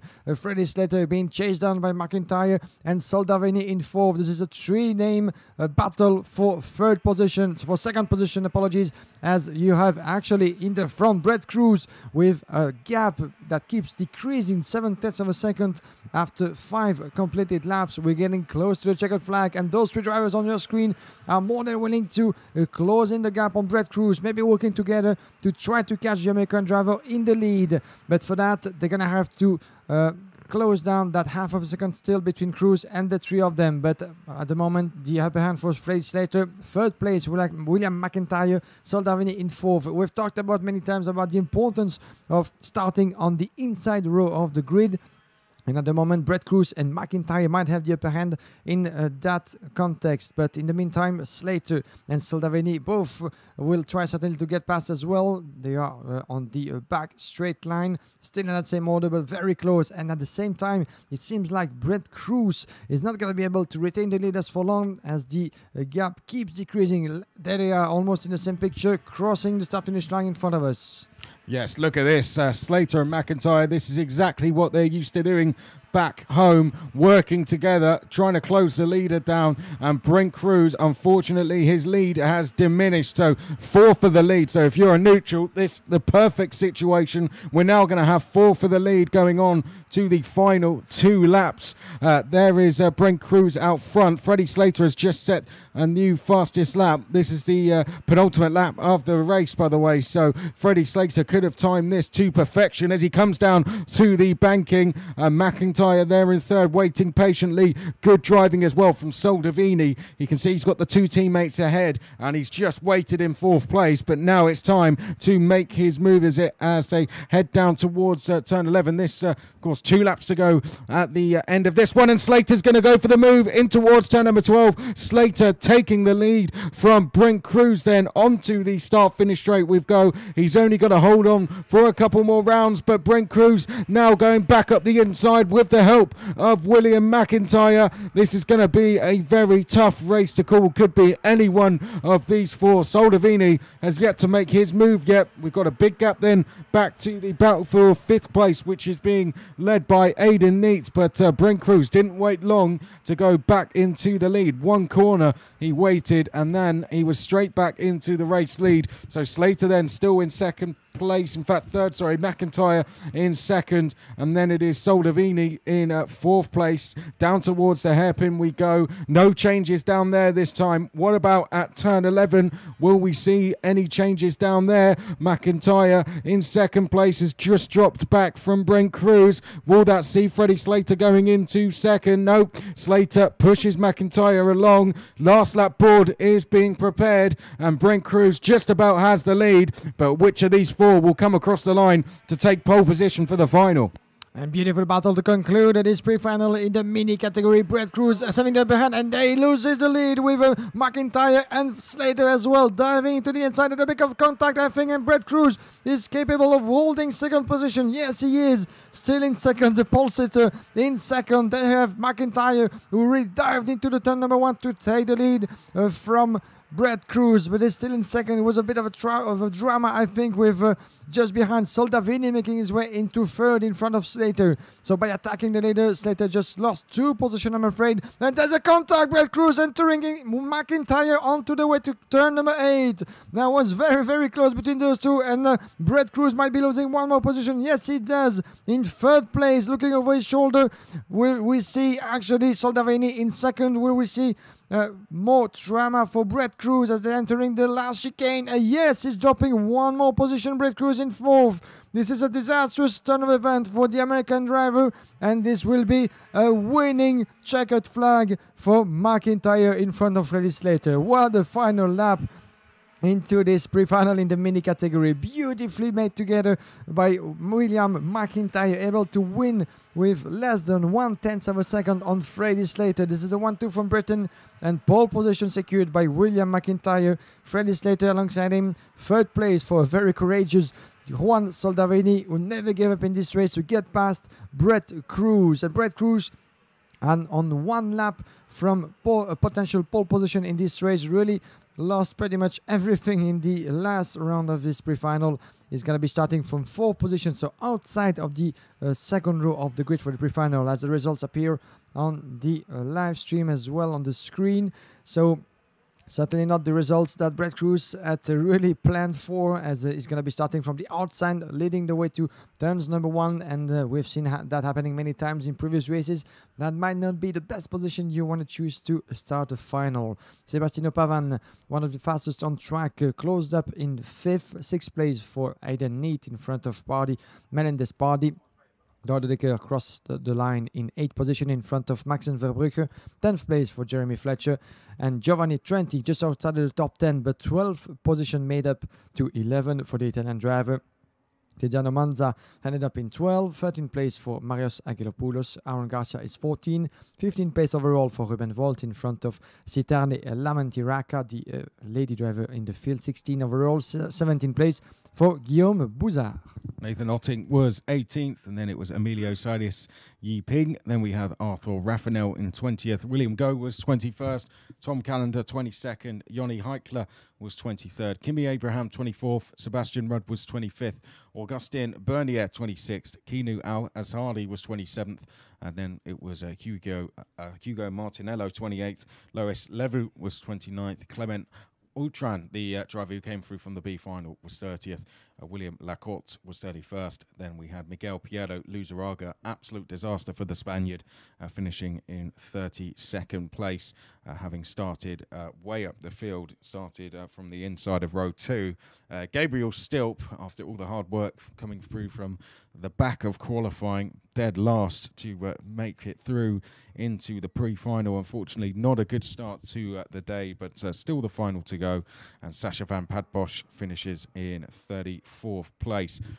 Well, brilliant race out front between the two leaders, the two teammates, William McIntyre and Freddie Slater, as well as, of course, Juan Soldavini and Brent Cruz. All 4 drivers would have been deserved winners, but in the end, there can only be one, and it was William McIntyre who took the victory. Team tactics came into play there at the end. Freddie Slater had a look over his shoulder as William McIntyre had a look over his. Freddie Slater just gave him the signal.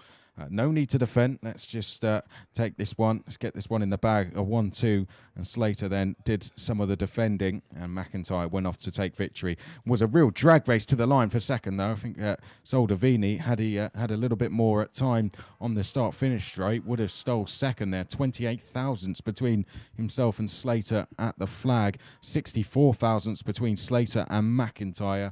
And in total, let's go with some more figures. Why not? 92 thousandths between the top 3 on the line. The final is going to be a fantastic race, and that will be live at 5:30. We're going to begin the build-up then to the first of our finals. Seniors are going to be coming out onto the circuit now, and the grid has been set via the pre-final earlier. We will go through the grid in just a second. It's going to be the first final of the day, and we will be back to build up to it after a very short break.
We've been through qualifying, we've been through the heats, we've been through the C finals, the B finals, the pre-finals. Now it's time for the finals. We're going to start with X30 Senior, and a lot of people gathering around the circuit getting ready for this one. Perhaps the most unpredictable class, along with juniors. Some big names in this one.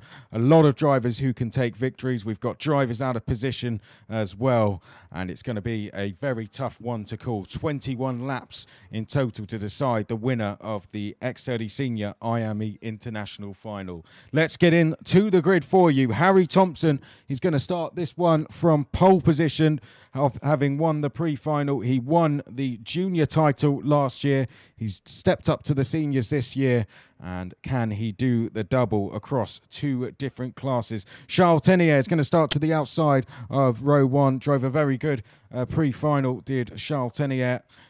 12th last year at the event and was the top French driver as well. Joey Van Splinteren starts to the inside of row number 2. X30 Euro Series vice champion in 2018, Joey Van Splinteren. Elliot Harvey, he came through from the 5th row in the pre-final. He starts on the outside of row number 2. He was 16th in the event last year, came through from the back of the grid to get that result. Now he's at the front. Let's see what he can do. Row 3, Thomas Turner, LGM Series champion back in the UK. He is alongside Joe Turney, the British champion. Joe Turney drove a good pre-final, came through from row 7 to qualify on the outside of row 3. Nicola Pico, he's had a very consistent weekend. 7th in the X30 Euro Series this year. 7th on the grid for this one. Let's see how the Frenchman goes. Clayton Ravenscroft, unfortunately, dropped back just a couple of places in the pre-final. But the driver who was 3rd in the X30 Euro Series this year will be on the outside of row number 4. Reese Viverette starts to the inside of row number 5. 20th last year, Viverette. Let's see if the Belgian can improve on that this year. Oliver Hodgson, the reigning champion, not having the best of weekends by his standards, but come the final, it's what it's all about. Let's see if Oliver Hodgson from the outside of row 5 can defend his title successfully. Victor Oberg is going to be on row number 6 with John Norris, the Irishman. John Norris raced in the shifters last year, finished in 3rd place before picking up a penalty. Racing in the seniors this year, John Norris has gone along very well. Caden McQueen, first ever senior race, starts from row 7, moved forward well in the pre-final. Let's see if he can continue that progress now in the final. Mark Kimber, he has had some bad luck in the heats. He started his heats from the front row, so a brilliant qualifying from him. Bad luck in the heats though for the X30 Euro Series champion. He moved forward well in the pre-final. He's now got some work to do again in the final. Row number 8, Seam Liedmer, 13th in the X30 Euro Series this year. He's alongside Louis Westover, who was 4th in the final last year. Enrique Bordas Cotes is going to be on row number 9. Enrique was 19th last year, so already an improvement on the grid this year. Let's see if he can improve on that result overall. Xavier Hansen, former Academy Trophy champion, starts to the outside of row number 9. Row number 10, Alexandre Piquet is alongside Anthony Doug. It's an all-French 10th row. Artu Salmela is on row 7 with Daliash and Moghadampour. Then we come to row number 12, Philip Rawson, 9th in the LGM Series this year. He's alongside Gus Lawrence, who finished 15th back in 2014 in the finals. Gus Lawrence, let's see if he can make an improvement on that result. Ross Hayes has won one of his heats this weekend. He's going to be on row 13 with Leonardo Caglione. He qualified 4th overall on Wednesday. Hasn't had such good luck today, but can he turn that round now in the final? Row 14, we come to Sean Butcher, finished in the top 10 in the X30 Euro Series this year, has come via the B final. Sean Butcher will only go forwards, in my opinion, from row 14. Stephen Letts, likewise, qualified on the front row for the pre-final. Starting on the front row, for the final last year, Stephen Letts. Then had a bit of an incident. He's on the outside of row 14. Then it is Harry Platten next along, 19th in the X30 Euro Series from Etienne Shelley, who had a DNF, which has spoiled his chances of a good grid slot. Then we have Max Solander and Ellie Goldstein, and then Morgan Porter, 9th in the X30 Euro Series this year, alongside Piers Lahane. Those two qualified well for the pre-final, but both unfortunately both caught out in incidents. Guillaume, who's your money on? A lot of names, actually. Pretty much the entire top 10, as we've discussed just before the building of this, up to maybe 8, 9 different names that could actually play a good part into the win, into this senior final. This is the first of 6 rounds to come before we conclude this beautiful day of racing. And this is, ladies and gentlemen, the moment that we've been expecting for more than a week. This is the IAME International Final, getting into its most anxious part. Definitely certainly the most exciting races for all the drivers involved in those finals. Just 34 names on the grid, the 34 best drivers out there for each of the categories, starting with the seniors. 14 years of age is the minimum required to enter this class, which is highly considered as one of the top classes into the IAME categories, along with the super in terms of engine. But in terms of intensity, in terms of names and quality of driving, the senior is really a class that's worth watching for. At the moment, the formation lap is underway as Chris just went into this impressive list of names forming the top rows on the grid. Harry Thompson will be starting from the left side on the track, the right side of your picture. Alongside him, Charles Ternier. Look out for Joey van Spluteren. Is previous winners for many years. One of the top names is in this category. His advantage being on the second row on the inside of the track. On the way to turn number 1, we've seen that it procures to so many drivers such a big advantage compared to the right lane of the grid. And certainly this right lane full of drivers is more than aware that a start will be crucial to make his way into that very difficult turn number 1. We're going to be good to go, Chris, for 21 lap, and at the end we'll have our first champion of the day in the senior category. Well, pick a number and that could be the winner. This is going to be a very difficult one to call. This the IAME International Final for X30 Senior. 21 laps ahead of us and we're off away in racing. Harry Thompson leading us down towards turn number 1 for the first time. Joey van Splinteren has gone into second place. Going into third is Thomas Turner as they come out of the first corner. Going into fourth place, I think, is Nicola Pico. Oh, almost a little bit of contact there between Charles Tenier and Elliot Harvey. Joe Turney's come up to 5th place. Caden McQueen is up to 7th place as they make their way in towards turn number 4 and 5. Reese Viveret is behind that as they come through the chicane and now down towards the banking. It's getting a little bit congested in the midfield, but at the front a nice clean start from everyone and we're all going round nice and safely out front. That is your leader, Harry Thompson, from 2nd place. Joey van Splinteren down towards turn 11 for the first time, and there's a change for 4th in the background. Charles Tenier goes down the inside of Joey van Splinteren, now Thomas Turner, sorry. Now Joe Turney trying to make his move as they exit the last corner. Elliot Harvey is in there as well. So your order across the line then, it's Thompson, van Splinteren, Pico, Tenier, Turner. Then we have Turney, Harvey, McQueen, Viveret and Victor Oberg up to 10th place.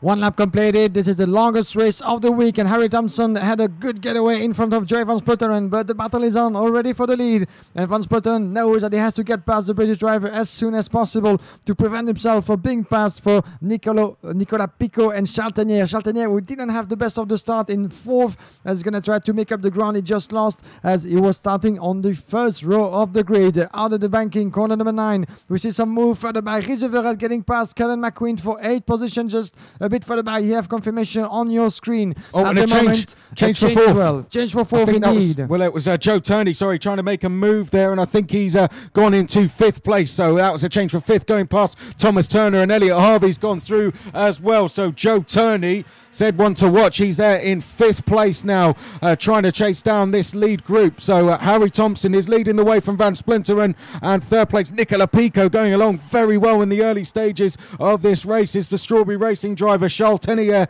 in 4th place. A little bit of a lonely 4th at the moment as Nicola Pico now dives to the inside of Joey van Splinteren down at turn 4. So Pico, what a performance he's putting in the early stages of this race. He's now up into 2nd place. Pico in front of his home crowd. Pico staring at a potential race lead now as we head down the back straight for the 3rd time. How is Van Splinteren going to respond to this, I wonder? Is he going to work with Pico, or is he going to try and take that 2nd place. Straight back from him. He's going to go for the lead, Nicola Pico. So Pico hits the front then. Coming out to the final corner, we have a French driver in the lead here at Le Mans. Nicola Pico leading the way as Harry Thompson's on the grass going in towards turn 1. Joey Van Splinteren goes to the outside and Van Splinteren now takes the lead. Harry Thompson and Pico, they're still not finished with each other here. What is going on in the final? Charles Tenier, oh, and it was always going to end in tears. Pico off, Thompson off, Tenier off. Turney's gone up to second place, Harvey up to third, and Thomas Turner up to fourth. Well, it was always going to happen, Guillaume. They were just fighting far too hard with each other, not giving each other enough space, and it's not surprised to see that 3 of them have ended up on the grass. This is a huge drama and ton of event happening into the opening laps of this final, and 3 of the biggest names out there fighting for the win and already out of contention. But look who took advantage of that situation in the lead. Joey Van Splinteren, and further back we have in second place, this is Joe Turney in second position, being chased at the moment by the 291 of Elliot Harvey. And Elliot Harvey. And there he goes as well for second position, diving into the corner number 1. Oh, a bit of wheel banging over there, I think, from a Turney, who's being getting passed by Elliot Harvey. Now in second, looking over his shoulder, who's in 4th position. This is in 4th, indeed, the 224, Thomas Turner in 4th. These are the drivers now to keep an eye on, as we lost 3 of the biggest names in the field, Tenier, Thompson, as well as the others further back in the field. We're going to try to follow the recovery race for these 3 names. But what a drama in the previous lap, as we have a warning flag for Nicola Pico. Indeed, that seems a bit logical, as Pico was really pushing very hard in the lead. But him and Thompson had a bit of really wheel banging at one point out of the turn number 1. Then it ended up in such a disastrous situation for the 3 of them. Well, the lead is coming down, by the way. Elliot Harvey has just gone past Joe Turney, and he's pulling in race leader Joey Van Splinteren as they make their way down the start-finish straight. Is Joe Turney going to work with Elliot Harvey? Yes, I think he is. He did not look to make a move there. He looked over his shoulder at fellow Brit Thomas Turner. We've got a Dutch driver out front and 3 of the Brits in chase as we go through turn 2. Ravenscroft is then in 5th. Defending champion Hodgson is 6th, and he's just set a new fastest lap as Oliver Hodgson. Mark Kimber from down the grid is up to 7th place. It's a brilliant drive from Mark Kimber. Then we've got John Norris in 8th. Caden McQueen is 9th, and Reese Viverette is 10th, as the lead now down to less than half a second between Elliot Harvey and Joey Van Splinteren. Onto the back straight we go. Elliot Harvey a little bit unlucky to have started down the order in the pre-final last year. He finished 16th in the final in the end, now chasing a potential race lead. What a difference a year makes as the Dan Holland Racing driver out the last corner. Is this the lap? He is going to take the race lead of the IAME International Final. He's got the run going in towards the first corner, but Joey Van Splinteren had just about shut the door. I think the banking could see a change here, or will we see one at turn 2? Van Splinteren having to defend there. Harvey trying to look for the cutback. Don't forget about Joe Turney as well, and Thomas Turner. We haven't mentioned him enough, but Thomas Turner driving very well. He's there in 4th place as well, as we head down to the banking now for the 7th time, and Elliot Harvey's got the run. Is he going to look to the inside? Van Splinteren defends. Well, what an intense race this is so far, and we've got Ravenscroft closing in. He's only 1 second behind these guys. Yeah, let's pay attention to Ravenscroft as well, as we have 4 names in the lead at the forefront. On your picture, this is very close in the corner number 11, but still Van Splinteren is able to secure first position from Elliot Harvey. Still very, very close, less than 1/10 of a second, and Ravenscroft is closing in very fast as well behind. Look at him on the left side of the track, diving into turn number 1, but Van Splinteren is able to hold on the lead, but for how long? And Ravenscroft is getting past for 4th on turn A. Beautiful move around the outside of corner number 1 in front of Thomas Turner for 4th. Beautiful move. Side by side for the lead. Elliot Harvey dives for the lead down the inside at turn 3 and takes it from Joey Van Splinteren. At the same time as that, Clayton Ravenscroft, I think, have gone through to 3rd place past his teammate Joe Turney. Going up to 4th place is Thomas Turner as they come down towards the banking. So Elliot Harvey into the race lead from the outside of row 2. But look at the lead group. It now involves Oliver Hodgson in 6th, Mark Kimber in 7th,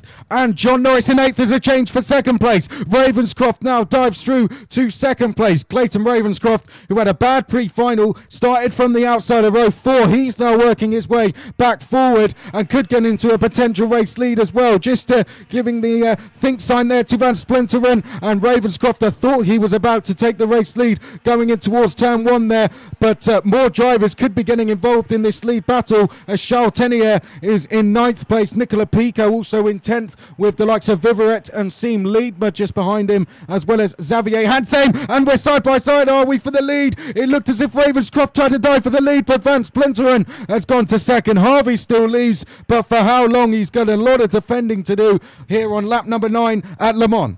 Just 9 laps completed, and this is a fantastic piece of racing. This is the final, ladies and gentlemen, in this senior class. And at the moment, we have Elliot Harvey battling with Joey Van Splinteren, still very close. And look at Ravenscroft coming in very fast in third, and changing as well further back in the midfield, I think, on the top 10. Yes, Oliver Hodgson past Joe Turney. It's happening further back in this forefront of the final. Let's have a look at Joey Van Splinteren. Is diving around the inside, going onto the apex in turn number 1. It was very close for Van Splinteren to take the lead, but it's not happening yet for the Dutchman in second place. Third place, Ravenscroft, looking over his shoulder to see where Turney is. He's just in 4th position. Look at the list of drivers that we have at the forefront, all battling for what could be a potential podium. And a warning flag for Caglioni, the 258, as we had previously for Joey Van Splinteren. So it seems that the marshals think that Van Splinteren might be a little bit too aggressive in his maneuvers down in the corner number 8. This is the banking.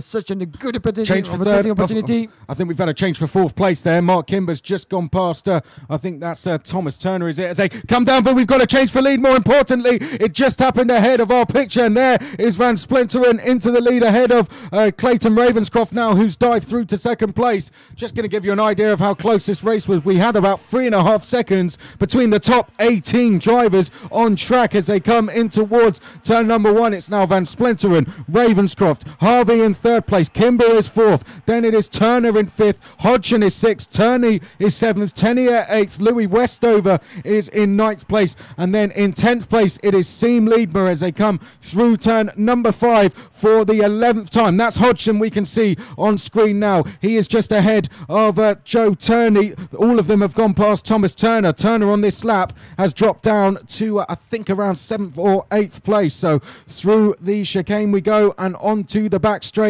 Turner now at the back of the lead group. It goes all the way down to about 8th place as we head in towards turn number 11 for the 11th time of asking, and more moves being made, I believe, in the background. So let's bring you the order then as they come across the line. We're about halfway through this final, ladies and gentlemen, and Van Splinteren is leading the way from Ravenscroft, Harvey, Kimber, Hodgson, Turney, Tenier, Turner. All of them in that lead group, all 8 drivers split by less than 1 second. We're more than halfway through this final, ladies and gentlemen, and Joey Van Splinteren is still having the upper hand, but for how long as Ravenscroft is closing in? He's never been so close, less than 1/10 of a second at the moment between Ravenscroft and Van Splinteren, 1 and 2 respectively. 3rd place for Oliver Terry in 3rd, then we have further back Mark Kimber coming back from behind, as well as for Oliver Hodgson in 5th position. Those two want to get involved, that's for sure. In corner number 9, Hodgson on your picture, just in front of Joe Turney in 6th. Charlton is not far behind. This is impressive recovery from Charlton further back, a change as well. That's Joe Turney going past Oliver Hodgson. Yeah, beautifully made from Turney in front of Hodgson as we get back on the start-finish line, entering the 12th lap into this race. 12 lap completed, the 13th, and Van Splinteren is still shutting the door, but around the outside goes Ravenscroft. Fantastic move indeed, but look at Van Splinteren fighting back in the exit of corner number 1, and there he comes back, Van Splinteren in the lead, but Ravenscroft, and there he goes! Down the inside for second place. I think that's Elliot Harvey taking second. It is. Well, Ravenscroft tried a brave move around the outside there, but Harvey's move was just as good. Down the inside at turn number 2. Now he's into second place. Van Splinteren still leads and was going defensive there. So Ravenscroft down to 3rd place, and it's Kimber in 4th. Joe Turney is 5th. Hodgson still in 6th place as they come onto the back straight. Then it's Thomas Turner, Tenier, Leadmer. Then we have behind behind that, I think Louis Westover as well as they come in towards turn number 11. Harry Thompson, by the way, has now joined the back of this lead group as Oliver Hodgson goes past Joe Turney. Those two have swapped places more times than I can count as we can now head down to start lap number 14 of this race. Van Splinteren and Harvey, there they are, 1 and 2, but there's a whole queue of drivers just behind the top 11, split by less than 2 seconds now as we head through turn number 2.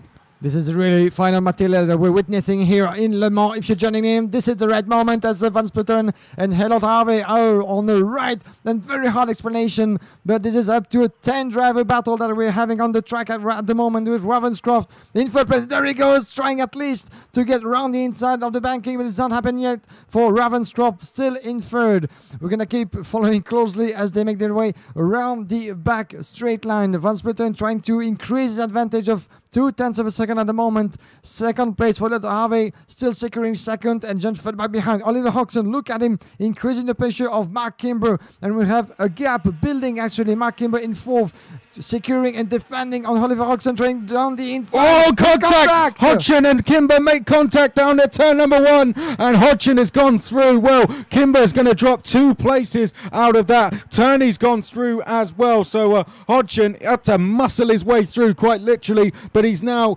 into 4th place as they come through turn number 5 and in towards turn number 6. It's still Van Splinteren, Harvey and Ravenscroft as we work our way down towards the hairpin. Are we going to see a change of lead? Harvey dives to the inside and takes the lead away from Van Splinteren, but runs wide, and now Ravenscroft hits the front. Had to go around the outside at turn 10, but Ravenscroft into the race lead then down towards turn number 11. Hodgson diving to the outside. Oh, and Hodgson's gone over. Hodgson up and over. I think Harvey has gone off as well. Ravenscroft is in the lead. Now Turney's in the lead. The pair made contact. Van Splinteren is going to hit the front down the straight. Look at it. It looks like we've just started the race. I can tell you Hodgson is up and out the car and safely walking away, thankfully. But Joey Van Splinteren is leading the way. Turney is there. Oh, and more contact. Mark Kimber now running wide. And Seam Liedman now making contact as he runs wide as Joe Turney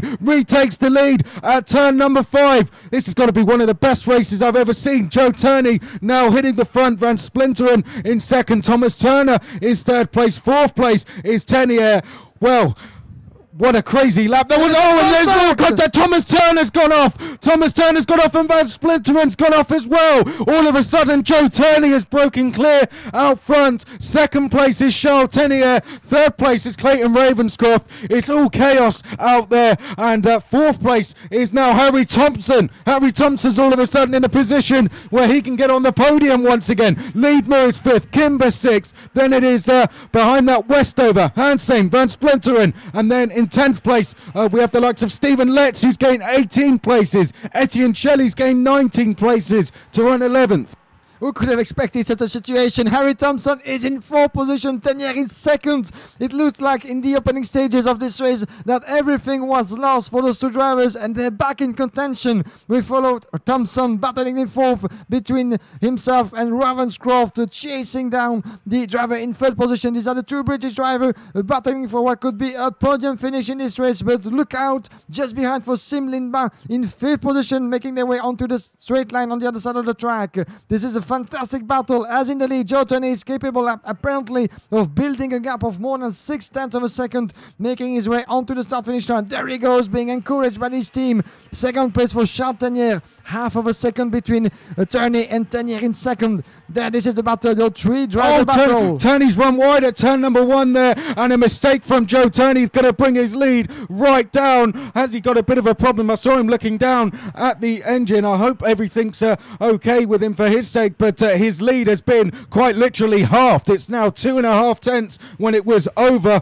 1/2 a second. So all of a sudden, just as we thought the battle for the lead may have been finished, it is now back on. 5 for the lead once again. 1.4 seconds between the top 5 at the start of this lap. It's probably going to be around 1 second this lap. You've got a quick view of the size of the crowd we have in today enjoying this race. Behind the top 5, we've got Westover, Kimber and Hansheim. Westover has gained 10 places places. Hansame also gaining 10 places in this race as we're about to start lap number 19. Up to the line we go. Turney leading the way. He cannot afford one more mistake here because Charles Tenier is closing in, and he's not alone. He's got Ravenscroft with him, Harry Thompson with him, and Seam Liebman with him as well.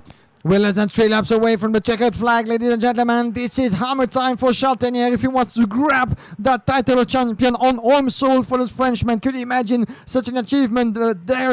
To do that, he has to get past George Turney and prevent himself from getting past from Clayton Ravenscroft in third position. These are the two battling for second on your picture. Entering the banking, I think further back Thompson and Sim Ledma are battling as well. And Ledma is getting through now. Thompson is back in third position. Beautiful battle at the moment. And look at what's happening further up for second. There's a change indeed with Ravenscroft getting past Charles Tenier. Yes, he does in the chicane. This is incredible at the moment as Ravenscroft is making his way in second position. We're less than 2 laps away from the checkered flag, and there he goes, and very unhappy about what's happening, Ravenscroft. No.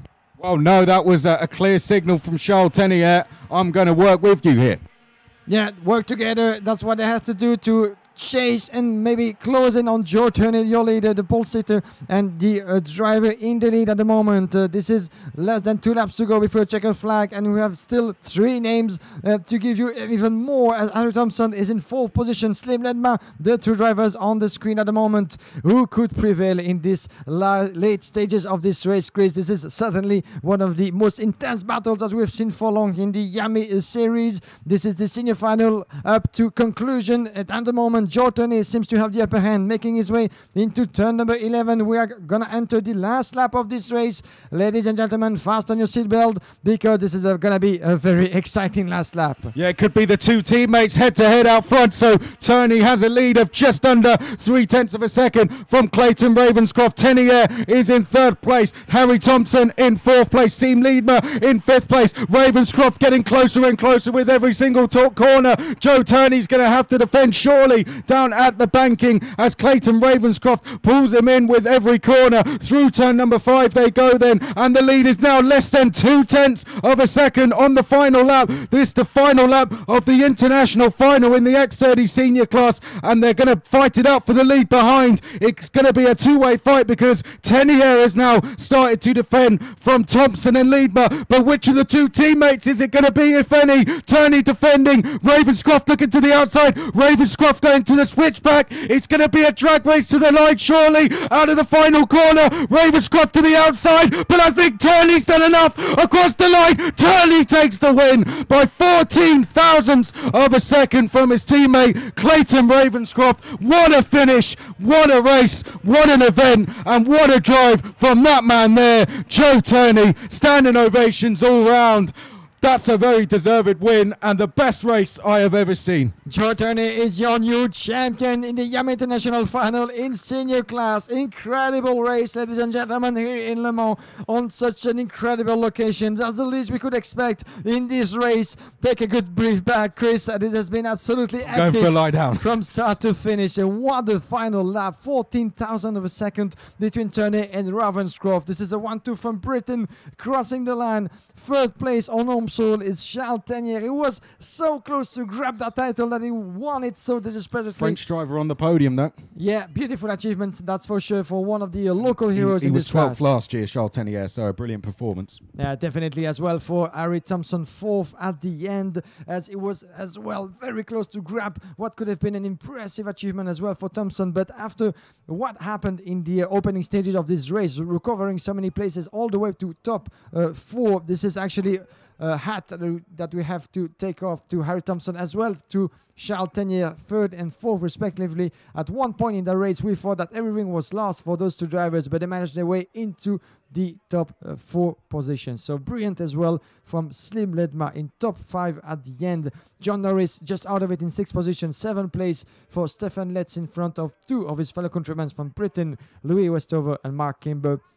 10th place for Belgian Xavier Hansen in front of Leonardo Caglioni. Essentially crossed the start-finish line in 12th position, making up 18 places in this race, just in front of Enrico Bodacortas. And just further back behind, we have as well Mark Scherlander in 15th, 16th place for Rhys Viveret, 17th place for Morgan Porter. Anthony Doug was 18th, Alexandra Piquet 19th, Ross Hayes 20th, and then we had some of the big fallers, unfortunately, Thomas Turner and Jerry Van Splinter and Nicola Pico as well, Dariusz Mokadampur, Gus Lawrence, Caden McQueen, Artu Salmela, Victor Robug was the first of the non-finishers, along with Harry Platten, Elliot Harvey, Oliver Hodgson, Pierce Lahane, Sean Butcher and Ellie Goldstein. Well, what did that race, what it didn't have, basically, I think is how we describe that race. It had everything. Joe Turney taking the win by 14 thousandths on the line from his teammate in a drag race to the line, Clayton Ravenscroft. Charles Tenier on home soil takes a podium. We had Harry Thompson in that earlier instant with the likes of Nicola Pico and Joe Van Splinter, and I think it was, which saw them going off the circuit. He recovered to 4th place. Seam Liedma gained 10 places to finish 5th. Stephen Letts, 21 places gained in that race. He come from the car park to 7th place. Fantastic performance from him, especially after the luck he had last year. Westover, 8th place. Kimber, 9th, but at one stage looked like he could have battled it out for the win. Hansame 10th, Caglioni gained 15 places, Etienne Shelley 18, Rawson 10 places, Solander 16 places gained, Morgan Porter from last place, 17th place. But of course we had Oliver Hodgson flip the cart. That led to more drivers going off, and unfortunately a lot of big names fell. But at the front, Joe Turney played his cards spot on. He kept out of trouble, and at the end of the race he beat his teammate to the line by just 14 thousandths. Turney and Ravenscroft, you're 1 and 2. Tenier 3rd. We're gonna have to take a quick break after that one, and then we'll be back with the final for the juniors.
Well, back to the racing. What to say after that? Like, as we were just talking off air, that best race. I think we've both of us agreed, best race we've ever seen. just thinking about it just there, I mean, Joe Turney took the victory. You've got to give huge credit, not just him, but all the drivers, of course, at the front. How they were involved in such an intense battle for the lead, but yet managed to keep their cool, make the right decisions at the right time to get themselves in the fight for the lead at the end. Of course, drivers that fell were unlucky with incidents and what have you, but how you keep your cool when you've dropped down to, say, 6th place at one point, 7th place, then to make it back to the lead and just keep focused and keep calm and not do anything silly is something I can only admire from these guys. That is why they are the best in the world, and that is why he has been crowned the international final champion. Fantastic driving from, we could name, I think, 12, 13, 15 drivers in that all deserve a huge round of, a huge cheer. And but in the end, of course, the winner, Joe Turney, with Ravenscroft and Tenier also on the podium. Should we get into the juniors? Yeah, and I can't wait to see the juniors coming up as well, because this is a beautiful class with full of very skilled drivers. So you can expect at least to see beautiful action on track as we're going to come up with the final for that very category, the juniors, with the drivers between 12 and 14 years of age making themselves ready on the pre-grid and waiting for the officials to give them the thumbs up and hit the track for 2 warm-up laps. The first one to get the tires at temperature, the second one to form the grid for the rolling start to follow. We're going to have a very beautiful grid of 34 drivers coming up on the track for a start programmed in less than 5 minutes on the international karting track of Le Mans.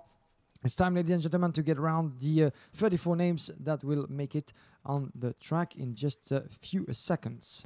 So Alex Lloyd, Exeter Euro Series vice champion, is going to be on pole position, and alongside him is going to be Delano Vanhoff. Delano Vanhoff finished 2nd in the pre-final, 6th in the European Championship this year, 3rd in the X30 Euro Series. Loris Cabarrou is going to start from the inside of the 2nd row. Top French driver in this one. No doubt he's going to have a lot of support. He's alongside Sam Balatar. Sam Balatar, the International Open champion. Taylor Barnard is going to be on row number 3. Taylor Barnard, who finished 4th in the World Championship this year. He is alongside Tom Uzan. Then we have 4th on the row 4, Josh Rattigan.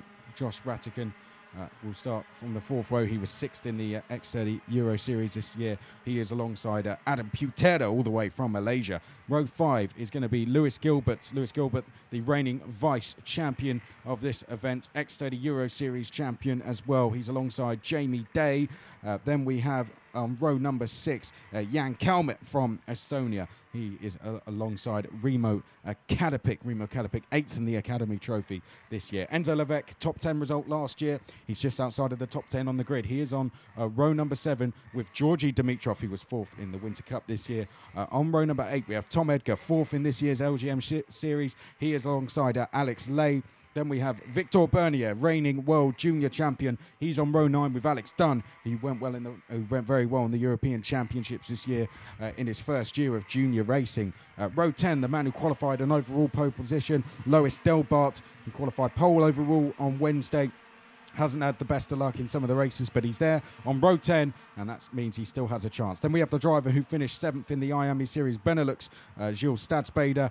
Then we come to Lachlan Robinson. Robinson, who had a good performance here last year.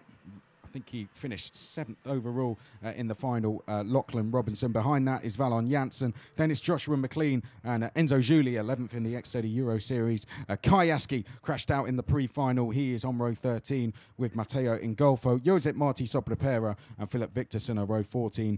Isaac Hajar, 16th in this year's European Championship. He is alongside Douglas Bolger. Then we have Daniel Nogales and Cesar Gazzo. Fortunately, similar luck to what he had last year at the moment. He's down the back of the field. Let's see if he can move forward. And at the back of the field, Oliver Gray and Maximus Meyer.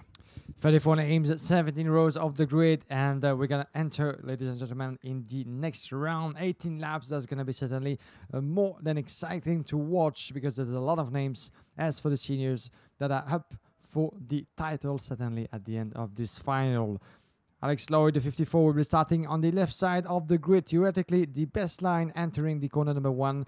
Dylan Vantov is going to try maybe to go around the outside and put himself in the lead. As you can see, the 117 on the right side of the track, left side of your picture. But further back, Loris Cabirou and Sam Balota. Let's keep a good eye as well on the champion of Belgium on the second low and fourth place on the grid as they make their way onto the grid. We're going to be good to go in just a couple of seconds. Yes, we are. Here we go. Up towards turn number 1 we go. Alex Lloyd leading the way. Then this the first of 18 laps to decide who is going to be the international final champion in X30 Junior. We come up towards turn number 2 and Alex Lloyd leading the way then from the number 8 of Loris Cabirou. Third place, I believe, is Delano Van Hoff. Taylor Barnard is then in 4th place as we come through turn number 5. 5th place looks to be Adam Putera as they now make their way through the chicane. It's been a clean start all the way through the field as we head down to the banking for the first time. Are we going to see any changes at the front? Lewis Gilbert just goes through picture there. He was looking to the outside to try and make a move. He actually currently rounds out the lead group at the moment. 8 in it as they head down towards turn number 11 for the first time, and Gilbert making a move further back for 7th place. So Gilbert up to 7th. I think he went past Joshua Ratican to make that place as they now come out of the final corner. It's Alex Lloyd who leads the way after lap 1 from Delano Van Hoff. In 3rd place then is Taylor Barnard. Then it's Cabirou, Putera, Balatar, Gilbert, Ratican, Day and Tom Uzat. And once again, pole position proved to be paying off for Alex Lloyd, pulling away already from Dylan Vantov, and Taylor Barnard, the young British driver, attacking his opponent from the Netherlands in 3rd position with the Rosberg Racing colours on his chassis. And just behind as well, we have Adam Putera getting past Loris Cabirou for 4th. It's happening further back on your screen. Right now, 3 drivers involved for the lead. Taylor Barnard is going to try to make the move as well on Dylan Vantov for 2nd place as he goes around the outside of corner number 9. And Dylan Vantov dive into the turn number 9 to take the lead from Alex Lloyd, and Taylor Barnard does as well, or was about to get past Alex Lloyd in the next corner, the 11th one, into the chicane, as you have a new leader coming across the corner number 14. Further back as well, Lewis Gilbert is getting past Sam Balota for 6th position. Let's give a good look at the gap as we speak. 2nd lap completed, and Dylan Vantov, the Dutchman, is leading the way, just 1/10 of a second in front of Alex Lloyd, your pole sitter. Taylor Barnard is 4th. Adam Putera is 4th at the end. Loris Cabirou is 5th. Gilbert making his way into 5th in front of Sam Balota. Josh Ratican is 8th. Tom Uzan is 9th, and we have in 10th position Georgi Dimitrov. What a top 10, and still a lot of things to see on track, that's for sure.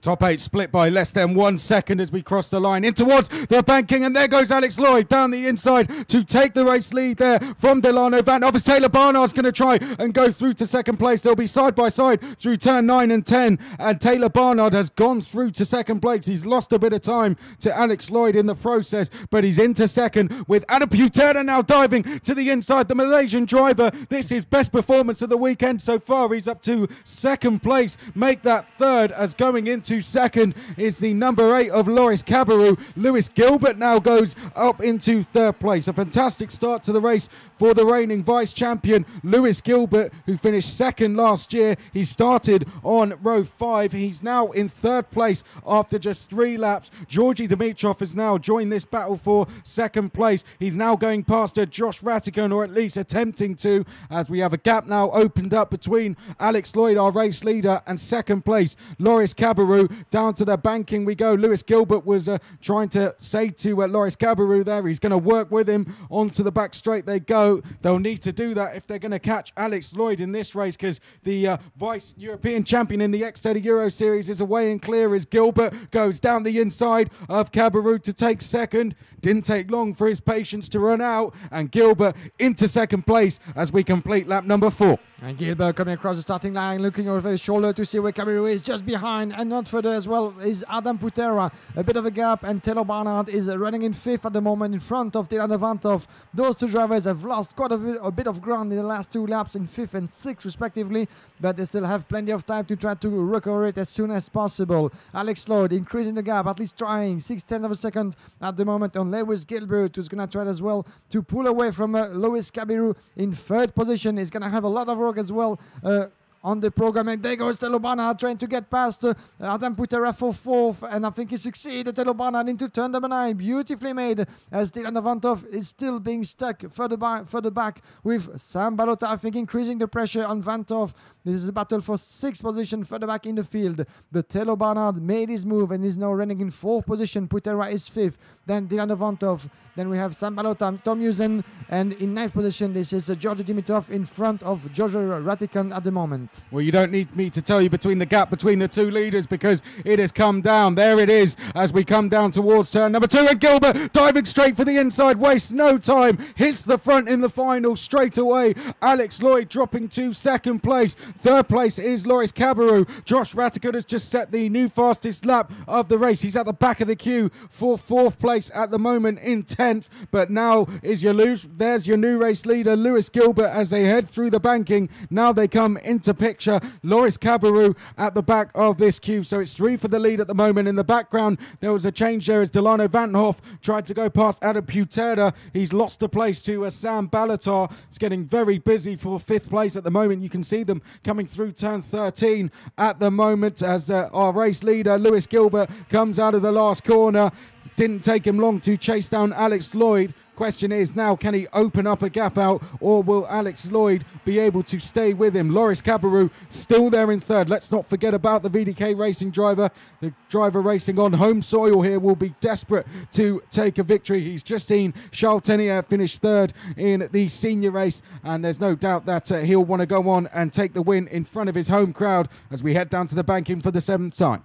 Yeah, it was an impressive move, wasn't it? From Lewis Gilbert diving into the 1st position. And there's a change for number 5 with, I think it was Sam Balota indeed, getting past Adam Putera for 5th position. So a good race so far for the young Belgian driver. Last year, champion of Belgium in this junior category, runner-up this year, and former champion in the International IAME Open in this very season. So he's running in 5th position as we speak. And we should maybe expect some more from the Belgian, keeping a good momentum at the moment. But look out at what's happening for the back. This is at the forefront, and Lewis Gilbert is put under a lot of pressure from Alex Lloyd. Seems like the Briton is being able to get on the move. Just 1/10 of a second between those two into turn number 2. Alex Lloyd, who let himself pass quite easily as it seems, but now is back in the tail of Lewis Gilbert. This is the fight for 1st position after 7 laps completed. And further back, we have the French hero on home soil, Loris Cabarrou in 3rd, observing very closely what's happening. Goes for the move in corner number 8. Then Alex Lloyd dives for the inside. Now in the lead, back on 1st position in front of Lewis Gilbert. And Cabarrou in 3rd wasn't able to take advantage of the situation. But there's maybe the fight back from Gilbert. Cabarrou is just almost side by side. And then comes Telo Barnard for 4th. But not happening yet for the British, as the 3 drivers are really banging wheel at the moment, making their way onto the start-finish line. Alex Lloyd in the lead, but Gilbert is going to try to go maybe run the inside. And not so yet for the British driver, who stays behind. Maybe in the corner number 2 once again on Alex Lloyd, as he did like 2 laps ago. Cabarrou in 3rd. Barnard and Cabarrou, look at the move from Cabarrou going around the outside of turn number 2. He's leading the way, the Frenchman. Incredible move from Loris Cabarrou, the number 8. Going around the outside of one of the trickiest part of the track and moving past Alex Lloyd and Lewis Gilbert, the 2 at the same time. Have you ever seen that happening on the track? I don't think so. Cabarrou takes the lead then. What a fantastic move round the outside at turn 2 as Alex Lloyd just went a little bit too defensive. Cabarrou was able to see what was going on ahead, and he's taken the race lead there. Alex Lloyd in 2nd place. 3rd place Gilbert. Then it's 4th place for Taylor Barnard. Then it is Delano Vanhoff in 5th place. More drivers now joining this queue as Balatar, Dimitrov and Ratikan all fighting away, and Alex Lloyd there almost on the grass, and Gilbert's just sailed past Alex Lloyd to go into 2nd place. Will there be any more changes up at turn 2? Cabarrou defending. Gilbert thinking about a move on the inside as they now make their way through turns 3 and 4. Gilbert in 2nd place. Cabarrou, though, after that brilliant move, leading the way. It's not going to be a race-winning move just yet, though, as he's going to have to hold on for another half of this final. Down towards the banking they go, and taking a slightly defensive line there was Loris Cabarrou. But Lewis Gilbert dives to the inside at turn number 9, and he's back into the race lead there. Cabarrou now looking over his shoulder at Alex Lloyd. Taylor Barnard Barnard looks to the outside in 4th place, but he's going to lose a place to Delano Van Hoff through turn number 12. So Van Hoff is up into 4th then as they come down the start-finish straight. Cabarou trying to get alongside Lewis Gilbert. Alex Lloyd on the outside as they go in towards turn number 1. This the 11th lap of 18, and Alex Lloyd, he's been run wide. He's dropped to 4th place. It could be 6th by the time they get through turn number 2. Out front, Lewis Gilbert just about leading the way, but how many have we got involved in this lead group? It goes all the way back down to Joshua McLean in 18th place. And some of the move as Delano Van Hoff is making his way into 2nd place. Alex Lloyd just behind him, and Taylor Barnard has lost a bit of ground. Lewis Gilbert just behind, and there goes Barnard making his way into 4th in the corner number 8. Incredible piece of racing we have with more than half point to this final in the junior category. And there goes a change. Delano Van Hoff diving into the corner number 11, and he goes right. Lewis Gilbert is going right, then losing one more position as Alex Lloyd is making his way into 1st position. So Delano Van Hoff back in 2nd. We have Gilbert in 3rd, and Taylor Barnard is going to try to make his move as well on the British driver to gain 3rd position. There he goes around the outside, but Cabarou is on the best line in this corner number 1, and Cabarou goes 4th in front of Taylor Barnard. Incredible piece of racing at the moment, but Alex Lloyd is trying to pull away from the rest of the field. Van Hoff, Gilbert, Cabarou, Barnard, and behind in 6th position is Josh Ratican in front of Sam Balotin, still being stuck in 7th place, the Belgian driver, I'm afraid. But at the moment on your screen is the battle for 2nd, and there's a move for the back behind on Taylor Barnard. This is Josh Ratican trying to get involved in that battle for the lead. Still a bit less than 7 laps to go, making their way on the back straight as Delano Van Hoff is being put under a lot of pressure from Gilbert in 3rd.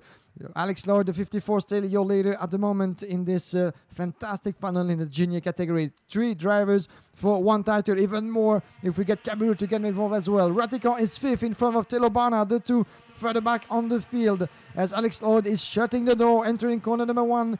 Not happening yet for Delano Van Hoff, who's still increasing the pressure in 2nd, looking over his shoulder, the young driver from the Netherlands, and going around the outside, some contact. Yes, contact, and it looks as if, and more contact. Alex Lloyd running wide as Gilbert trying to make the move at turn 3. Delano Van Hoff now goes into the race lead. Look at this lead group coming down through turn 6 and 7. It's Van Hoff, Lloyd, Gilbert. Behind that, then we have the likes of Cabarou in there. Barnard is in there. Ratican is in there, as well as Balatar, Dimitrov, Remo Kadapik also in there. 9 drivers involved in the battle for the lead, and it's carnage behind as well in the battle for 10th place. But we must concentrate on this lead group as they now come through turn 12 and in towards turn number 13. Leading the way now is Delano Van Hoff from Alex Lloyd. Down the start finish straight we go. Lewis Gilbert is there in 3rd place. That's Josh Ratican, I think, trying to make a move for 4th place. He almost had Taylor Barnard coming around the outside, but Ratican able to hold on to 5th in the end as Alex Lloyd dives down the inside, takes the lead back from Delano Van Hoff at turn 2. Yeah, incredible move, and once again happening in turn number 2. Incredible moving that we've seen happening so many times. And Alex Lloyd is back in the lead. Delano Van Hoff is going to try to stay in this tail of the British driver, but he's going to have to be defensive as well because Lewis Gilbert is back in 3rd position. Cabarou is 4th. Josh Ratican is in 5th in front of Taylor Barnard as they make their way onto the back straight. A bit of a gap for Alex Lloyd, looking over his shoulder. Delano Van Hoff under the pressure of Gilbert, not making his move yet. In 3rd position as they make their way now into the chicane of the paddock. In 4th place, this is Cabarou, still very close. One of the French heroes here on Omsol, entering what is the 15 laps. And there goes a change. Delano Van Hoff and just behind him Gilbert, both diving into the inside of Alex Lloyd, back in 3rd position. So once again a switch for the lead. Incredible performance for Delano Van Hoff. And there goes Gilbert once again in the corner number 2, and Lloyd is following into the inside of Delano Van Hoff, back in 3rd position. It's changing lap after lap in this top 3, and for the moment Cabarou hasn't been able to make his move again. Down towards the bank in then for the 15th time. It's changing hands with every single corner, isn't it? Gilbert leading the way, though. Alex Lloyd in 2nd. Delano Van Hoff in 3rd place. Loris Cabarou is in 4th. Then it's Ratican in 5th. Barnard in 6th. Balatar is in 7th place. Will there be any further changes through the final chicane. Not on this lap behind Balatar. It's Barnard 6th, sorry. Balatar 7th. Kadapik is 8th. Georgi Dimitrov now just dropped off the group in 9th place as we come down on lap number 16 towards turn number 1. It seems to be turn 2 where the drivers are overtaking and sometimes debating about it as they head up towards turn 2 now. And no surprise to see Gilbert defenders behind Loris Cabarrou dives to the inside to take 3rd place there away from Delano Vanhoff. Josh Ratican has gone with him, so the M Sport driver now into 4th place as they go down through the banking. This such a fantastic race it's building up to be. It's going to be a cracking end, that's for sure. At the moment, Lewis Gilbert leading the way, but look at the queue behind him as in the background I think that was Kadapik getting past Balatar and Dimitrov. Yeah, time is running out for Alex Lloyd to try to get past Lewis Gilbert, as it is not going to be an easy task, that's for sure, between the two British drivers, 1 and 2nd respectively. 3rd place still Dylan Avantov doing a great job. Dylan Avantov, my apologies, who dropped 2 positions to Cabarrou and Joshua Ratican now in 3rd and 4th respectively. And further back we have Taylor Barnard getting past Vantov. This is 1 more position drop for the Dutchman. Then Barnard is going to try to reduce the gap of 1.1 seconds to the top 4 at the moment after hitting some trouble. And Dylan Avantov further back on the field is getting back in 4th position on the inside of Barnard in corner number 2. Back at the forefront, the 129th of Lewis Gilbert. Alex Lloyd just behind, less than 2/10 of a second in the penultimate lap of this race, with Loris Cabarrou holding 3rd position on home soil. Could he repeat the performance of Charles Tanya previously and being on the podium in front of his peers? We shall see about that in a bit less than 2 laps now, as Cabarrou is holding the 3rd position in front of Joshua Ratican at the moment. Dylan Avantov is 5th in front of Barnard. Then we have a good recovery race for Georgi Dimitrov, getting past Kadapik for 7th place further back behind. Then Balota is 9th, and Enzo Levesque making his way into the top 10. This is the final lap, ladies and gentlemen, and the victory is still up for grabs. Who's going to take the international final victory in the juniors then? It could be any one of these 4, you'd say, as Gilbert now defending. Lloyd looking to the outside. Could Lloyd get the switch back into turn 3? He can't. Now Cabarrou and Ratican are in with a shout of victory here. Through turn number 5 we go for the final time. Past the crowd now, down towards the banking. Lewis Gilbert defending like crazy with Alex Lloyd trying to get past. Cabarrou now trying to dive to the inside of Alex Lloyd. Can Lloyd get the run in towards turn number 9? It's going to be yet again another race that goes down to the last corner on the last lap. Ratican goes to the outside of Cabarrou for 3rd, but what about for the lead? Gilbert defending through turn 12. 2 corners to go. Alex Lloyd might get the run out the final corner. Is it going to be a drag race? It isn't. Lewis Gilbert's going to take victory. He was 2nd last year. Now he takes the win. Gilbert taking the win in the juniors. It's another win for the KR Sport team. Lewis Gilbert is victorious. He took 2nd place in 2017 and taking the win this year from Alex Lloyd by just under 1.5 tenths. Loris Cabarrou finishes in 3rd place.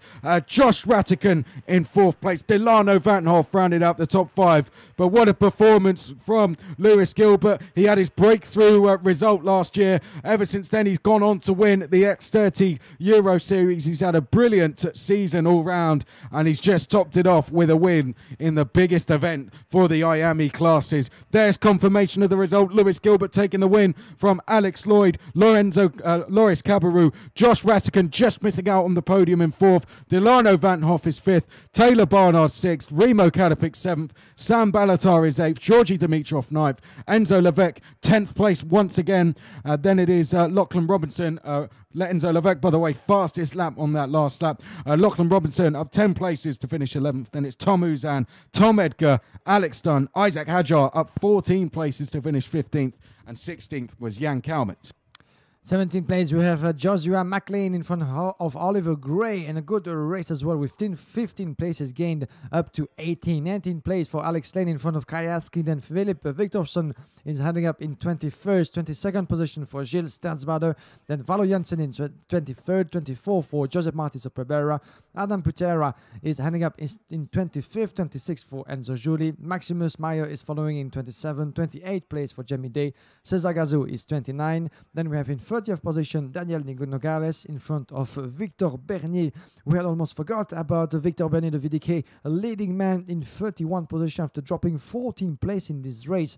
So definitely a very difficult conclusion of the weekend for Victor Bernier, hit by mechanical issues for the last 2 days, in trouble as well through the heats, and once again with a difficult last chapter in this category for the recently crowded FIA Karting World Junior Championship. Douglas Bolger is following in 33rd position, and Mattia in Golfo in 34. All the drivers have seen the checkered flag. This is worth mentioning in what has been still a very epic final, lap after lap, with so many switches for the lead. I think we'd better. This is going to be actually quite difficult to make the count of all the switches and the moves that we've seen happening in the top 5, but they have been absolutely numerous throughout the 18 laps of this final for the junior class. We had seen an epic battle as well in the senior. We had expected the junior to be equally good, and I think, Chris, that we haven't been disappointed on that one once again. This is the 1-2 from Britain. Lewis Gilbert in front of Alex Lloyd, separated by just 1/10 of a second. Loris Kabiru as Chaltenier stepping on the podium on home soil here in Le Mans. Beautiful performance, as we can have once again a small break, ladies and gentlemen.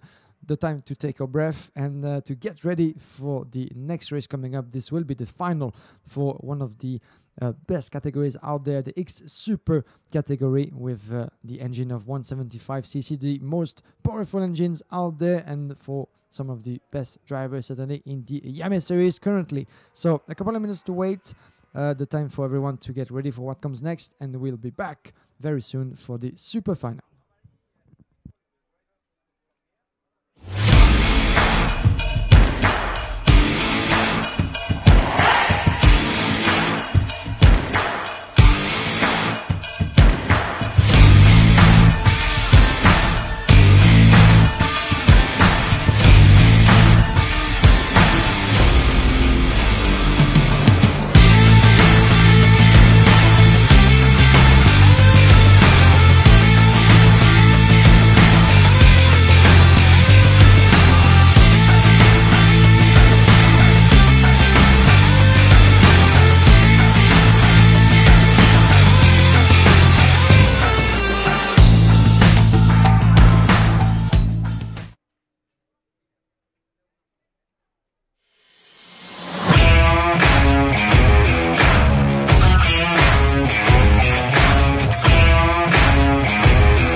Welcome back, everybody, to the IAME International Final. We're well into the finals now.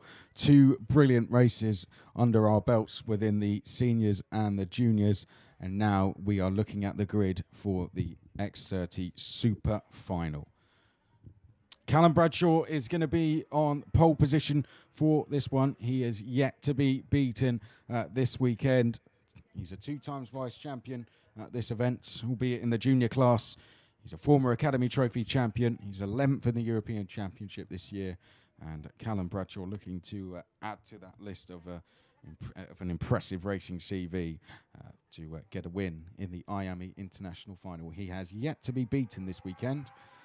Won all 4 of the heats from pole position, leading pretty much every single lap along the way. And Callum Bradshaw has looked quite unbeatable at times this weekend. That said, it was a pretty close pre-final. Nicholas Nielsen, who's going to be directly behind him, actually chose not to finish in second place. He allowed the Andreas Herbert, who's going to be on the outside of row 1, to take that position. So Callum Bradshaw it is on pole position. Andreas Herbert, French driver, on the front row once again.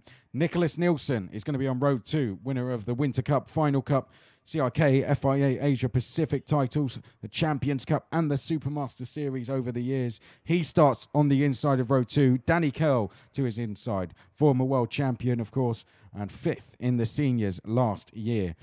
Third place, row 3, is going to be Philippos Kalasis. He was 4th in the 2011 Academy Trophy, racing against the likes of Charles Leclerc and Ben Barnicoat. So Philippos Kalasis, he's been a good driver for a number of years. No surprise to see him fighting right at the sharp end. The Greek driver, let's see if he can get on the podium here. Yannick de Brabanda, he starts to the outside of row 3. He's a former Winter Cup and World Cup champion, the Belgian. Row 4, then we have Sylvester Aleskievas and Isidoro Vezzado, the Argentinian.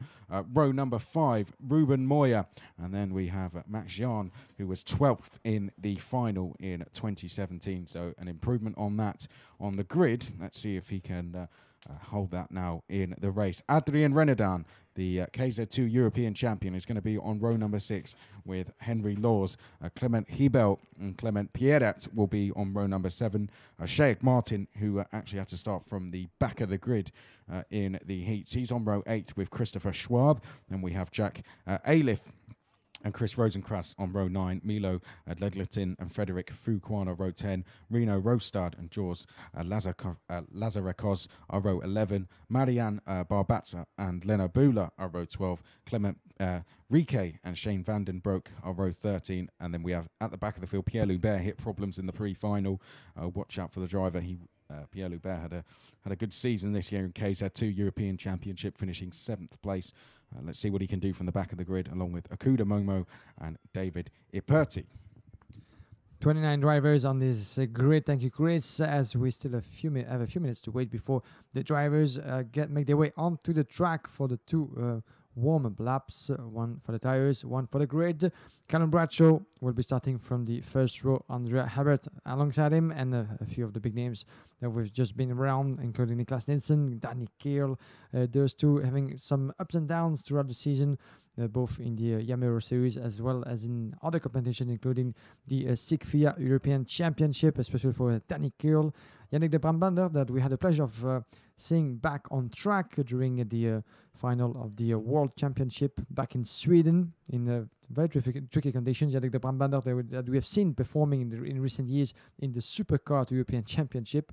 For those of you not really familiar with what Superkart is, I advise you to go check that out online. This is pretty impressive, but certainly not equally as impressive as it is right now on the track of Le Mans. We've had 2 fantastic finals so far in the senior, in the junior class as well, with so many battles going on track, so many beautiful moves. I was impressed, I must say, in the last final that we just had in the junior class by how many moves the drivers pulled in the corner number 2, knowing that this is one of the fastest and certainly one of the tightest moves and parts of the track. To see so many attempts being successful in that very part of the track is quite impressive, and that shows how determined those drivers are to get past one another. The grid is appearing on your screen for those of you following the live stream. If you want to check out what's happening on track and not to miss every bit of the action, if you're not lucky enough to be with us on location, check out yamekarting.com as well as the official Facebook page of Yame to follow through this entire event that's about to come to an end slowly but firmly. We still have 4 races to go, including that one on track with the super category. Then to conclude on the highest note possible. We have the podium ceremony at the end taking place at 6:30 local time here in Le Mans. So make sure you check that out as well. This will be broadcasted live through the live stream as well. 21 laps to get through as the field enters now what will be the formation grid lap, as we're going to have Callum Bradshaw, the 605 from Britain, starting on the left side of the track from pole position. And we've seen that pole position is bringing quite a good advantage on the way to the turn number 1, but Andreas Herber is more than willing to give him a hard time alongside him, going maybe around on the wise line in this track. But Niklas Nielsen and Danny Kiel will be alongside each other in third row. It's worth mentioning that Niklas Nielsen actually decided on his own to start from third row. He had the possibility to be alongside Callum Bradshaw on the up front of the grid, but decided to lift the speed and to let himself pass by Andreas Herber in the last pre-final. That's a strategy choice. We shall see if that pays off for the KSM Schumacher Motorsport driver that will be starting on the inside line of the grid, and that could be an advantage that we shall see coming up in a few seconds as the driver are going to be lining up on the start-finish line. Rolling start once again, and I think we're going to be good to go for 21 laps of exciting racing once again, Chris. Thank you, Guillaume. There's Callum Bradshaw in the CRG getting his tyres up to temperature. Unbeaten so far this weekend. Can he win the most important race of all, though? The final. We're getting ready to go for 21 laps here at Le Mans. It's the X30 Supers. Callum Bradshaw will be to the right of your picture on pole position, and Andreas Herbert to the left. Do we get away? First time we are off away and racing then. Callum Bradshaw leading us down towards turn number 1. Nicholas Nielsen trying to go into second place. Oh, contact! Callum Bradshaw's been hit. Our pole sitter has been tagged, and he's dropped to 5th place then. He's tumbling down the order. He's down to 7th, 8th place, and out front Nicholas Nielsen has cleared off. Now, who was the driver that ran into him? Was it Philippos Kalasis? That may have been, I'm not too sure. It was I think it might have been Andreas Herbert, in fact, as we've got an incident at turn number 5. But Nicholas Nielsen is leading the way. Second place then is Danny Kell. Third place as they come down the back straight. Let's try and identify who it is. Whoever it is wants to work with Danny Kell here. Let's look at the drivers who've gone off. Clement Pierrat, Frederic Fouquin, Reno Rostad, I think, went off. Clement Riquet as well. Pierre Loubert did not start the race, nor David Iperti. But the top 10 then, Nielsen away and clear by 1 second. Then it's Curl, Moya, Kalasis, Renadan. Then we have Aleski Avis, Bradshaw, De Brabanda didn't have the best of starts. Then it's Max Jan and Isidoro Vezzado. Yeah, beautiful battle already after one first lap completed and 1 full second between Nielsen and Danny Kiel, the driver on your picture, with coming back from nowhere pretty much. Is Ruben Moya de Spinat already in 3rd position, chasing the former OK World Champion. 4th position, as you said, for Philippos Kalesi, and all the way back, Callum Bradshaw, Yannick de Brabande. So it was quite a bit of a drama in that opening lap, as we had further back some trouble as well for, I think, Clément Pierrat and Clément Riquet. Clément Pierrat, I think, was hit with 2 other drivers. As to mention, 2 drivers did not take part to the start. David Liberty and Pierre Loubert, unfortunately, were not able to dispute this final. Watch Callum Bradshaw in 7th place, dives down the inside of Aleski Avis, I believe that is, to take 6th place. He's got a task on his hands. To remind you, he's not been beaten all weekend, Callum Bradshaw, but this, the final, he gets tagged going in towards turn number 1, drops to 7th place. He's now got a huge task if he's going to win this final, but never say never, because Danny Curl in 2nd place is closing down Nicholas Nielsen very quickly. He's closed the gap by 0.4 of a second in just 1 lap. It's down to 6.5 tenths as the drivers go onto the back straight. So Nielsen leading the way. That is Ruben Moya, we can see on screen, getting his head down in 3rd place. Philippos Kalasis is then in 4th place. Adrian Renadan's had a brilliant start. He's up to 5th place from the inside of row number 6, but is he about to be passed by Callum Bradshaw in towards turn number 1? Looking the back of your picture, Callum Bradshaw dives to the inside and Bradshaw is through. So Bradshaw, the pole sitter, back into 5th place. Now 4 to go. And Renaudin just let himself pass, but he's going to try to fight back suddenly for what is 5th position. Confirmation on your screen of Callum Bradshaw being the fastest on track at the moment. The 6:05 on your screen. with the blue crash helmet off behind is Adrien Renaudin trying to stay in the tail of the British driver, but it's going to be certainly difficult to achieve as they make their way around the banking. Corner number 8 and then 9 for Niklas Nielsen, whose advantage on Danny Kiel in second place has diminished for half of a second up to less than 5/10 of a second at the moment. So it seems like Danny Kiel, there's a change for third with a beautifully made from Filipos Kalesis getting past the Spaniard Ruben Moya in the paddock chicane. Beautifully made as the gap between Nielsen and Curl in 1 and 2 keeps squeezing, and there it goes. Oh, what a move from Callum Bradshaw there on Ruben Moya. Left it hugely late on the brakes, but Callum Bradshaw into 4th place. That a fantastic move as he just sets the fastest lap of the race. This a really impressive recovery in the early stages of the race. 52.7 on that last lap. Filipos Kalesis now ahead, but let's look back to the leaders because Danny Cole, there he is, second in picture. He is chasing down Nicholas Nielsen. He's bringing the gap down by about 1/10 of a second on this lap. So Nielsen is being caught here. We still have a long way to go in this race. This is only lap 5 of 21 as they come now through the final corner. Nielsen leading the way, then it's Curl Kalesis. Then in 4th place it is Callum Bradshaw. Ruben Moya is 5th, and it's Renadan Aleskievas. Then we have De Brabander in 8th. Max Jean is 9th. Henry Laws is 10th.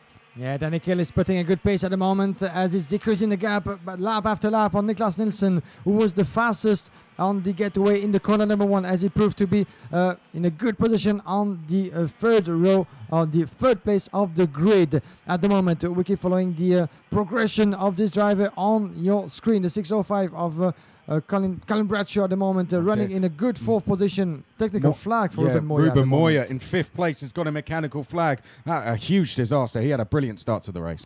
Yeah, here we go back at the front. Niklas Nielsen onto the way into turn number 11, and look at Danny Kiel going 3rd place for in front of Colin Bradshaw, Filipos Kalesis. Those two are going to be battling as well for 3rd place after 5 completed at lap 6 completed. This is the 7th going at the moment, and Niklas Nielsen and Danny Kiel are now as close as ever in this final for the super category. There's a battle for the lead. There's battle for the 3rd between Kalesis and Callum Bradshaw. The British is flying away at the moment and getting close to the Greek driver in 3rd place. Further back in this ranking is Ruben Moya in front of Adrien Renaudin in 6. Then we have in 7 Sylvester Lixias in front of Yannick de Brabander. Max Jean is 9, and Harry Lowe's is still in 10th place at the moment. So this is for the top 10 at the moment, ladies and gentlemen.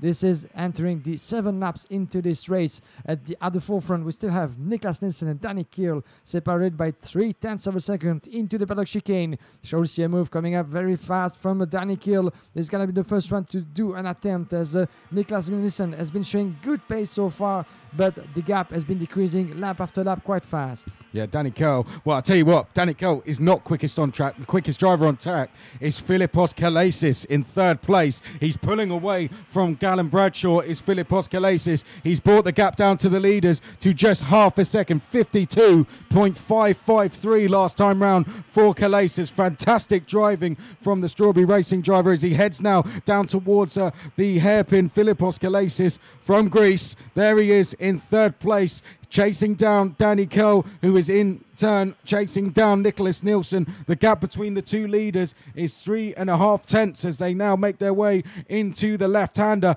4th place is still Callum Bradshaw. In the background, Adrien Renaudin applying the pressure to Ruben Moya, who did have a technical flag, so I'm not too sure what's going on with Ruben Moya, if he's actually supposed to be out on circuit, still being shown to him, in fact. So Ruben Moya needs to leave the circuit, otherwise that mechanical flag is going to turn into a black flag as they make their way now through turn 2. The 4 leaders, this really hanging in the balance at the moment. The 4 leaders are split by just over 1 second, but I think Nielsen will be safe. It sounds strange, of course, but if Danny Curl catches him, then that's when we'll see Kalesis and Bradshaw. What I was meant to say is Kalesis and Bradshaw, I think their chances of a win kind of hang in the balance of whether Danny Curl can catch Nielsen. That said, there is still a long way to go in the race. We're about to complete the 9th lap of 21. You mentioned the technical flag for Ruben Moya. It has been confirmed on screen, and the Spaniard driver might be into trouble running in 5th at the moment, but still with a technical flag being presented to him at the moment. crossing the start-finish line, and Danikel is getting closer under the 0.2 of a second mark. Here it is, the 6:03 chasing Niklas Nielsen in the lead. We shall see the move coming up, or at least the first attempt for Danikel, as behind one of the fastest on track. As we said, Philippos Kalesis is in third, 0.4 of a second down. But look at Callum Bradshaw going as well. He's closing in as well on the Greek driver in third position. These are the 4 names at the lead. Then further back, 1.6, Adrian Donodin still in front of Yannick de Brabander. A good battle as well further back between de Brabander and Sylvester Alexievas at the moment in 7th position in front of Max Jean. It's not so much of a change at the moment in the top 10, but the gaps keep decreasing between those 2 drivers on the screen. This is your leader, Niklas Nielsen, unbeaten so far in this final after almost 10 completed laps. That's the case, 11 laps. We're halfway through this final in the super class. These are, as a reminder, the most powerful engines and cars that you'll find on track in the IAME series. And Niklas Nielsen is so far having the upper hand on Danikel, but for how long, as the British driver is really keeping the pace high. And Filippo Kalesis' confirmation on your screen once again is the fastest on track. It's just 0.4 of a second down, to Danikel on your screen. So there's not only gonna be a 2-driver battle, I think, but up to 4 names to include in the battle for the title. Yeah, well, Callum Bradshaw just actually seems to be dropping back over the last couple of laps. He is now 0.6 back from the battle from Philippos Kalesis. Kalesis, I thought it would take Danny Kell and Niklas Nielsen to start fighting for him to catch, but he set fastest lap after fastest lap, and Kalesis is getting closer to the leaders once again. In towards turn number 1 we go. A purple sector 3 that time from Kalesis, but personal bests from both Niklas Nielsen and Danny Curl on the last lap. They're absolutely matching each other out front. They're so close in times that the gaps are just staying very steady between them. They're not coming down. They're not increasing. Yannick de Brabander, Guillaume, as you've just pointed out, has just gone into 5th place past Adrien Renadan. There we can see in the red livery, Yannick de Brabander. Yellow flags out somewhere. And we are going to go to a full course yellow. So we've got a full course yellow. We've got some driver in a bit of discomfort over at turn 12. Will this lead to a red flag, I wonder, or is it going to be a full course yellow? But full course yellow as we get the medical staff onto the circuit. So we are going to neutralise this race, Guillaume. Yeah, something we don't like to see happening on track, but it seems like the doctor is rushing to the paddock chicane as we speak, the corner number 12 indeed, and from our view in the speaker box, it seems like the driver is lying on the grass at the moment. This could be Marianne Barbaza, as you've just pointed out, Chris, the 670, one of the already drivers in this field. We cannot say actually yet what has been happening over there, as it was out of the screen and out of the battle that we kept following since the start at the forefront of the field. But at the moment, this is full course yellow. Maybe that could be turned into a red flag, as you mentioned, but that's not the case for now, depending what the current situation is. Red flag. It looks like the red flag's coming out. It's being prepared on the start-finish straight, and I believe the red flags are going to be coming out. Yes, it is. Red flag. So the race has been now red flagged, which means we will stop and have a restart in single file. The red flags are now out around the circuit, and the drivers will be stopped on the start-finish line. This is a real shame. Marian Barbatza, unfortunately, having an incident over at turn 12, and she is she's needing further medical assistance. The medics are on circuit with her, but it looks like we're going to need to get the ambulance out onto the circuit, and it's currently now making its way around. So the ambulance going over to see Marianne. But the race is going to be stopped at 12, it'll be 13 laps completed, and Nicholas Nielsen there in the lead. It will be a single file restart when they get going again. I believe that's what Nicholas Nielsen is being told now, and the same message will be given to Danny Curl, Philippos Kalesis and Callum Bradshaw. Certainly he'll be one person happy to see that the race is going to be stopped and restart. Of course, none of us want this kind of situation, but in a racing terms, for anyone a little bit further down the field, they've got a chance to get the pack closer together and make some more places. But the most important thing for now is the safety of Marianne Barbatza and as the medical team are over taking care of the situation, we're going to take a bit of a break on the live stream. We're going to play a couple of videos for you whilst this incident is being attended to.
Welcome back, ladies and gentlemen, live from the international karting track of Le Mans. As you can see, the race at the moment, the super final is still being stopped under the red flag after 13 laps completed, and you haven't seen it on the screen, but the ambulance has just left the track with one unfortunate driver on board. We think that might be Marianne Barbazza, the 617, who got involved in a very difficult situation at the chicane.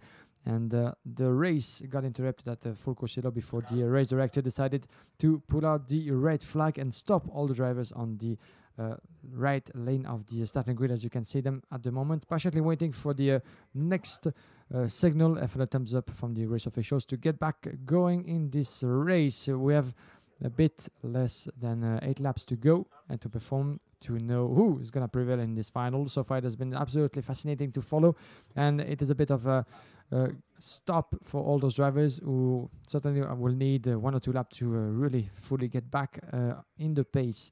But at the moment, we're waiting the decision of the race directors, coming very soon, certainly, to get back in this final, including the super representative at the moment. And I think we're going to get back very soon on track with a slow procedure. There's going to be full crucial to start with, and once the track is completely clear after one lap or two, I think Chris will be ready for some more action remaining in this final.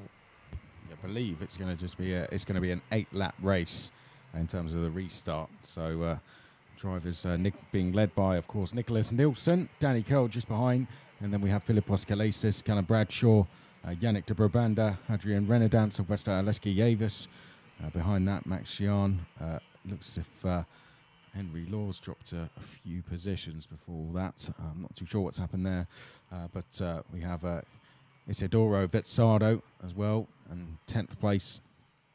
Just having a look as they come now round the banking. We'll confirm the order when we get the race going again, because wouldn't like to say that the order we have in front of us is completely 100%, but there's no doubt about our leaders, of course, Nielsen and Danny Curl, 1 and 2, and then we have Kalesis next behind. So it looks like, I think we're going to have one more rolling lap before we get going. In fact, no, we're green as they come across the start-finish line then. So green straight away, and Nicholas Nielsen leading the way from Danny Curl. So Danny Curl, this is his chance then to try and take victory. Behind, Kalesis has been caught napping and he's dropped back. He's got Callum Bradshaw on his tail as well to make things even worse. Yannick de Brabanda is in just behind them. So Nicholas Nielsen, I've got to say, it was a pretty quick warm-up lap, but he's caught out the guys in 3rd and 4th. So a good restart for Nicholas Nielsen as they make their way round the banking for the first time through the chicane. Danny Curl within 0.2 of a second though. This is how close he was before the red flag. He was actually about 0.3 back, but at one stage he was this close. He wasn't able to make a move, but now let's see on the restart if that changes as they come out of the last corner and down the start-finish straight. And here we go, back into racing as Niklas Nielsen, as you see, is being chased. And there's a change for 3rd, beautifully made by Callum Bradshaw, diving into the inside of Kalisi, but he's getting back on track. And there's contact! Oh, contact! And Kalisi is going out in this race with the Brabanda. The contact just happened, and Kalisi, you can see, going round on the track.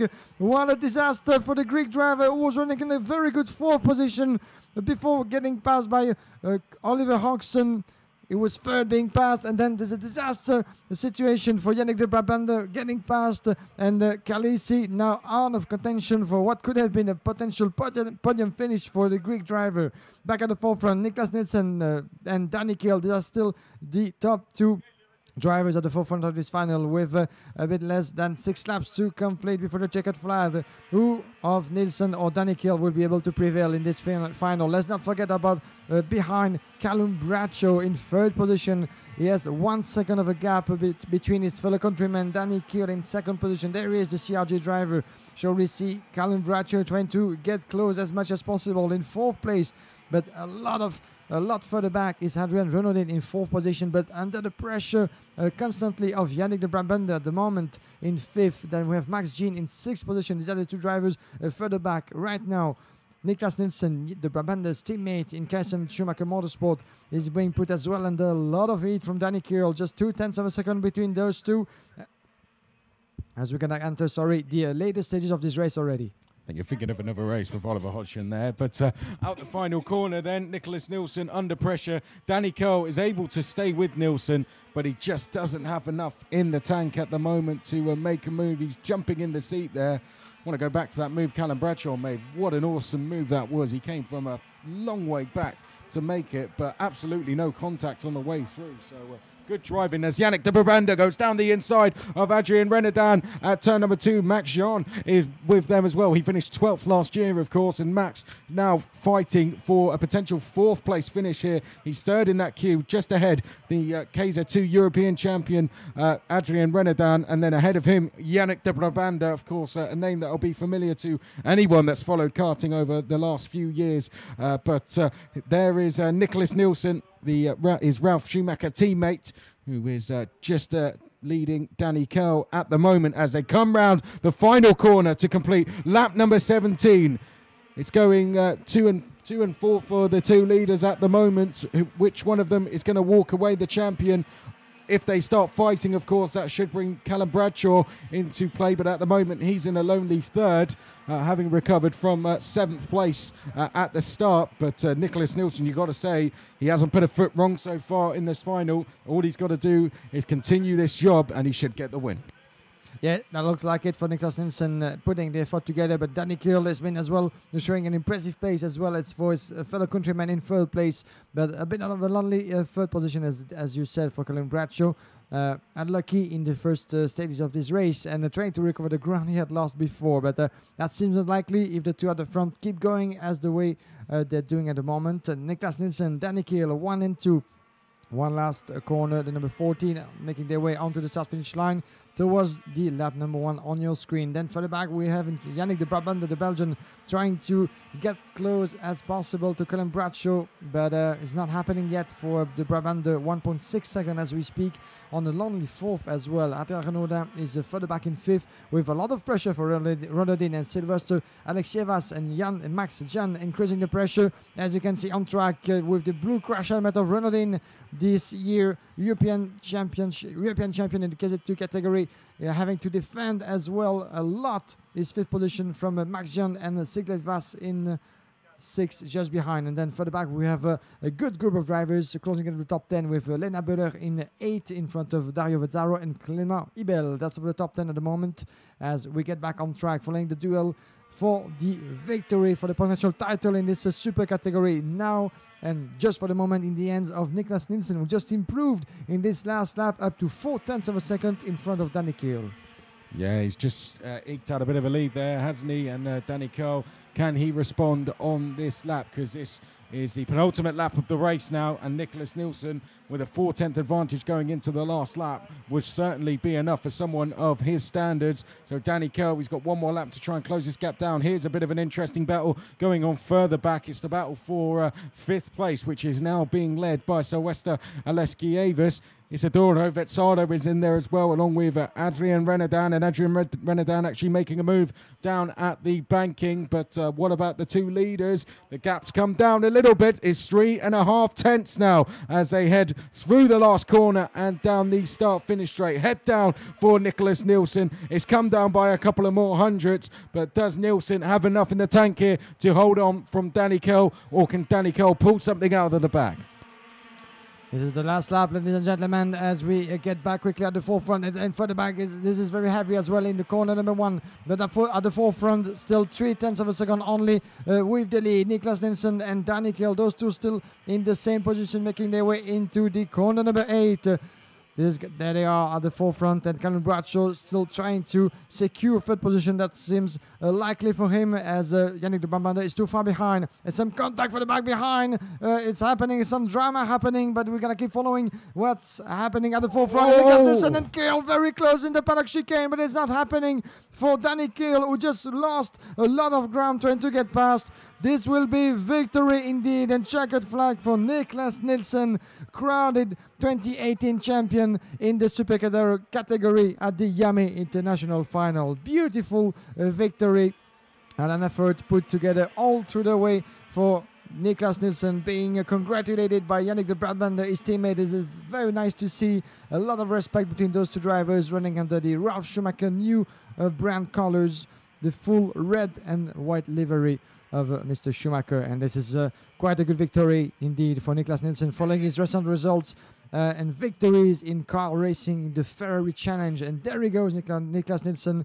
has been able to resist from a very good Danny Kiel as well, ending up in 2nd position with 0.8 of a second behind. So a bit of ground lost, unfortunately, for Danny Kiel, as he tried to went in the inside of the paddock chicane in the last lap.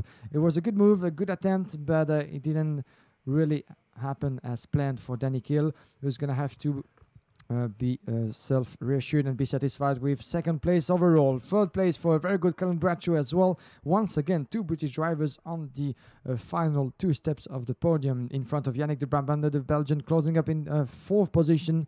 Then Sylvester Alexievas is 5th, 6th place for Andreas Herber in front of Max Jean, 8th place for Adrien Renaudin, the Frenchman. Henri Lowe's is 8th at the end in front of Shane Vandenbroek. Then we have just outside of the top 10, Clément Riquet.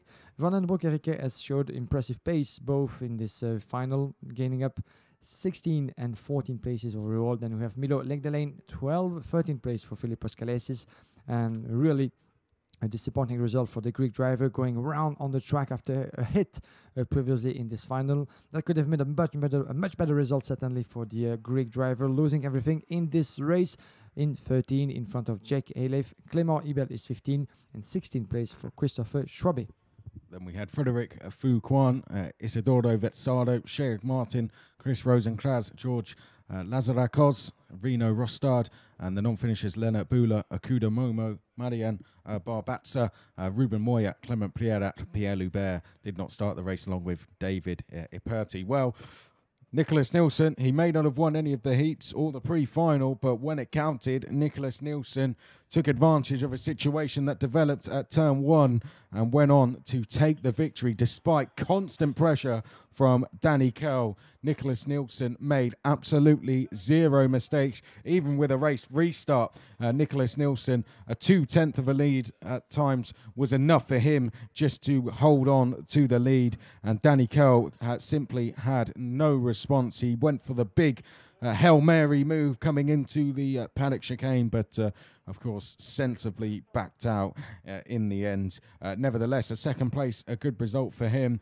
Callum Bradshaw, he's going to be disappointed with third place, no doubt, which is surprising to hear, I'm sure, for some of the viewers at Podium. Why would you be disappointed? Well, if you'd won everything up until this point and then had an incident which dropped you back at turn 1, you are going to feel just slightly aggrieved. But third place, nevertheless.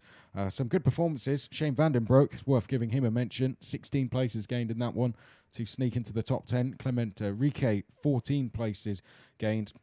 I do feel for the likes of Philippos Kalesis down the field, because I feel if he had a better restart when we got going again for the final 8 laps, he would have certainly fought for the lead because he was quickest on track. So just the restart, I think, let Kalesis down, and then you can't really fault the move that Bradshaw then pulled off the next lap. But Kalesis, again, brilliant performance, just slightly unlucky in this occasion with that bit of contact that saw him going off the track. But don't go anywhere. We're at the halfway point of the finals now. 3 down, 3 to go. Masters coming up next, then Super Shifters, then the Minis. So we're going to have a quick break here before going into the grid for the Masters.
And the pre-grid is being evacuated as we speak, ladies and gentlemen. We're going to be back on track in the next seconds coming for the next race to enter the track. This will be the final for the master category, the most experienced drivers out in the field with 34 names to enter the track for the 2 warm-up laps. So we're going to have François Perrier, the Frenchman, starting from pole position on the left side of the track. He's going to have none other than Mr.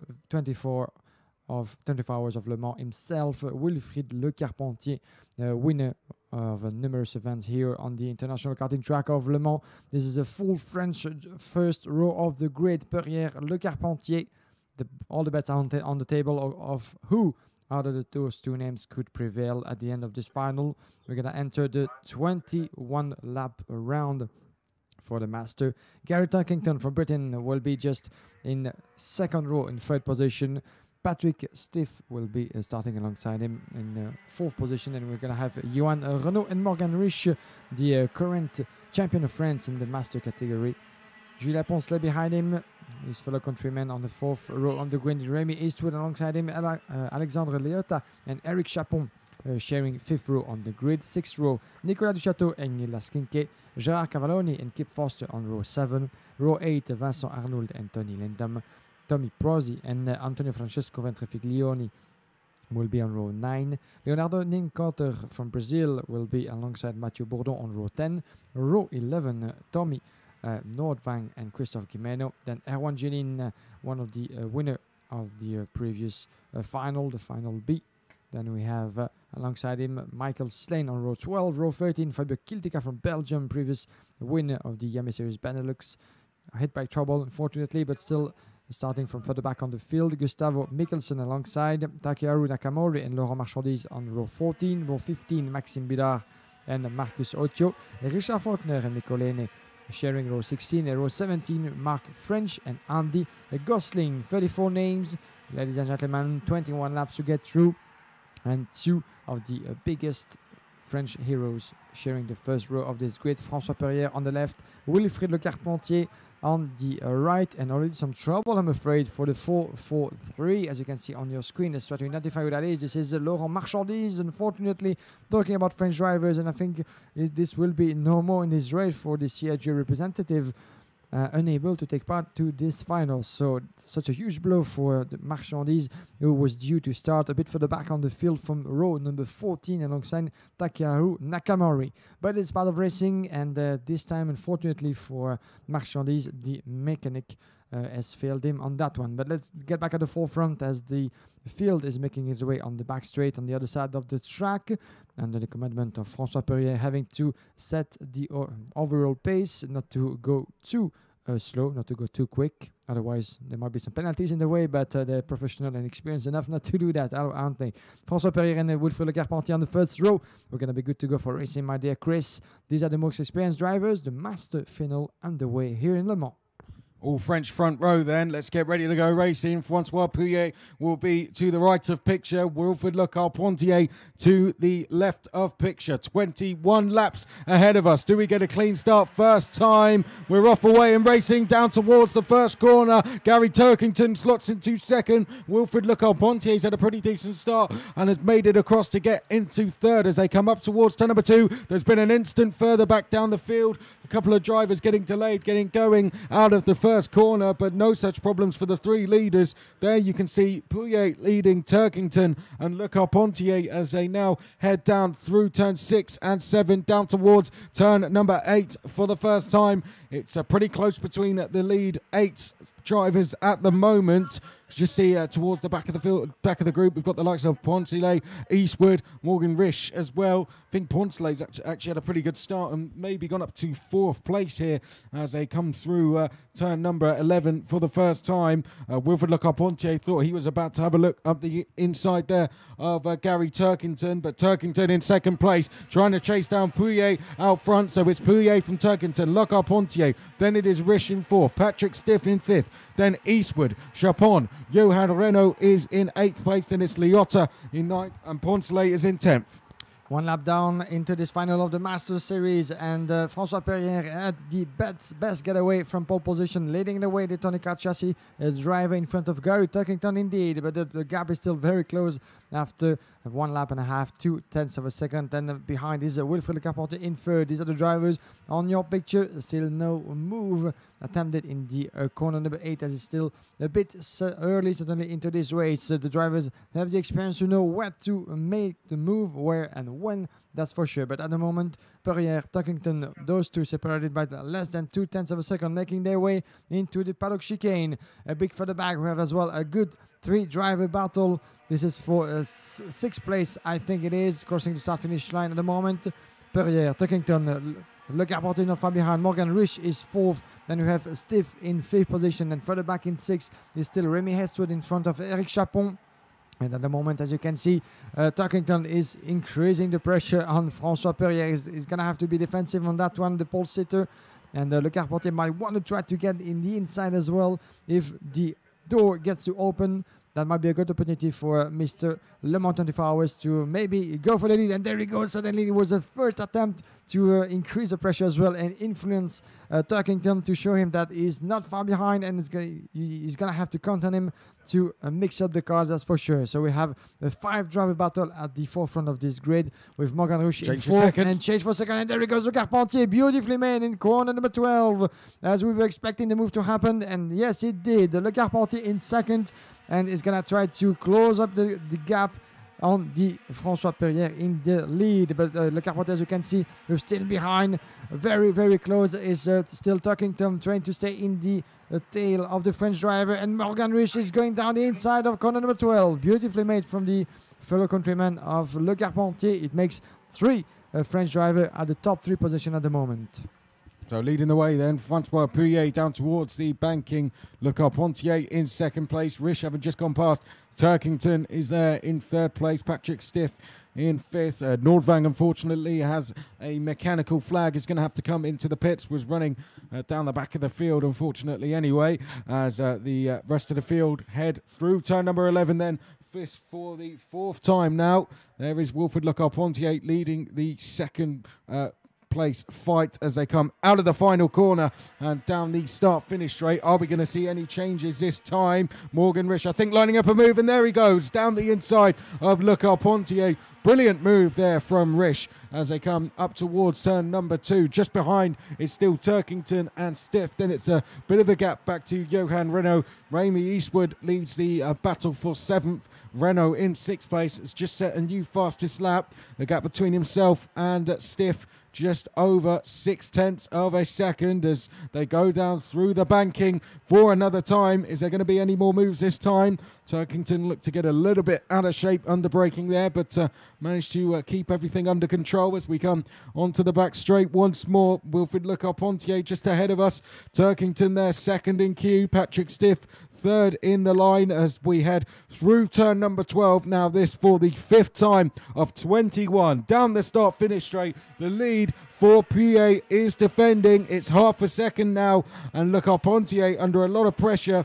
He's dropped back from 2nd place by around 3.5 tenths as he makes a mistake going through the first corner there. Turkington now having to defend as well in 4th place. Yeah, Patrick Stiff in 5th place is looking very menacing as well. Behind Le Carpentier in 4th. The Turkington, my apologies, in 4th. Le Carpentier in 3rd. And further back we have Johan Renault, another Frenchman, on top of his game in 6th. And some attempt in the corner number 5 on his way into the inside out of the corner number 8. This is Patrick Stiff getting past Gary Turkington. And one more position drop for the British driver, I'm afraid, and I think that just went through as well. Johan Renault, let's have confirmation of the double move, as Turkington as well is dropping back to 6th position, confirmation on your screen at the moment. And once again in this final, I think the scenario of the pre-final is repeating itself, with François Perrier increasing the gap at the moment, but still Morgan Rich is pulling a good momentum as well, and change for 4th indeed with Patrick Stiff. This is Johan Renault getting past what is Patrick Stiff for 4th position indeed in the corner number 1. Beautifully made in the first corner. Alexandre Leota, your fastest on the track, to 4:52, 55.9 at the moment, and the battle on track is opposing the 4:36 of Johan Renault, and Patrick Stiff just behind in 5th. Further back, we have the Czech Republic representative of Alexandre Leota, the fastest on track. We're just mentioning his name, running in 8th position, the 7th position at the moment, just getting past, I think, what was Julien Poncelet on the track. And at the forefront, let's have a good look at what's happening, because Perrier is losing time to the driver in 2nd position, being his fellow countryman, Morgan Rich. Morgan Rich is being faster at the moment, as it seems. There they are, making their way onto turn number 1. Just 0.3 of a second between Perrier and Morgan Rich. Now come back in the tail of the Tonica driver, as we thought that Perrier could be able to really pull away from Morgan Rich. This is actually the other situation happening. Morgan Rich on a very good pace at the moment, and Le Carpentier is being actually drop back in 3rd position. He's going to have to give a bit more Le Carpentier if you want to close the gap to the top 2 drivers, but because behind Le Carpentier there's Johan Renault coming close very, very fast.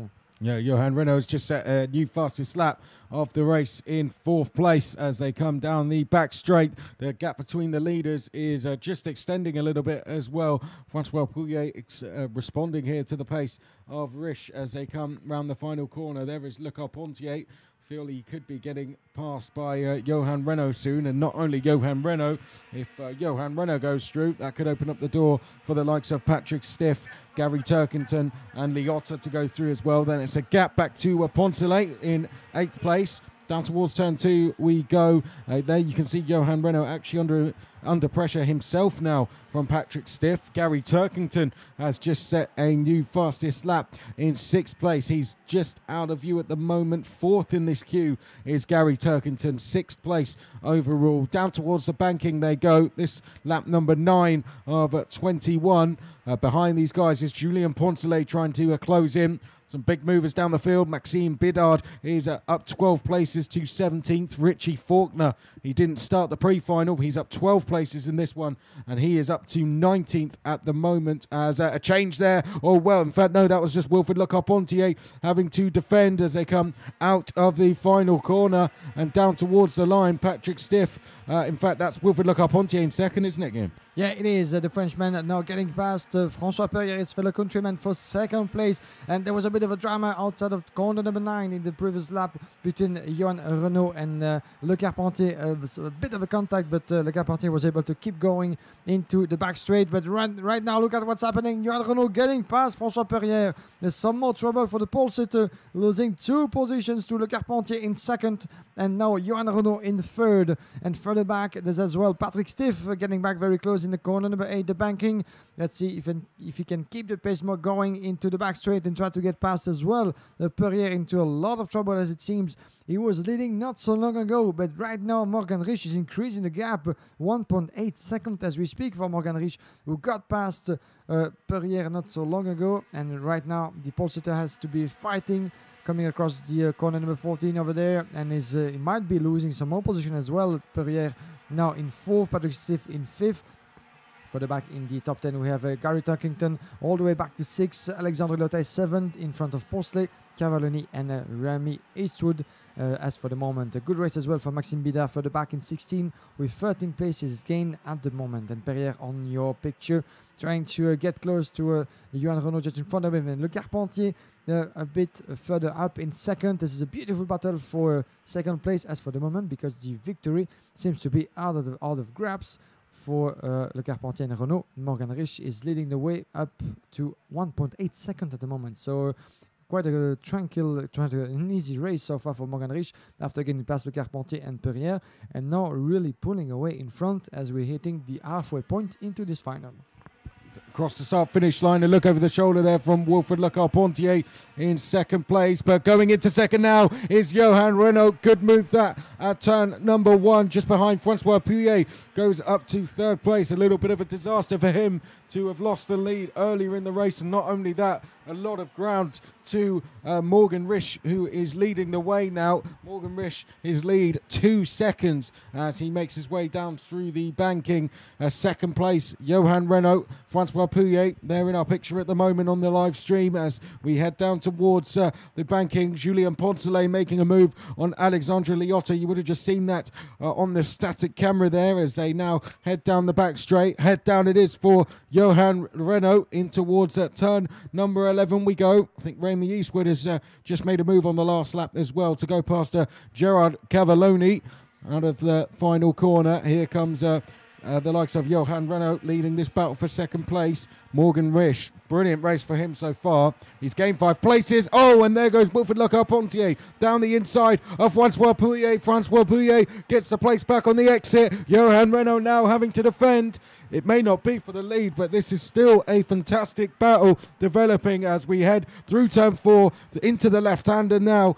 Francois Pouillet is in there. Carpentier is in there. Stiff, Turkington, Poncelet, Liotta, Eastwood, Cavalloni is in there as well, as is Gildas Kincaid. It goes all the way back to around 15th place, I think, this battle now, as they make their way down the back straight for the 13th time. The move has been made in the meantime, Chris, as Wilfried Le Carpentier has just gone past for second position. Johan Renault once again, and Renault is getting back again in second place. What a beautiful battle. Patrick Stiff behind has just gone past François Perrier for 4. So this is a beautiful battle happening for second place. Wilfried Le Carpentier is in third, chasing on Johan Renault. Patrick Stiff just behind the 453, making their way into turn number 1. François Perrier is not far behind in 5th position, but look out for Gary Turkington in 6th. I'll be honest with you, in the first place I thought that Johan Renault in 2nd was maybe going to be able to take the others and close the gap to Morgan Risch, as I thought he was making the sign to the others. Okay, now it's time for closing up the gap to the leader, but it's not happening. It's still Johan Renault back in 2nd place. It was 2 laps ago. Let's see what's going to happen with this group of leaders. They might want to work together to try to decrease the gap to Morgan Risch. 2.6 seconds as we speak for the French driver, and a change for 4 of Patrick Stiff getting past Wilfried Le Carpentier. That might drop one more position to François Perrier getting past. Some trouble for Perrier to out of the track, and François Perrier is out. That's Turkington off as well, I think, as they come out of the final corner. Turkington a little bit unfortunate there, just had nowhere to go as Francois Pouillet came across the grass and rejoined the circuit. So unfortunate for both drivers there. 2 drivers that could have battled for the lead now dropping down the order. Risch, I think, has got this one in the bag unless we hit any problems or full course yellows, but 2.6 seconds is more than enough for Morgan Risch to hold on. Patrick Stiff is in 3rd place trying to chase down Johan Renault. Then it's Le Carpentier, then Poncelet, then Liotta, then Eastwood, then Cavalloni, then Kincaid. Then we have Ninkota in 10th place as well, who was impressive during the heats on Friday and Saturday, as through the last corner now comes our race leader. That is the battle between Raimi Eastwood and Liotta. We can see on screen at the moment as they come now down the start-finish straight. There is 2nd place driver Johan Renault, and just behind Patrick Stiff. Less than 6 laps to go before the checkered flag, and at the moment Johan Renault seems to have the upper hand on Patrick Stiff. This is the battle for 2nd indeed on your screen. Nothing to worry about still for Morgan Risch, increasing the gap lap after lap, 2.7 seconds at the moment. And unless something unexpected happened once again, like mechanical failure or mistake from Morgan Risch, I don't see anyone else than him winning this Master Final and grabbing the title in this year's edition of the IAME International happen. We're not there yet, and a race is never handed before the checkered flag is waving, and that certainly what the drivers behind might be thinking. Johan Renault and Patrick Stiff 2nd and 3rd, maybe willing to work together to try to close the gap as much as possible, but for the moment Patrick Stiff certainly is going to try to get past Johan Renault for 2nd. Further back we have Wilfried Le Carpentier, 7,000 of a second down, trying to resist from the comeback of Julien Poncelet in 5th. Then Alexandre Liotta is 6th. 7th place at the moment for Raimi Eastwood in front of Cavalloni, and then we have Gildas Kincaid and 10th place for Leonardo Niconto in front of Ventre Figlio, his fellow countryman. That's for the ranking as for the moment, ladies and gentlemen, as we're approaching the checkered flag in this Master Final, but still something left to be decided. As for the 2nd place between Johan Renault and Patrick Stiff, just 1 tiny tenth of a second between those two on the back straight at the moment. The CRG driver still in front to try to increase the gap and his speed into this straight line. It's not particularly working at the moment, as Patrick Stiff is keeping a good momentum as well into the chicane onto the corner number 14. Right now in front of us, let's have a look at the gap, if he has increased or not. He's still kind of more or less the same, up to 0.2 of a second. And further back, we have Alexandre Leota trying to get past what is Julien Poncelet. This is a battle for 5th at the moment, further back. Battle for 2nd then, coming in towards turn number 2, and on screen, Johan Renault and Patrick Stiff. Behind that, of course, Wilfried Le Carpentier and Julien Poncelet. Now, as soon as the battle for 2nd starts to kick off, there's around 8 to 10 drivers just behind. Here's the leader. There's the battle for 2nd that could start, and I think that is it. I think that's the signal from Patrick Stiff that it is on as they come through turn 9 and 10. You will just see in the background the amount of drivers queuing up ready to join this fight. Everyone wants to get a step on that podium, of course. Only 2 spaces left now with Morgan Risch away and clear, and about 10 to 12 drivers who want to fill them. So a lot at stake here in the final as they head down the start-finish straight. Johan Renault not taking any chances then as he defends from Patrick Stiff in towards turn number 1. Wilfried Le Carpentier already getting closer as they come up towards turn number 2. Julien Poncelet as well. Through turn number 2 they go for the 19th time. Only 2 laps to go at the end of this one.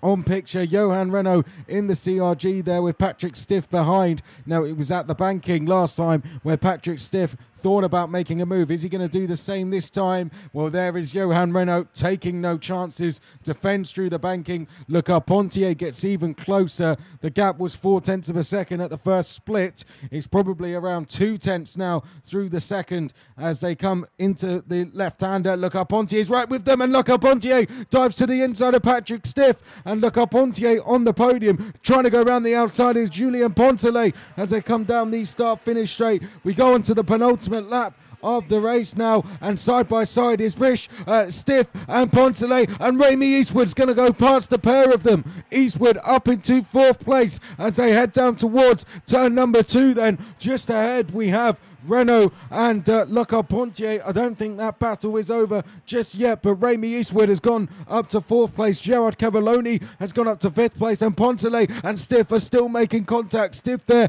just running up Poncelet a little bit wide as they head now down to the banking for the penultimate time. Defending is Johan Renault. Le Carpentier just in behind. Rémi Eastwood's got a chance of a podium there in 4th place. He's hit 4th at just the right time, and he's closing in on these two who are battling away for 2nd, with Johan defending furiously as they come out of the last corner.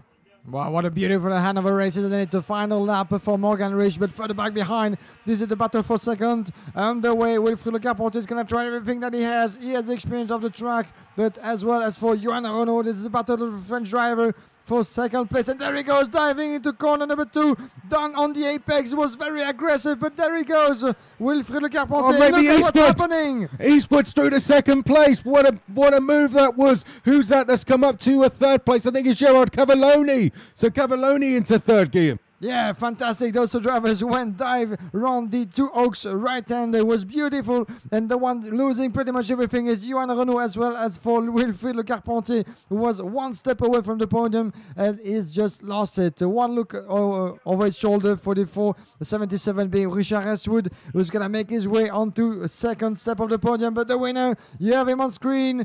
He must be celebrating so much. Is Morgan Risch, winner and champion of the IAME International Final in the Master category. Congratulations to the French driver, who has been absolutely fantastic throughout this final, unbeaten with a gap of more than 6 seconds, 6.3 seconds on the start-finish line. So an absolute domination, taking advantage of the fact that most of his opponents were fighting like never before behind for 2nd place. A 2nd place falling finally into the hands of Rémi Eastwood, the Irish driver, for just 0.3 of a second in front of Gerard Cavalloni. What a end of a race for Eastwood and Cavalloni, who were both able to get past Le Carpentier, and Johan Renault dropping back to 7th place, with 5th place in the between for Alexandre Leota and Leonardo Nicolter. So Johan Renault, we thought that Renault could actually make it all the way to 2nd before getting passed by Wilfried Le Carpentier, himself being passed by Eastwood and Cavalloni in a very dramatic last lap into this final. So beautiful to see, as we're waiting really for the later stages of this race for everything to wake up behind Morgan Risch. It was a bit steady so far, but the last lap proved to be really, really eventful.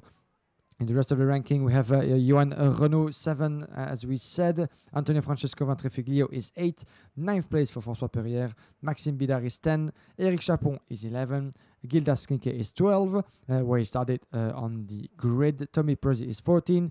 13th place for Gary Turkington in front of Richard Faulkner. 16th place for Vincent Arnoult and 7th place for Mikko Len. Fabio Kielka was 18th and it was Tony Lindholm. Then we had Nakamori in 20th. Bourdin was 21st. Julien 22nd. Slein was 23rd. Altio was 24th. French 25th. Gosling 26th. Then the non-finishers, Patrick Stiff, Julien Poncelet, Nicolas Duchateau, Tommy Nordvang, Christophe Gimeno, Gustavo Mikkelsen, Laurent Marchandise. Kip Foster didn't start the race. Well, Morgan Risch, comfortable victory in the end. 6.2 seconds clear of the rest of the field. Ramy Eastwood, it's exactly what we were talking about. Johan Renault going to a fight there for second place. Eastwood closed in along with Cavalloni and several others, and Eastwood managed to dive down the inside at turn number 4 to not only go into third but to second as well. He took Cavalloni through with him, Cavalloni gaining 10 places in that race to make it 2 French drivers on the podium. Le Carpentier will be devastated to have dropped to 4th right at the end. Liotta 5th. Brilliant drives in that one from the likes of Ninkotter, who gained 13 places, Figlio, who gained 10, Bidard, who gained 19 places to finish in 10th place. Disappointing results, unfortunately, for the likes of Gary Turkington, who dropped down the field. Patrick Stiff as well, he was fighting for second place. Julien Poncelet just missed out on the podium towards the end as well. And a shame to see Kip Foster, someone who's had good results here in the past, not start the race. But your winner in Masters, Morgan Risch from Ramy Eastwood and Gerard Cavalloni. Next up, we've got 2 more races to go. Super Shifters will be next. We will get into the grid after a quick break.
Super Shifters are going to be coming out onto the circuit next. We're getting towards the end of the program here at the IAME International Final. We've got Super Shifters coming up next, and the mini class will end the event.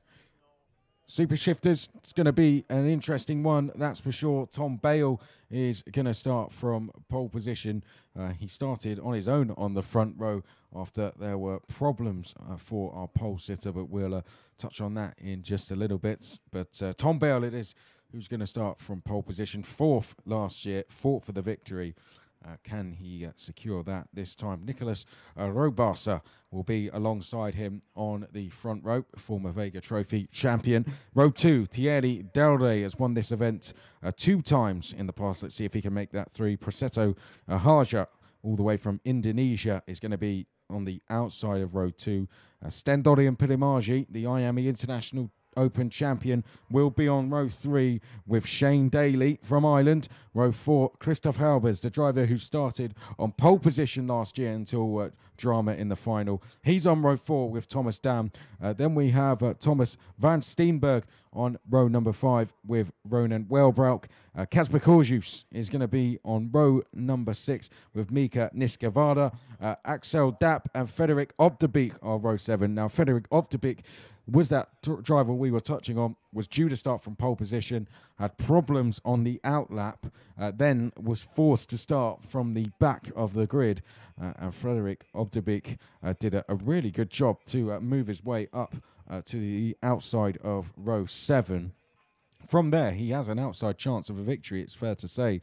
He's certainly in with a shout if things are to kick off ahead of him. Row number 8, Rowan Grinwis and Petteri Ruutsalainen, Benjamin Lounger and Dionysius Laveris will be on row number 9. Simon Stoller and Fotios Sotiropoulos will be row 10. UC Kuvakanjas will be on row 11 with Carl Massard. Rodrigo Ferreira and Chi Mang Ong will be row 12. Shaw Kai Loon and Kaiser Edisto will be row 13. Sam Klaas had an incident in the pre-final. Watch out for him from row 14 with Eric Helmans. Row 15, strong row 15, Kevin Ludi and Vincent Herblow, 2 drivers who've had problems today. Then we have Maxime Avron and Anthony Hogg. And on the back row, Milan Delart, who was right at the front in the pre-final until an incident. He's on row 17 with Xavier Poudelera. These are the 34 names on the grid, as we're going to have a standing start for the first time in the finals. This is the only category out of the 6 with such a kind of start. Obviously, the gearbox class of the Super Shifter, and as Chris just described you, Thomas Bell and Nicolas Rohrbasser will be sharing first row of the grid. An impressive list of names at the forefront of this grid, including Thierry Delray, and that will be starting just behind the pole sitter on the left lane of the grid. That could be interesting to see how fast Delray can be at the start, knowing that he will be theoretically on the same line as the pole sitter and on the best line towards the corner number 1. As we've seen previously, for example, during the super final, Niklas Nielsen having a superb getaway from 3rd position, as this is the position that he had actually in his mind in the pre-finals. Once again, we're going to see if that kind of strategy can pay off from the left line on the grid. 21 laps to get through. This is wrong, actually 17 compared to the average 21 that we have had so far. 17 laps for the Super Shifter. Then we'll get down to 11 rounds for the last final already of this beautiful spectacle of racing that will be the mini category to get the conclusion of this IAME International Final. But for now, my dear Chris, this is the gearbox class on track, and we're going to have a pretty exciting start for the 34 names of the Super Shifter class. Yes, standing start. Everyone gathers on the start-finish straight to watch these guys get going. Tom Bale is going to start from pole position. Nicholas Rohrbasser alongside. Delray and Harger will be row 2. Oh, someone's gone straight on. Well, what's happened there? This is was that Delray? Delray's just gone straight on. So not too sure. I've got to say that's a first for me. Delray, and has he had a brake failure of some sort, I wonder, because Delray just couldn't seem to slow down in time, or was there a bit of confusion? Did he think we had another warm-up lap? But it's going to be Bell and Rohrbasser, Delray and Harger, Pidimarji and Daly, and then we have Halbers and Dam. Van Steenberg and Welbroek will be the end of the top 10. Now, are they going to send him back round one more time, I wonder? I think they're waiting for Delray to complete one more lap to get himself at the back of the grid, and that might not be. And nope. we'll go round. We go round right, again. Chris? Yeah, we go round again.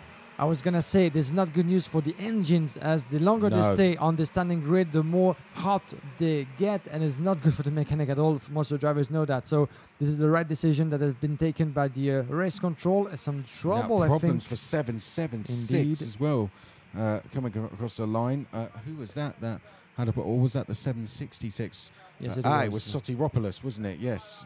Fotios Sotiropoulos, the Greek driver, having issues coming across the line. Is he able to get going? I think there's some trouble for Thierry Delray. He's got to go to the pits. Race over.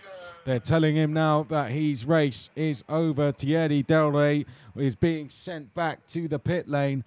What an absolute disaster. This was his chance to win his 3rd IAME International Final. But Thierry Delray with a problem we can't quite confirm what that is that happened to him. Went straight on as the rest of the drivers slowed up at the grid. Clearly, it's got to be some sort of mechanical issue for Del Rey. Unfortunately, his race comes to an end. But let's get ready to go racing in the Super Shifters. To remind you of the grid, Bale and Robasa are row 1. Del Rey is not going to be going off row 2. It's just going to be Harger on the outside of row 2.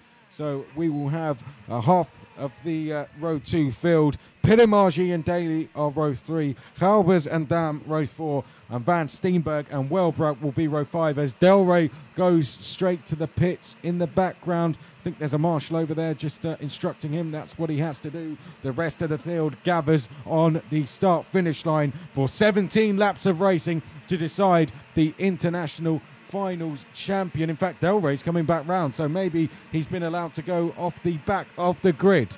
Right, let's get ready to go racing. Bell to the right, Robasa to the left. Do we go away first time? Yes, we do. Off away and racing, then Robasa looking to the outside of Bale down at turn 1. Del Rey's race, I can tell you, is over. They are telling him to go back to the pits, but Bale then leading the way as they head down towards turn number 2. It's Robasa in second place. Third place looks to be Stendori and Pittimagi as they come through turn 4 and now in towards turn number 5. A good clean start here. Christoph Halbers is there in 5th place behind Pittimagi. So I think Prasetto Harger is the driver actually in 3rd place as we go through the banking for the first time. There is Tom Bale. He's got a good start out front. He's already pulling away from Nicholas Robasa. And in 3rd place, that looks to be Harger leading the queue, but a change for 3rd. That's Stendori and Pittimagi going into 3rd place. Further back, there are more changes. A change for 6th place as well, Guillaume. We're finally getting away with 1 lap completed under the commandment of Thomas Bale, pole sitter.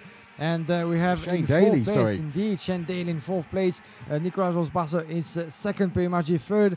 Indeed, Shane Daly is 4th, Christoph Eubers is 5th at the end of this first lap. Currently in the ranking, Chris Eubers then 5th, Prasetto Harger is 6th, and we have Thomas Dame, Thomas van Stenberg, Frederik Op de Beek already in 9th position, the young Belgian driver in front of Roman Ralbrook, his fellow countryman. So at the moment on your screen is a battle opposing Chris Eubers, and I think it was just in front of him, Shane Daly in 4th position. We're going to have confirmation of that. At the forefront, let's get back with Thomas Bale increasing his lead, 3/10 of a second at the moment. In 12th position, it's Rohrbacher with the white crash helmet on your picture.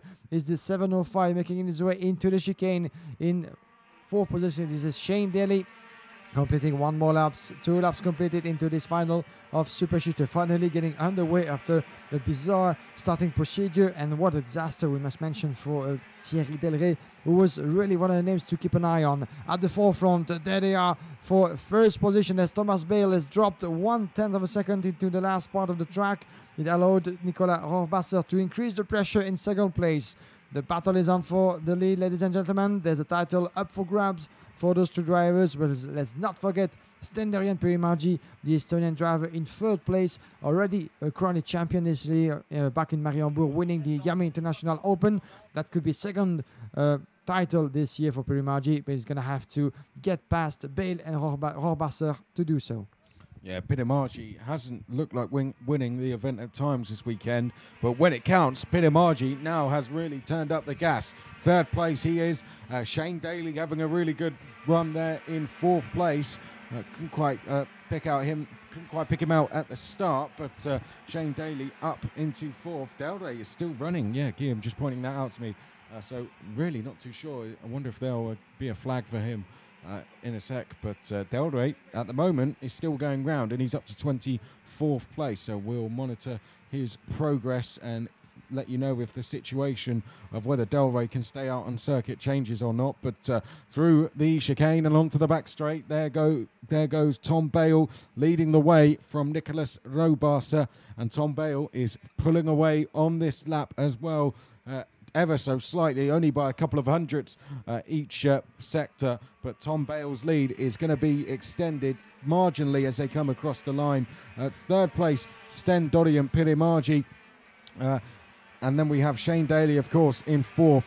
Christoph Halbers is 5th, and it's Harja. Obdebik is in 7th place. So Obdebik from the outside of row 7 up into 7th place. Thomas Tam is 8th. Kesper Korjus is 9th. Ronan Wellbrook is in 10th place at the moment as the leaders making their way down towards the banking. For the back, a good move from Ruotsalainen getting past Mika Nitsarva for 11th place. It's happening outside of the top 10, obviously. Back at the forefront after 4 completed laps. Thomas Bale, the 702 on your picture. Half of a second advantage on the Swiss driver in 2nd place. Roch Basser, Sender and Perimargi not for the back behind. Half of a second as well. It seems like Perimargi might be able to close up on Ross Basser in 2nd position. There they are, the top 3 really isolating themselves from the rest of the field, led by Shane Daly in 4th place. And then this is very tight with the other drivers. Christoph Herbers in 5th, then Passetio Arja in 6th. Obdebik is still in 7th place, but all those drivers are still very, very close to each other. So anything is still possible in the midfield over there, starting from 4th position, still up for grabs. As you can see, Shane Daly is unable to really pull a gap at the moment, and the 705 is going to have to resist entering the corner number 8, the so-called banking. But in the meantime, Thomas Bell is pulling the gap, at least trying to increase as much as he can between himself and Rochbasser in 2nd. But Perimargi in the meantime is decreasing as well. He's having a good pace, this student driver, and the battle for 2nd place is up for grabs. It's going to come up very, very soon. There they come, coming across the start-finish line in front of us. Let's have a look at the gap, less than 4/10 of a second. Perimargi is closing in on Rochbasser at the moment. There's been an incident a little bit further back. 2 drivers off at turn number 12.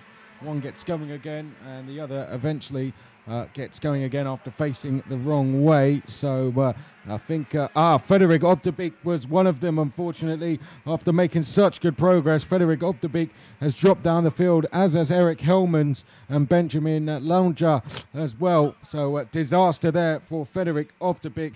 It just wasn't meant to be for the Belgian this weekend. You know, I'm starting to think that Belgium is really being cursed into this edition here in Le Mans after what happened to Obdebik previously. Once again, him and Thierry Delray in between. But Thierry Delray is making some good progress at the moment, all the way up to 20th place. But definitely not a year for the Belgians, as you said.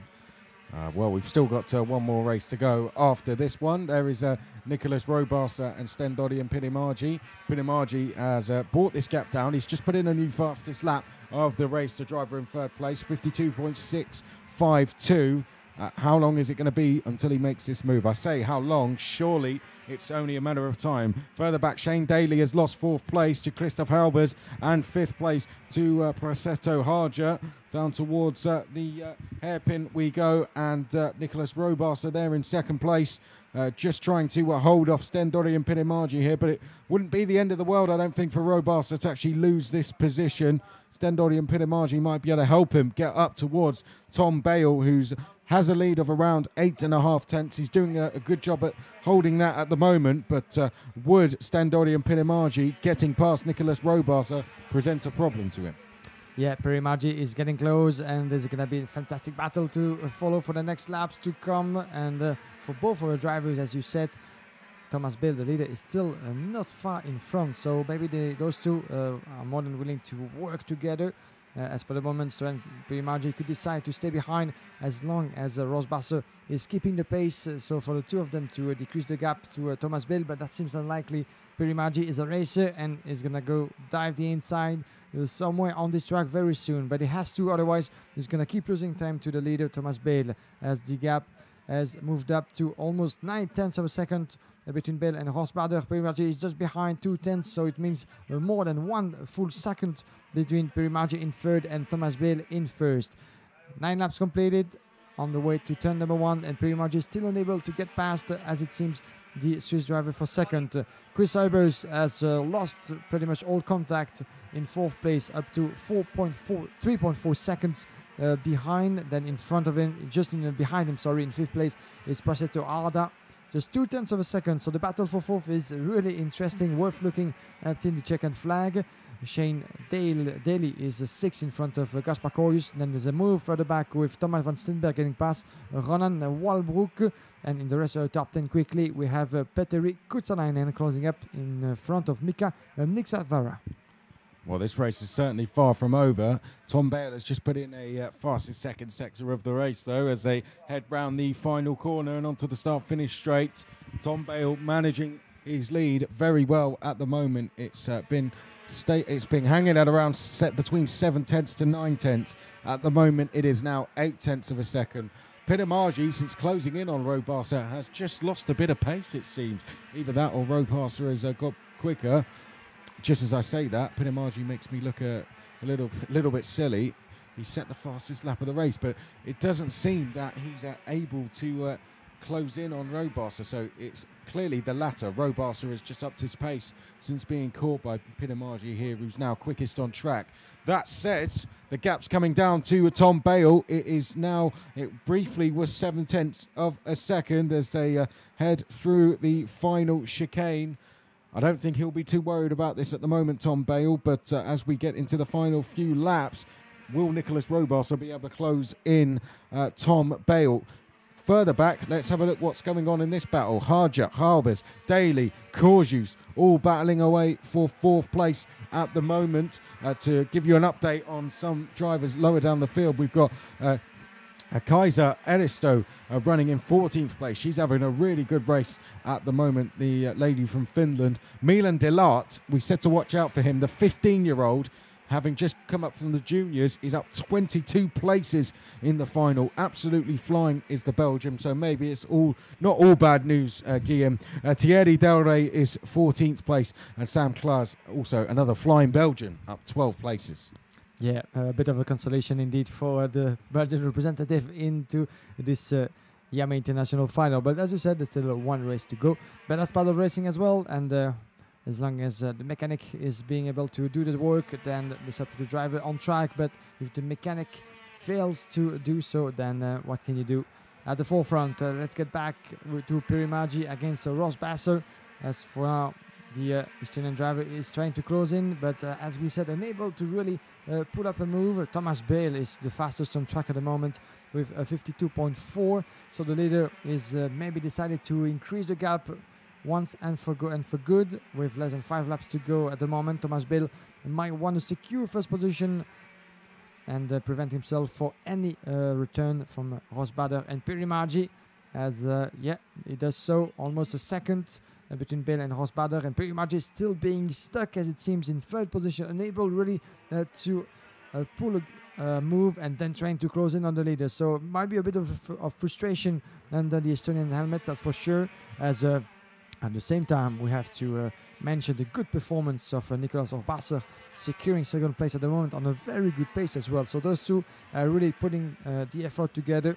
4th place for the back is Persetu Harja, as well in front of Chris Hubers for quite a while, and the Belgian driver still unable to get past. But this is a beautiful 4-driver battle further back in the field, with Shane Daly and Kaspar Koyos getting involved as well in 7th place. So we're going to keep a close eye as well on what's happening further back. Then we have Van Stenberg, Kusalainen and Mika Niskarva as we speak, closing at the top 10 into this race as we're getting close to the checkered flag. So far, just Ronan Walbroek unable to see that famous checkered flag as he had to retire. Thierry Delray still in the race, as we said previously. Let's see where he is at the moment. The Belgian driver is 13. Yeah, he's just gone past Edisto at the moment. But back to our leaders, or leader, shall we say, Tom Bale, still about 9/10 ahead of Robasa and Pittamargi. And eventually, if he's waiting and trying to work with Robasa here, eventually he is just going to go for 2nd place himself. The best battle is really behind this, actually. Harja in 4th place, Halbers in 5th, Daly in 6th, Corjus in 7th, Van Steenberg in 8th. Oh, and well, Van Steenberg was almost trying to move on Corjus down at the banking there. Corjus in the all-blue livery as they come down the back straight then. Is Van Steenberg going to try and move this time? Corjus just telling him to think about this. This is all off screen if you're on the live stream, by the way. They're just coming around the final corner of the battle we're focusing on. Here they are now. Let's pick them up as they come down the straight. So there we can see Robas just ahead of us to the right, but this the battle for 4th. Harja, Halbers, Daly, and then Corjus, and then we have Pittamargi. Now, is this a worry? Nicholas Robasser has just put in a new fastest lap of the race, and he's brought down the lead of Tom Bales to 0.6 of a second. But here they are coming through the banking now. Is that a problem for Tom Bale? I wonder, is that going to worry him? Out of the turn 10 they go, and Stendori and Pirimagi back with Nicolas Robasa. We're going to have 1 lap to go, Guillaume. Tom Bale could have enough here. Just over 7/10 should be enough to see him through. But who is going to finish in second place? Yeah, that's a question indeed, as the Swiss driver has been putting a beautiful effort to contain the Stendori and Pirimagi, who is not one of the slowest drivers on track, obviously. Final lap, and then here we go, close to the checkered flag and close. So more for a title. Tom Bale still in the lead. Nicolas Rosbader in second. Pirimagi in third. This is your top 3. And this is going to be a very hot conclusion of the final for Thomas Bale, as it seems, because Rosbader and Pirimagi are both able to decrease the gap, as it seems. Look at that. He's just down to 0.6 of a second. Will it be enough for Thomas Bale? That seems likely, as the British driver is making his way onto the back straight. For the last time, the corner 11, the so-called Techno Park corner, and just behind him into the chicane, Ross Brasser and Pirimagi. This will be your order on the checkered flag. This is the win for Thomas Bale. Beautiful performance and fireworks for the British driver, crowned champion in this IAME International Final Edition in this Super Shifter category. Beautiful performance, as he has remained absolutely unbeaten in this beautiful race. And Pirimagi, that's nice to say. And once again from Nicolas Rohrwasser as well, rising the fist in the air. Rohrwasser, he must be pretty happy, the Swiss driver, and he can be after containing for the entire race someone like Stendori and Pirimagi. Very fair play and a lot of respect between those 3 drivers, as we've seen on track, crossing the start-finish line. Thomas Bale, Nicolas Rohrwasser, Stendori and Pirimagi. This is your top 3, ladies and gentlemen, and Pirimagi, as a small consolation, was able to put the fastest lap in the last round, 52.2 at the end for Pirimagi, as the results are appearing on your screen on the live stream. Then we have in 4th place Prasetyo Araja, Christopher Ebers is 5th, Shane Daly is 6th, where he started on the starting grid. Kaspar Koyus crossed the line in 7 in front of Thomas van Steenberg. Pateri Lutzalainen is 9 in front of Mika Nick Savara. Milan Delat is 11 and Thierry Delray is 12. A recovery race of quality for Thierry Delray, who dropped even though a 9th place compared to where he was supposed to be starting on the starting grid after being hit by, it seems, a technical problem, but we'll try to gather a bit of information about what happened for the Mach 1 driver. Juan Greenwitz is 13 at the end in front of Sam Klaas. Tom Dom is 15. Kaisa Aristo, the lady driver out in the field, ended up in 16 in front of Kevin Ludi, 17. Dionysis Laverdis was 18th. And then Puig de Lura was in 19th place. Ferreira was 20th. Herblo 21st. Sotiropoulos was in 22nd place. Then it was Avrand in 23rd. Axel Dapp was 24th. Simon Stoller 25th. Anthony Hogg was 26th. Then we had behind that Kufa Kanjas, Karl Massard, Frederic Obderbik was in 29th place, unfortunately. Eric Hellman 30th, and we had Benjamin Lunja, Chi-Mang Ong, Short Kai Loon, and then Ronan Welbrook, unfortunately not finishing the race. Well, Tom Bale takes the win then by just under 1 second from Nicolas Rohrwasser, who was able to hold off the challenges of Sten Dorian Pirimagi. That is your podium. 3 different nations represented on the podium as well, which is great to see. But some fantastic performances down the field. How about Milan Delart's race? 22 places gained on his way to 11th. And his fellow Belgian Thierry Delray, despite starting way off the back of the grid, managed to recover to 12th place, which I only imagine would make things even more frustrating for him. Sam Klaas was 13 places gained to finish 14th. Eristo up 10 places to finish in 16th. Kevin Ludi gained 12 places as well. And then the Spaniard in 19th place, Xavier Puig de Lura, gained 15 places to finish 19th. Well, we've only got one more race to go here at Le Mans. The last final of the 2018 International Finals is going to be the X30 Mini class. There are the drivers. One very short break, and then we'll be back to go through the grid.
X30 Mini drivers getting ready to go on the grid.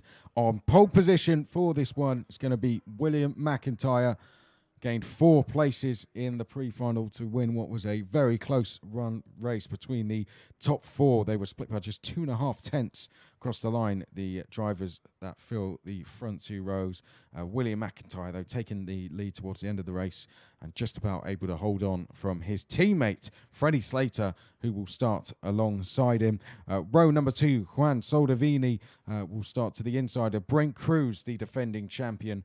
The American starts 4th place. Sebastiano Pavan and Aidan Neat will be row 3. Alejandro Melendez-Pardi and Maxence Verbrugge will be row 4. Jeremy Fletcher and Giovanni Trentin will be on row 5. Tiziano Monza and Marius Agapoulos will be on row 6. Alan Garcia and Ruben Volt will be on row 7. Dal Dedecker and Sitavi Lamantadak will be row 8, and Guillaume Bouza and Nathan Otting will be row 9. Row 10, we're going to have Emiliano Ceros Yimping and Arthur Rafanel William Go, and Tom Callender will be around 11. Row 12, Johnny Enkila and Kimi Abraham, Sebastian Philippe Rudd and Augustin Bernier on row 13. 14, we'll have Kinu Alzari and Hugo Martiniello.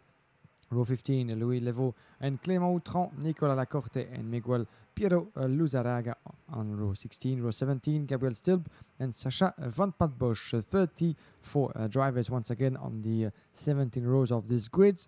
This is already the last final race of the day and of this week of competition here in Le Mans, ladies and gentlemen.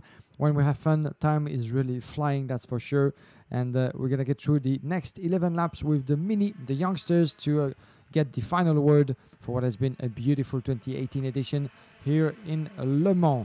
This is how the youngsters between 8 and 12 years old, and as we get through the starting grid for the first time, William McIntyre and Freddie Slater, a full British first line on the starting grid, but look out for Juan Francisco Soldavini and Brett Cruz as well. But let's not forget about the Frenchman in that one, Maxence Verbrugge, who won this year French championship in that very category, so something, a name to keep an eye on, definitely. Maxence Verbrugge in that final for the Mini category, running a different chassis, shorter chassis, different type of engines and tires as well. This is the 60cc engine of IAME Paria. And the first step of the ladder, when we've seen so much great racing happening all throughout the year, as well as for this week. For the moment, your pole sitter will be William McIntyre, the 818 on the left side of the track, the right side of your picture, with Freddie Slater alongside him. We're going to be good to go as they're making their way onto the back straight on the other side of the track, going around the 2 oaks just in the middle of the track. Those 2 trees giving the name to the 2 right-handers in the middle of this beautiful location of Le Mans. There are the drivers then getting ready to go. 34 X30 Mini drivers about to battle it out for the IAME International Final. William McIntyre and Freddie Slater the front row. William McIntyre closest to us. Freddie Slater furthest away from us. It's 11 laps ahead of us to decide the winner. Here we go then for the last time of the 2018 IAME International Final. Down towards the first corner. Are we away and racing? I think we are. And William McIntyre is leading the way, going into second place is from the inside Juan Soldavini. And we got a bit of an incident there at turn 1, it seems, as they head down towards turn number 2 now. I'll let Guillaume try and identify the drivers involved. But out front, William McIntyre is leading the way. Looks as if Soldavini has gone to a second place. I think Brent Cruz is third place. That is one of the drivers that didn't get round, unfortunately. I think that's the 894 as the leaders are heading down to the banking. And that looks like Brent Cruz trying to get second and goes through. Freddie Slater might pick up second in all of this. He tried to dive to third, and Slater is now through to second place as we go on to the back straight. Ruben Volt was the driver we saw on screen trying to get going again. But I think William Go also got caught out. Likewise, Adam Garcia as well. Another driver caught out as well was Agilopoulos, also got involved in that incident. But out front, we've got William McIntyre leading the way from Slater. Pavan is third. Then it's Soldavini, Fletcher, Pardy, Neat, Monza, Trentin and Otting. And here we go after one lap, a pretty impressive first start incident, but fortunately all the drivers I think are getting back on track, and some of the drama happening further back at the first corner that they are, with 3 drivers involved unfortunately, and it seems to be hurting for one of the drivers still on track, the 857. I'm afraid I think we're going to go full course yellow. It looks as if it's Giovanni Trentin, Nathan Otting, Maxence Verbrugge and Aidan Neat as well also involved. So 4 drivers in total involved in this. Are we going full course yellow? We aren't. So there's only yellow flags down the start-finish straight. I thought it was going to be a full course yellow. It is. So thank you, Guillaume. Yes, full course yellow around the circuit then. The race is going to be neutralised. Thought there that Sebastiano Pavan hadn't quite got the message just yet, but thankfully he did in time before hitting the start-finish straight. And the drivers now have to follow the pace of William McIntyre, our race leader, as we get this incident on track attended to. So a lot of names have fallen already, Guillaume. We've got Aidan Neat, Giovanni Trentin has just come across the line, but Aidan Neat, Nathan Otting, Maxence Verbrugge, William Go, we just had come across the line. Marius Akilopoulos, he just came across the line. William Go likewise. So I think Aidan Neat, Nathan Ottings, Maxence Verbrugge and Ruben Volt were caught up. Ruben Volt now comes across the line, as does Nathan Otting. So 2 drivers out in that incident, unfortunately, and they are Aidan Neat and Maxence Verbrugge. Yeah, in the meantime, I'm looking down to the track, to the corner number 1, inside, just outside of the control tower, and the ambulance, you cannot see it, but has made his way onto the track or nearby the corner number 1 to take care of one of the 2 unfortunate drivers that got really stuck on the track over there. So that's the reason for the full Crusader at the moment. We shall see if the red flag will be waved at some point, but as it's happening just outside of the corner, for the time for the doctors and the medical team to intervene efficiently. But this isn't not really the way that we want to see a final getting underway, and we never want to see that kind of thing happening in a track, especially when the drivers get involved and the medical team as well involved on the track. So fingers crossed that everything will be okay for the drivers still out there at the corner number 1. We'll try to give you update if we got some about the driver's condition. This driver being Aidan Neat, I'm afraid. Maxence Verbrugge as well. Maxence Verbrugge, yeah, the minim French champion of this year, out of the race as well. So definitely not a good start for Maxence Verbrugge, who was starting from 7 on the grid. The ambulance is now making its way back off the circuit, which I imagine can only be a positive sign, as we hopefully are going to get away very shortly, but we hope both Aidan Neat and Maxence Verbrugge are okay. 2 big names to fall. Aidan Neat qualified fairly well coming into today. Of course, Aidan Neat was 5th in the British Championship this year, started the final from the outside of row 3, and as you said, Maxence Verbrugge has done very well in the championships he's raced in this year. But I can see Aidan Neat, he's walking away from the track. I think Maxence Verbrugge already had walked away from the incident. Aidan Neat, with a little bit of assistance, now walks away. So I think we're going to be going green, potentially, this time, as long as everyone has cleared the circuit and the officials are happy. There is William McIntyre. The order is McIntyre, Slater, Soldovini, Fletcher, Pavan, Melendez, Pardy, Cruz, Monza, Calendar, Piero Luzaraga is going 22 places so far to run 10th. Is that the race getting a restart? Is it? No, it isn't. We're going to go around one more time, but Guillaume, look at that though. Miguel Piero Luzaraga, who qualified right at the sharp end for the pre-final, is up 22 places already, 10th place. Now we've had the pack brought together again.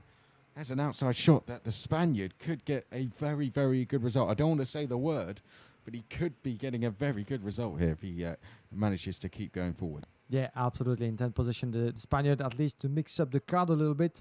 It was impressive to gain so many positions in just the course of 4 laps before the interruption of this race. Not 4 laps, 2 laps. Less than 4 laps. 2 laps, indeed, you're right, as we got interrupted after 2 full laps due to the incident at the corner number 1. So even more impressive from Piero Luzaraga. So we shall see if he is able to keep the momentum going, and that's going to help him, that's for sure, to have the pack, as you said, being put together once again. Just quickly, Gim, green flags are being prepared down the start-finish straight, so it will be a restart this time.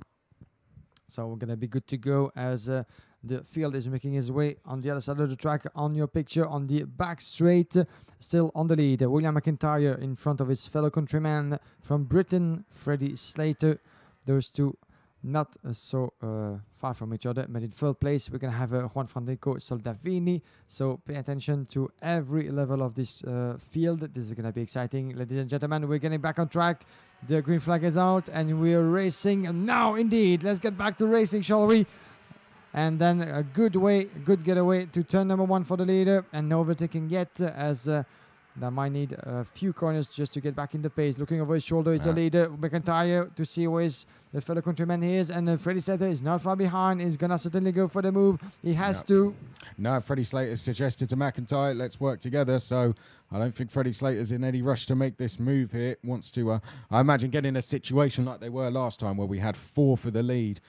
So Freddie Slater looking over his shoulder again. He's just going to keep pushing McIntyre as much as he can. In the background, that was a move being made by, I think, Piero Luzaraga, or was it Brent Cruz that potentially made a move? We'll find out when they go through the second split. But the top 3 are getting away here. As you said, Brent Cruz did make a move following through Melendez Pardy, as we see there the drivers, the leaders, going into the last corner, and Freddie Slater, well, McIntyre made, I think, just a little bit of a mistake there through the last chicane, and Slater has gone through to take the lead. McIntyre drops to second. Then in third place we have Soldavini, Fletcher is fourth, Melendez Pardy fifth, and it's Cruz, Pavan, Monza, Calendar, and Piero Luzaraga. Yeah, we're more than halfway through this race and go around the outside of corner number 1. It was very close from one of the switch in the lead, but that could be a good opportunity in third place for Juan Soldavini, who didn't get a chance to get inside of the corner number 2 as well in the 5 as they make their way into the pit path. But as for now, the 2 teammates in the lead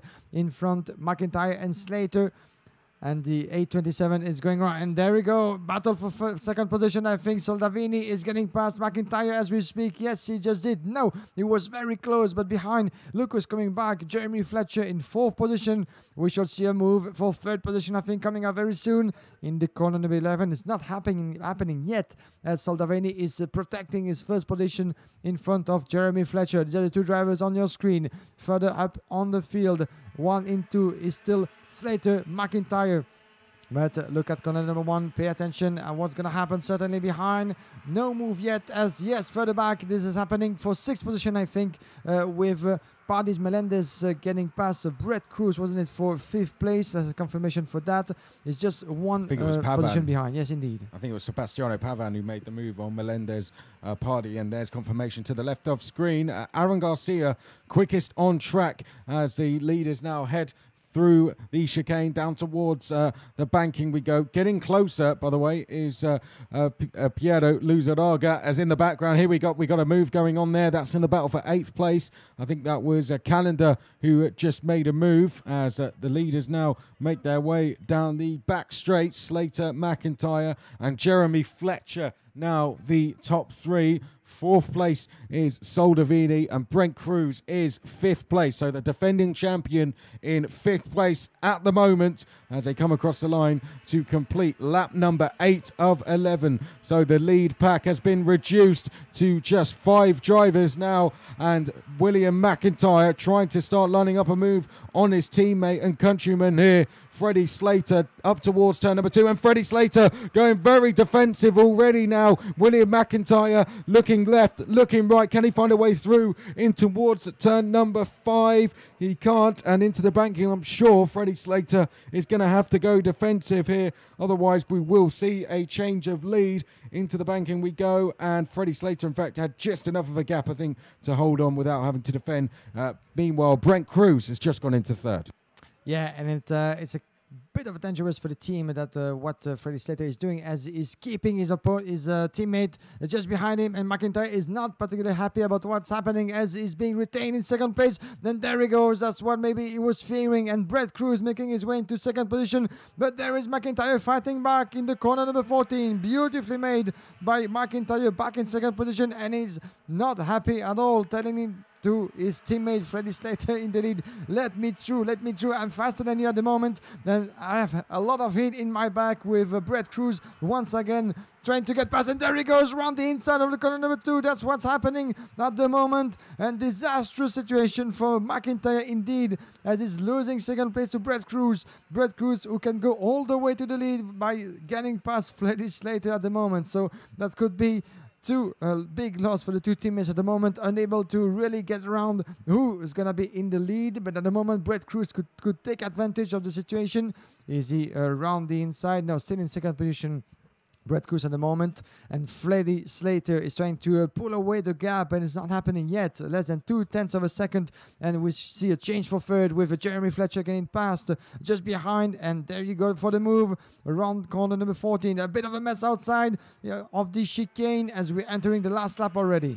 Freddie Slater then is just down between him and Brent Cruz, so his defensive tactics have kind of paid off. William McIntyre, a bit of a messy chicane there. Seen him drop to 4th place. Up to 3rd is Soldavini. Melendez Party is 5th place then. Who's going to take the win out of these two? A bit of a warning flag for Freddie Slater, but this, the final lap of the race then. Brent Cruz at the moment will be the double champion of the IAME International Final. He's on to take a second victory yet again as they come down towards the banking for the last time. Freddie Slater there in second place. Can Slater deny Brent Cruz his second victory in the international final? We go down the back straight one more time. Head down it is for Freddie Slater. Is there going to be room going in towards turn number 12? Brent Cruz has left the space, and Freddie Slater dives to the inside, and he's through. Freddie Slater takes the lead on the last lap going in towards turn 12, but the job isn't done yet. It's a drag race to the line. Brent Cruz has won it. Oh, Slater celebrated, but Brent Cruz wins it by 7,000ths of a second at the line, and Freddie Slater is absolutely devastated.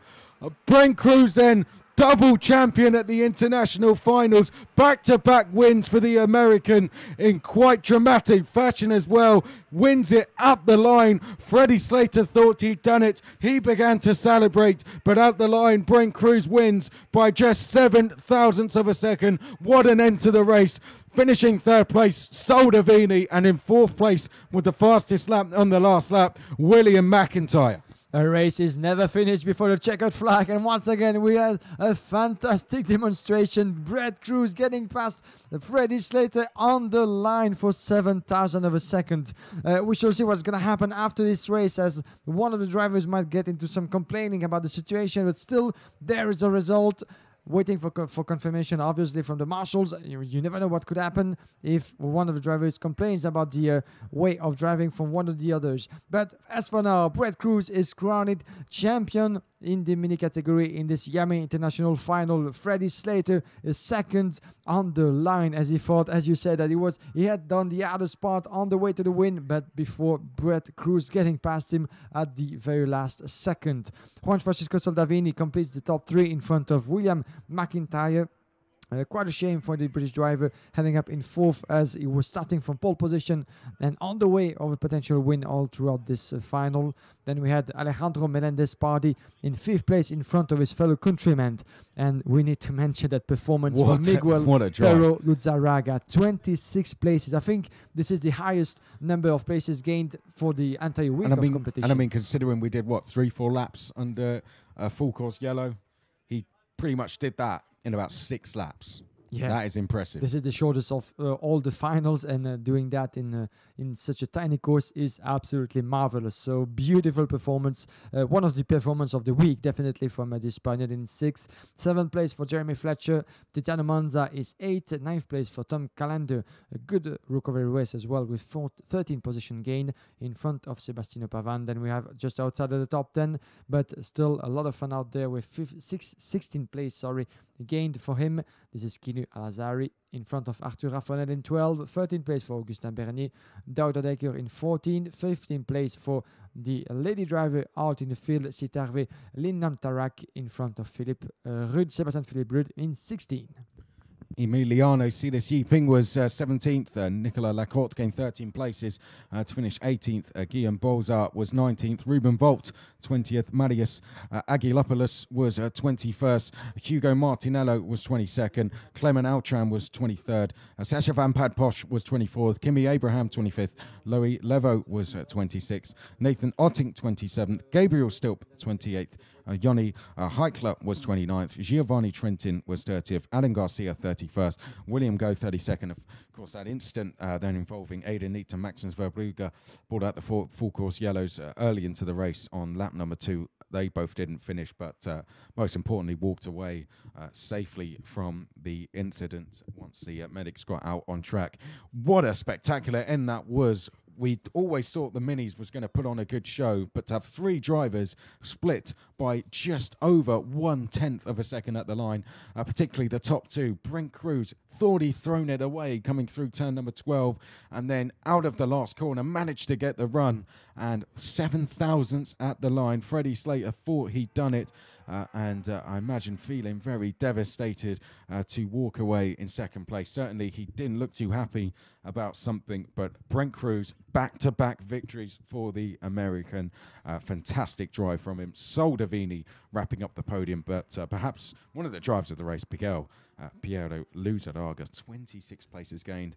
I think I agree with you. You've got to feel sorry for William McIntyre in 4th, but he just seemed to get delayed when he was battling away with Slater for the lead. And Alejandro Melendez-Pardy, of course, in the middle of those guys in 5th place.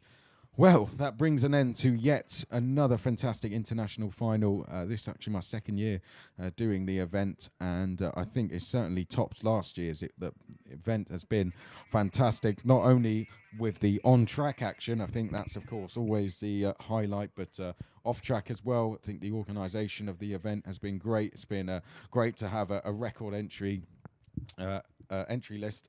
A record number of entry list. The drivers' parade was amazing as well. We had the added fireworks this year, and overall, I just think the racing we've had both types of weather. Of course, we had wet weather, which threw up some dramatic incidents, as well as all the dry weather, which has put on some fantastic racing for us. Guillaume, it's certainly been fantastic to watch. The live broadcast has been amazing as well. The guys at RGMMC doing a brilliant job to put on the live broadcast for us. But overall, I'd say the event, it's been an amazing one. I really hope to be back next year. Definitely hats off to everybody who was involved into the making of this beautiful event. I must say it was my first time here in Le Mans, covering up for you and with you, Guy and Chris, the IAME International final. So it has been an absolute pleasure, and it has been such a beautiful week and a long weekend with up to 80 races that we've been through. Can you imagine such an amount of exciting racing? And I must agree with you, Chris, about the high quality of driving that we have been lucky to witness on track all throughout the 4 days of competition. All classes involved, no matter the age, no matter the experience and the level of skills. The driving has been absolutely fantastic. A lot of wheel banging, but as part of racing, that's what we like, and especially throughout the final races of the day. And we once again need to mention this fantastic final into the mini category 7,000 of second. So there's nothing to add to the fantastic spectacle that we've had. Don't go anywhere. As you can see on the screen appearing now, the podium ceremony will be starting at 6:30 local time here in Le Mans. This will be our final word for the moment before we get back for the podium ceremony. And we have the champions to crown at the end of a fantastic week. A quick word to everyone involved, the marshals, the personnel in the organization, the guys from IAME, RGMMC. Everyone has been putting a lot of efforts for the last months to make everything possible. And once again, we can say that this has been a fantastic success. Yeah, it has indeed. As you said, a big thank you to all the team that have helped put it on, but also to all 450 plus drivers that we had come along, all the teams as well as everyone that's came to support the drivers. Thank you all for being part of this amazing event. Of course, it isn't quite over. We do have the podium celebrations to happen in 40 minutes' time. We will be live for that as well on the live stream, so do stay with us. In 40 minutes, that's when we're going to go live for the podium celebrations. If you're going to be there around the circuit, we will see you there, of course. If you're not going to be with us, unfortunately, then do have a safe journey home. Thank you for racing with us this week. We really hope you've enjoyed it, whether you've had a good weekend or a disappointing weekend in terms of luck. We still hope you've enjoyed the whole event as a whole, and do get home safely, and we hope to see you back again next year.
been a long day at the office for everyone, ladies and gentlemen, but in 10 minutes, at 20 past 6,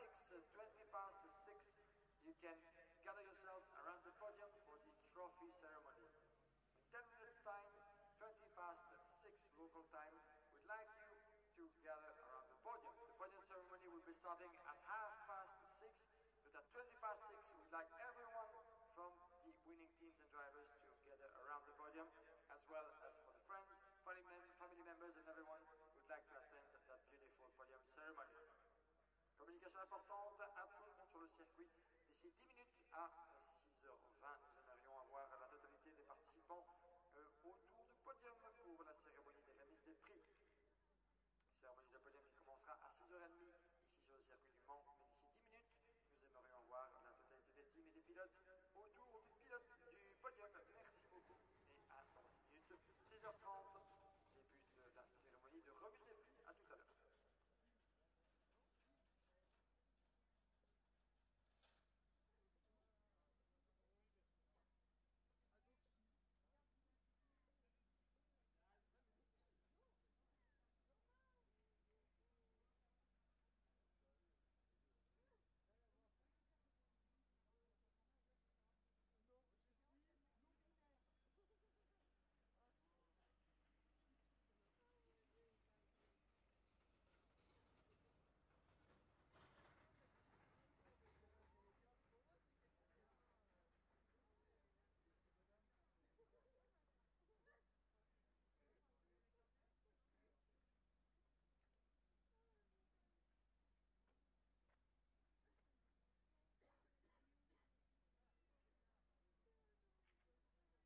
Check. Okay.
Oui, attendez, attendez, je finis mes...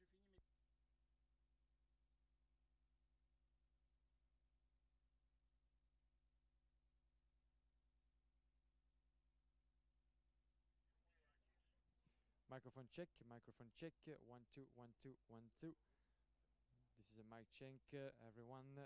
We're gonna be starting the podium ceremony. This is a mic check, and ladies and gentlemen, we ask you kindly to join us at the podium as we are about to be starting the podium ceremony, the trophy awarding ceremony that we've been waiting for a long time after what has been a beautiful week of competition.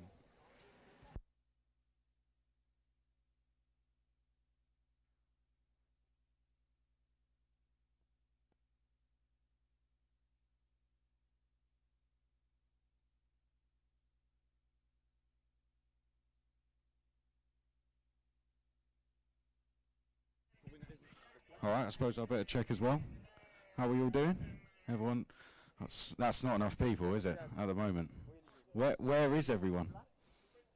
Yeah, I guess so. I hope more people are on the way, because there's about 10 people here at the moment, and there's more trophies than people. So anyone in the top 5 of their class or getting a trophy for another reason, please start heading down. We're going to be getting underway very shortly. I'll keep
Before we get going, by the way, we are going to ask all the drivers to start coming up. We've got an area down the end of the podium here where you guys are going to wait. It just, just saves time, I guess. So, if you can start making your way up and gather around that area, Guillaume will go down there now. Anyone that needs to be here and isn't here, you only have a couple of minutes, and we're going to be getting going. So please start making your way to the podium now.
Attention paddock, this is the final call for the podium presentation.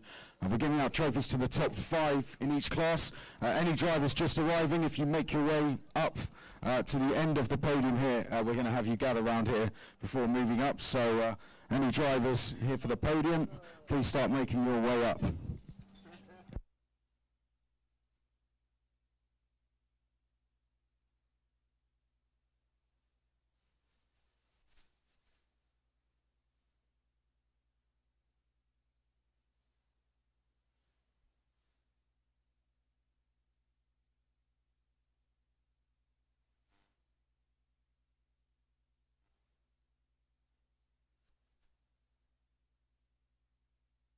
On les siens?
Okay, everyone, we're going to get going with the podium presentation.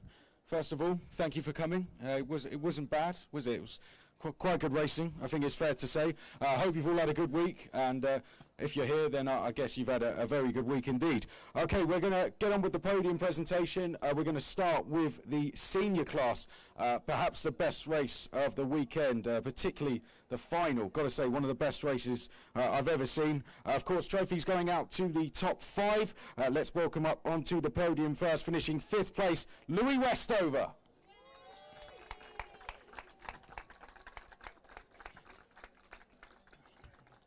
He's quicker on track than he is at getting to the podium.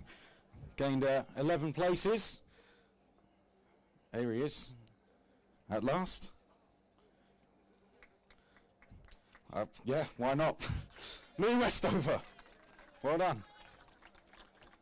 Good drive. 4th last year, 5th this year. Not bad. 4th place then, brilliant performance, gained 24 places in the final. Please give a huge round of applause to Stephen Letts. Literal motorsport driver, started on the front row for the final last year, came through from the back this year, finishing in 3rd place, had a particularly strong end to the race, gained 12 places. 3rd place, Siim Liebma.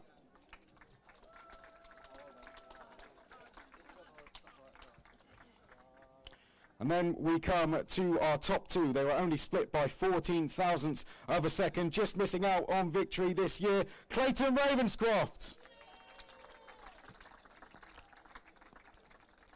Clayton started 8th place for the final.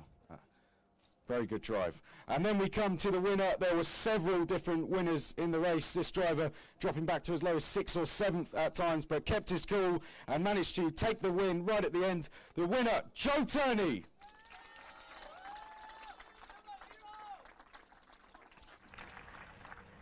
He's my hero as well. And now we will have the national anthem of Great Britain.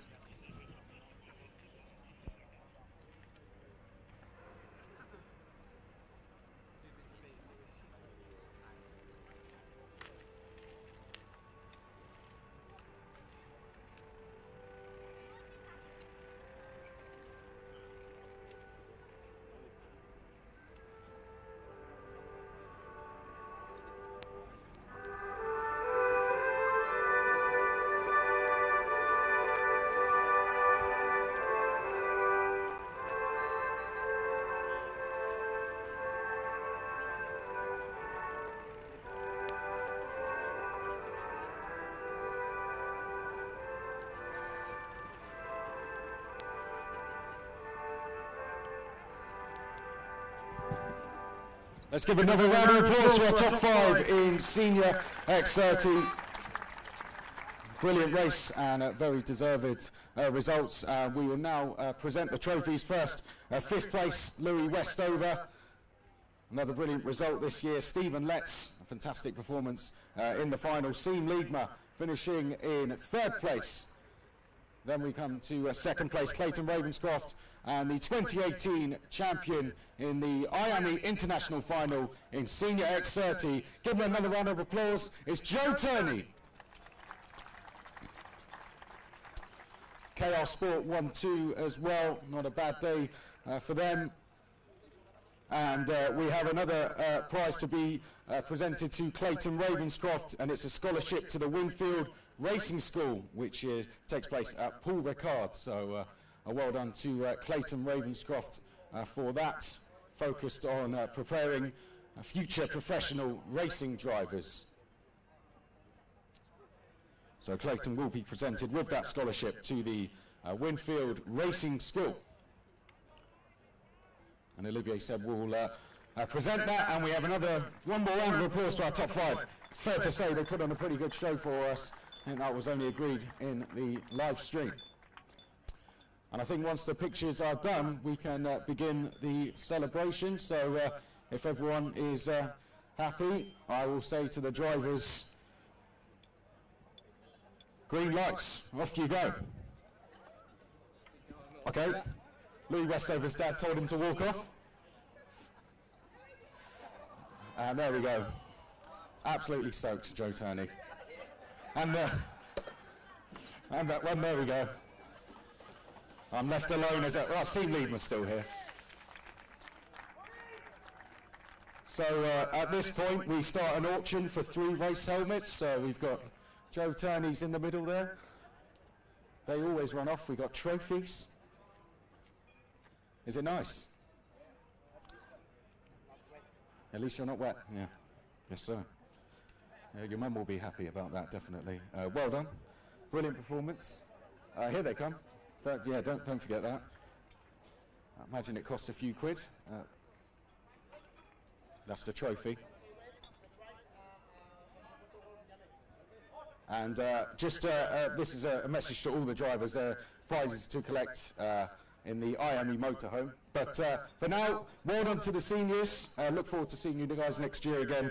We're quickly going to move on to the next class. So I'm going to hand over now to Guillaume Alvarez.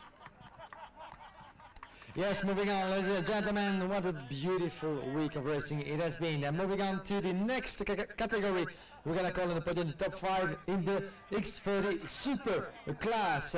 This will be a pleasure once everyone has cleared the podium for now. Please, Clayton, you're taking your time. That's good. This is well deserved, but now it is time for moving on to the next category. Right, thank you so much. If the guys are ready, then we can be moving on, ladies and gentlemen. I'm going to call the driver in 5th position in the super category on the podium. A round of applause, please, for Andreas Hebert. Beautiful result for Andreas Hebert, one of the local boys on home soil. Congratulations, Andreas. You can actually take your place just around the podium. 4th place overall in this category is coming not far from here, from Belgium. A round of applause, please, for Yannick de Brabander. Is he still here? Yannick 1 time, Yannick 2 times, and there he comes. The 27 Belgian, one of the most experienced drivers in the field, Yannick de Brabander. Please, round of applause once again. 4th place for the KSM Schumacher Motorsport driver. On the podium, 3rd step. It has been absolutely tremendous all throughout the weekend. This is coming from Britain, Callum Bradshaw.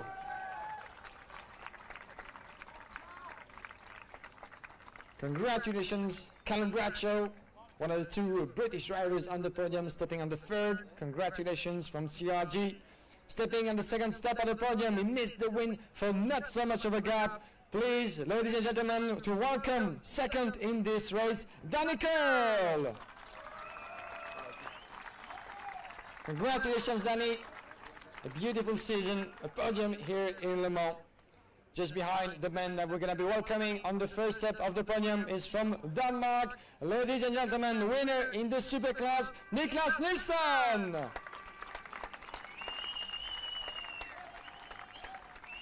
A beautiful performance, has been unbeaten all throughout the final. Congratulations, Niklas Nilsson, stepping on the podium and a well-deserved victory.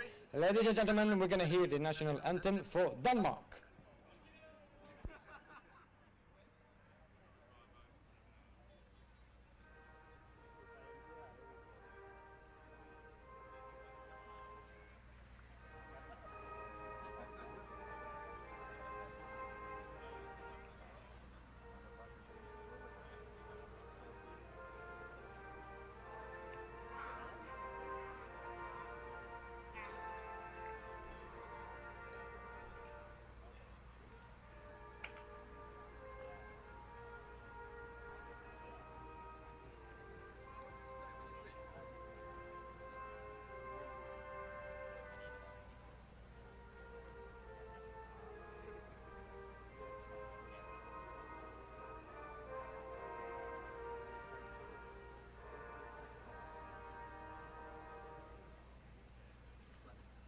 Congratulations, Niklas Nilsson. Once again, a round of applause for a top 5 finisher, Niklas Nilsson, Danny Curl, Callum Bradshaw, Yannick de Brabander, and Andreas Hebert, with the well-deserved trophies for the 5 of you. Congratulations once again. A little card from IAME as well. A trophy for each. Being very generous at IAME karting, that's for sure. And then we're going to get round to the flowers. But this time, Niklas Nilsson will be the only one with flowers in his hands. And there we go. Don't hesitate to rise the trophies in the air, guys. This is well deserved to the 5 of you. Congratulations, Niklas Nilsson, crowned champion of the IAME International Final in this super category. Then we're gonna have the final picture. Everyone is getting ready. Don't hesitate to smile and rise those trophies high in the sky. One last picture. Congratulations to the 5 of you. At the end of a beautiful weekend. One last round of applause, please, ladies and gentlemen, for your super category full of very super drivers. If we are ready with the pictures, then we can get going with the champagne shower. This is once again a well-deserved. This is time. Yes, it is. Ladies and gentlemen, champagne! Who's going to be the fastest this time? I think, yeah, it pops up, and champagne!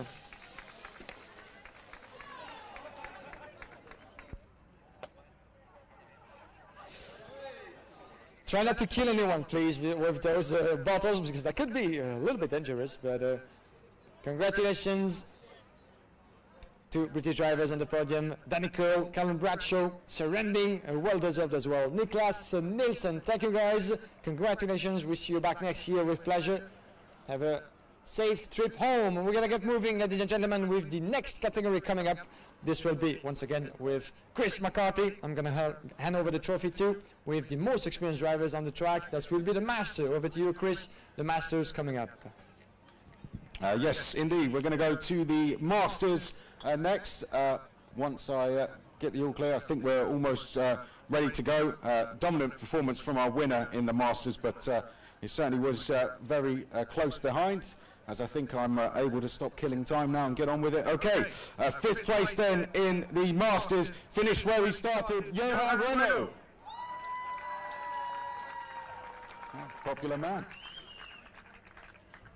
It's worth noting, all top 5 in the Masters, French drivers, absolutely dominated the class this weekend. Finishing in 4th place then, gaining 5 places in the final, was Alexandre Liotta.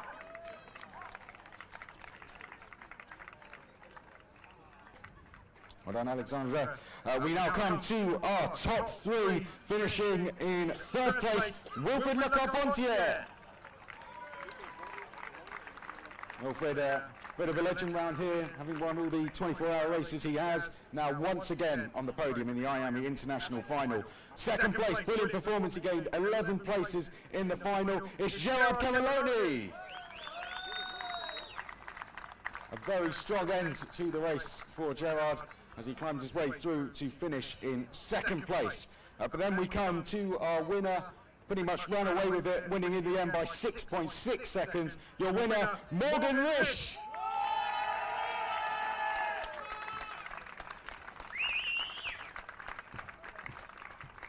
A deserved round of applause for Morgan Risch there, 6.6 seconds clear from the rest of the field, on home soil as well. He takes the IAME International Open, IAME International Final victory for 2018. And now we'll go to the national anthem for France.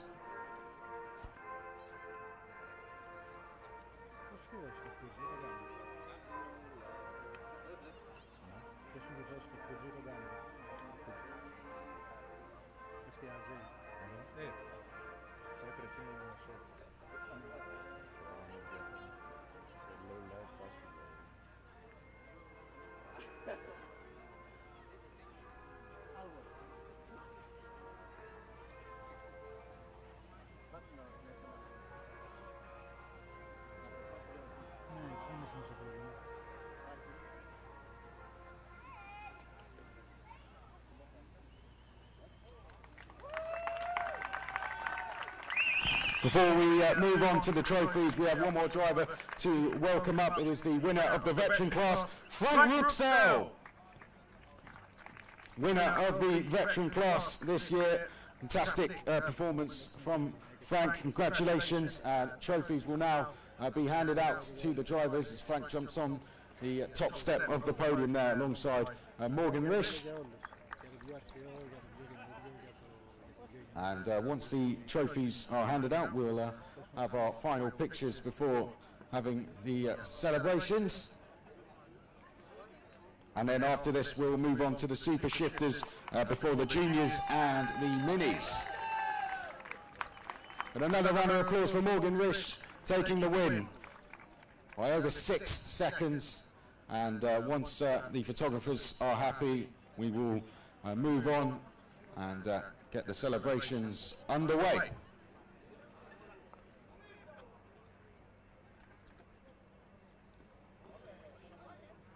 I think that's about it, so off we go then. Look, our Pontier, very quick there, has to be said. And that is your Masters. Give me one more round of applause. Your top 5 in the Masters and your veteran winner, Frank Ruxell. We will now move on to the Super Shifter class. Thank you, Chris. Moving along to the gearbox class, once the podium has been cleared by the drivers from the Master class. Congratulations to the 5 of you after what has been a beautiful weekend. Bravo la France, indeed, a beautiful full French podium in here at the end of the Master class on home soil here in Le Mans. One last picture. Thank you guys. Merci beaucoup les amis. On vous revoit l'année prochaine avec beaucoup de plaisir. Thank you guys and see you next year for some more exciting racing. Safe trip home. We're gonna get moving, ladies and gentlemen. We're almost done with the podium ceremony, so don't go anywhere, as we're gonna have at the end the big family picture with all the drivers. So all the drivers, stay just with us for a few minutes. Ne partez pas trop loin. On passe une petite photo de famille juste après le podium. Thank you guys. Moving along, ladies and gentlemen, with the gearbox class, the super shifter. I'm gonna call on the podium. 5th position at the end of this category is from Belgium, Christophe Eybers. Congratulations, Christophe, making his run to the podium. 5th place overall for Christophe Eybers from Outre-Quiévrain. 4th place at the end of this beautiful final, the super shifter. I'm calling 4th position for Prasetio Aja. Congratulations, Prasetio. 4th place overall in the gearbox class. On the podium, 3rd place is from Estonia. You know him well. He ended up 3rd at the end of an epic final in this gearbox class. 3rd overall. Round of applause, please, for Stenderian Perimagi.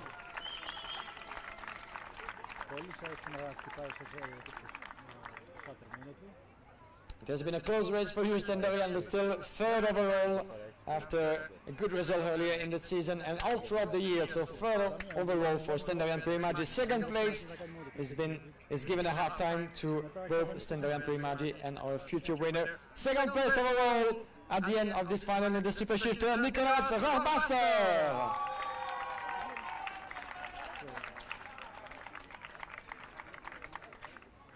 Congratulations, Nicolas Rohrbasser, well-deserved win. Oh, sorry, my hands are tied, but still congratulations. 2nd place on the podium. And on the first one, ladies and gentlemen, winner of the Super Shifter class from Great Britain, Thomas Bale. A beautiful performance, just 6 little tenths of a second ahead of Nicolas Rohrbasser and Stenderian Perimagi not far behind. Beautiful victory and result overall for Thomas Bale, as we're going to have, ladies and gentlemen, the national anthem for Great Britain.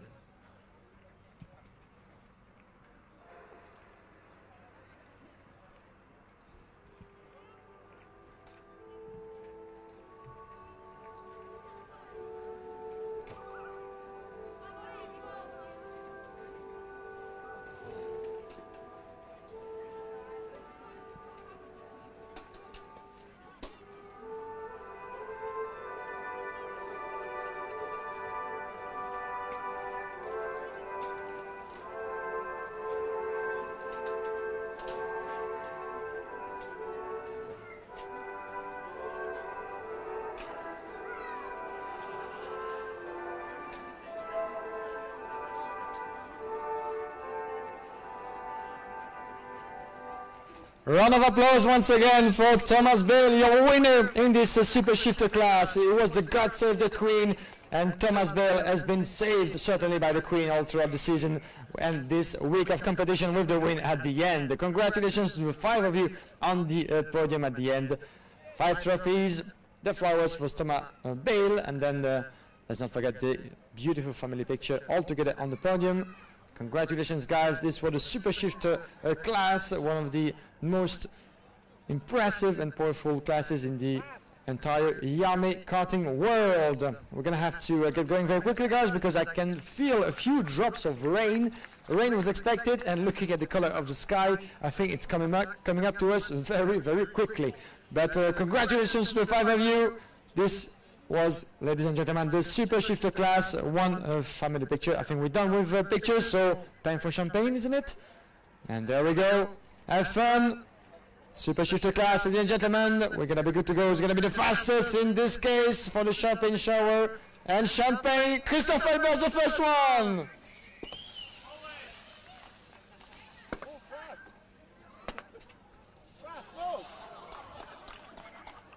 And no champagne at the speaker, please. That's a rule. Congratulations, guys, at the end of this beautiful final, your top 5 finisher in the Super class. And we're gonna keep going, ladies and gentlemen, with the next category, the junior class, coming up and back with Chris McCarthy.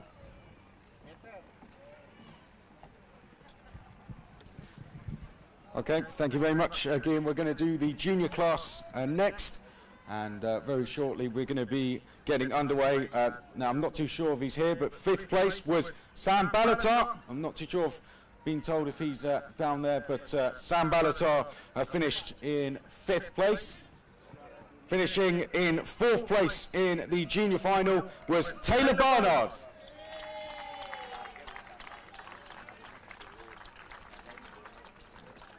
I did tell him we were about to start, but he didn't listen. Where is he? He's coming round now. There we go. We're going to have to rewind this all. Right, everyone, Taylor Barnard. 4th place. Very strong end to the year for Taylor Barnard. Well done. Nico will be happy with that one. 3rd place overall then, started on the front row for the final from the Netherlands, Delano Vanthoff. Missed out by victory by just over 1 second. Good performance in that one. A good season overall in the X30 junior class. Then we come to our 2nd place finisher. He gained 5 places in the final, missed out on victory by just 0.3 of a second. It's Josh Rattigan.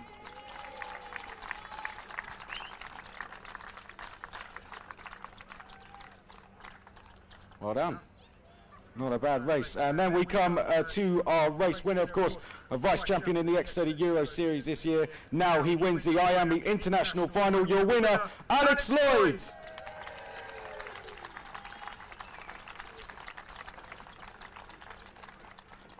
Well done to Alex Lloyd. A well-deserved victory. And as Alex jumps up onto the top step, we'll now go to the national anthem for Great Britain.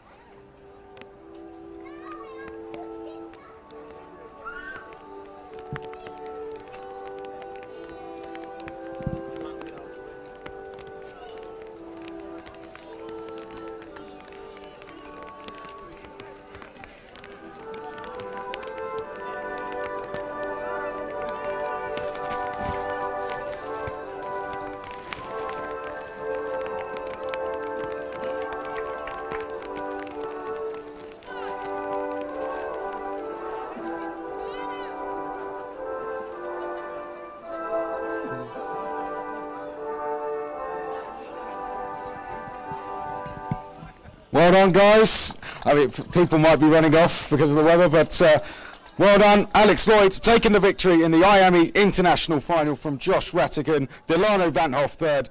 Taylor Barnard finishes in 4th place. And the trophies will very quickly be handed out to the drivers, and we'll go straight into the mini class after this. Oh, seems to have stopped.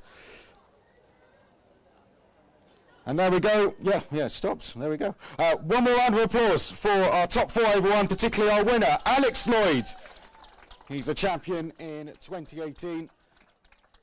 Brilliant race in the juniors as well. Could have been a number of drivers who took the victory, but Alex Lloyd comes away victorious. And now we have the photographers happy. I think we will begin with the celebrations. So, yeah, let's go. Okay, who's going to be first? Juniors, it tends to take just a little bit longer than the Masters. But Delano Van Hoff, yep, there we go. Oh dear. A little bit. Got me a little bit. Whoa. Whoa. Where did he come from?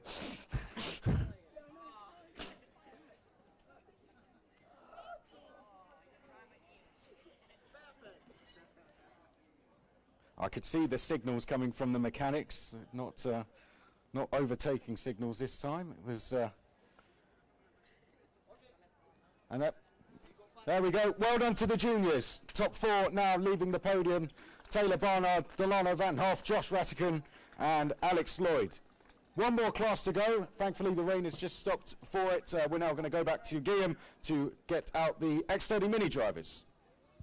Thank you, Chris. This is the last one of the day, ladies and gentlemen. It's about time, as we just had a bit of rain, but it has stopped, fortunately. So, we get going with the last 5 names to be called on the podium from the mini category indeed. 5th place to be called on the podium, and he's done a fantastic performance in this final, getting up 27th position all the way to the top 5. I'm calling on the podium from Spain, Miguel Pero Luzaraga. Congratulations, Miguel. Fantastic performance. 5th overall. You can stand here on the podium. 27th position made up into the final. This is beautiful to see. Congratulations. 4th place overall in the mini category. From Britain, William McIntyre. Bravo, William. Congratulations. 4th overall. And you can stand next to Miguel, just beside the podium. Thank you. 3rd overall on the podium is from Italy in this mini category. A round of applause, please, for Juan Francisco Soldavini. Bravissimo, Juan Francisco Soldavini from Italy, wearing the Paralympic colors on the 3rd step of the podium. Congratulations. 2nd step of the podium, once again from Britain. I'm going to call it the podium, and a round of applause, please, for Freddie Slater. A well-deserved result for Freddie, who has been really on top of his game. It was just 7/1000 of a second too short for you, Freddie, but a beautiful race and a beautiful final until the very end. The one who got past into the last corner, we all saw that. It was absolutely fantastic at the end of the final of the mini category. Winner of this class from the United States, Brett Cruz. And there he comes, the young American, and what a final you've given us. An impressive performance, representative of the Card Republic racing team, and a brilliant win at the end. Brent Cruz, well-deserved win. We're going to have, ladies and gentlemen, coming up, the national anthem for the United States of America.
Congratulations, a round of applause please once again for Brent Cruz, Felix Slater, Juan Francisco Saldavini, William McIntyre and Miguel Perro Luzaraga, your top 5th finisher as well. We're going to have a 6th name, ladies and gentlemen, a special award to be given to the best lady driver out there in the field. We're going to call on the podium the lady driver from Thailand, Sitarve Linantarak on the podium please, and a round of applause for the best female driver of the IAME International Final, ending up in P14 in this mini class. Congratulations, and you can step on the podium as well to have your award. This is a well-deserved. You can step on the podium as well, of course, with the men. Don't be shy, will you? There she goes, beautiful. We have 6 names and 6 beautiful young talented drivers with a award for each of them. Congratulations, guys.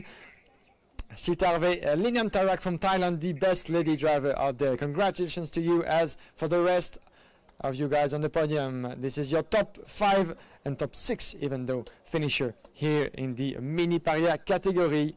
We're gonna have a beautiful reward and the flowers for Brent Cruz, overall winner for 7,000 of a second on the start finish line. It was really one of the most, or certainly the most impressive finish that we've had for the entire week. And congratulations as well to Sitarve Linantarak from Thailand, the best lady driver out there, who leaves Le Mans as well with the flowers and a beautiful and well-deserved trophy in the ends. One final picture, guys. You can raise those trophies in the air. Don't be afraid. Smiles on faces, and round of applause, please, once again for your top 5 finish in the mini paria category, as well as for the best lady driver out there. If we're happy about the pictures, this is champagne time, I think. Yes, it is. Let's go for champagne. Who's going to be the fastest in the champagne shower? That could be William McIntyre. Take your time, guys, I know. That's not easy. And there he goes. This is Freddie Slater, the first one.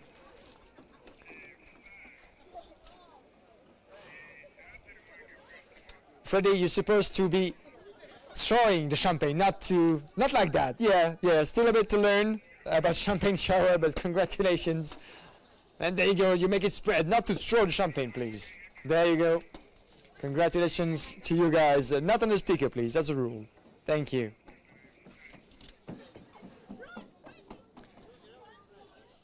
This will be, ladies and gentlemen, the final call on the podium, the final class that we will be rewarding today. Will you pay attention, please? Careful with the pour and the champagne.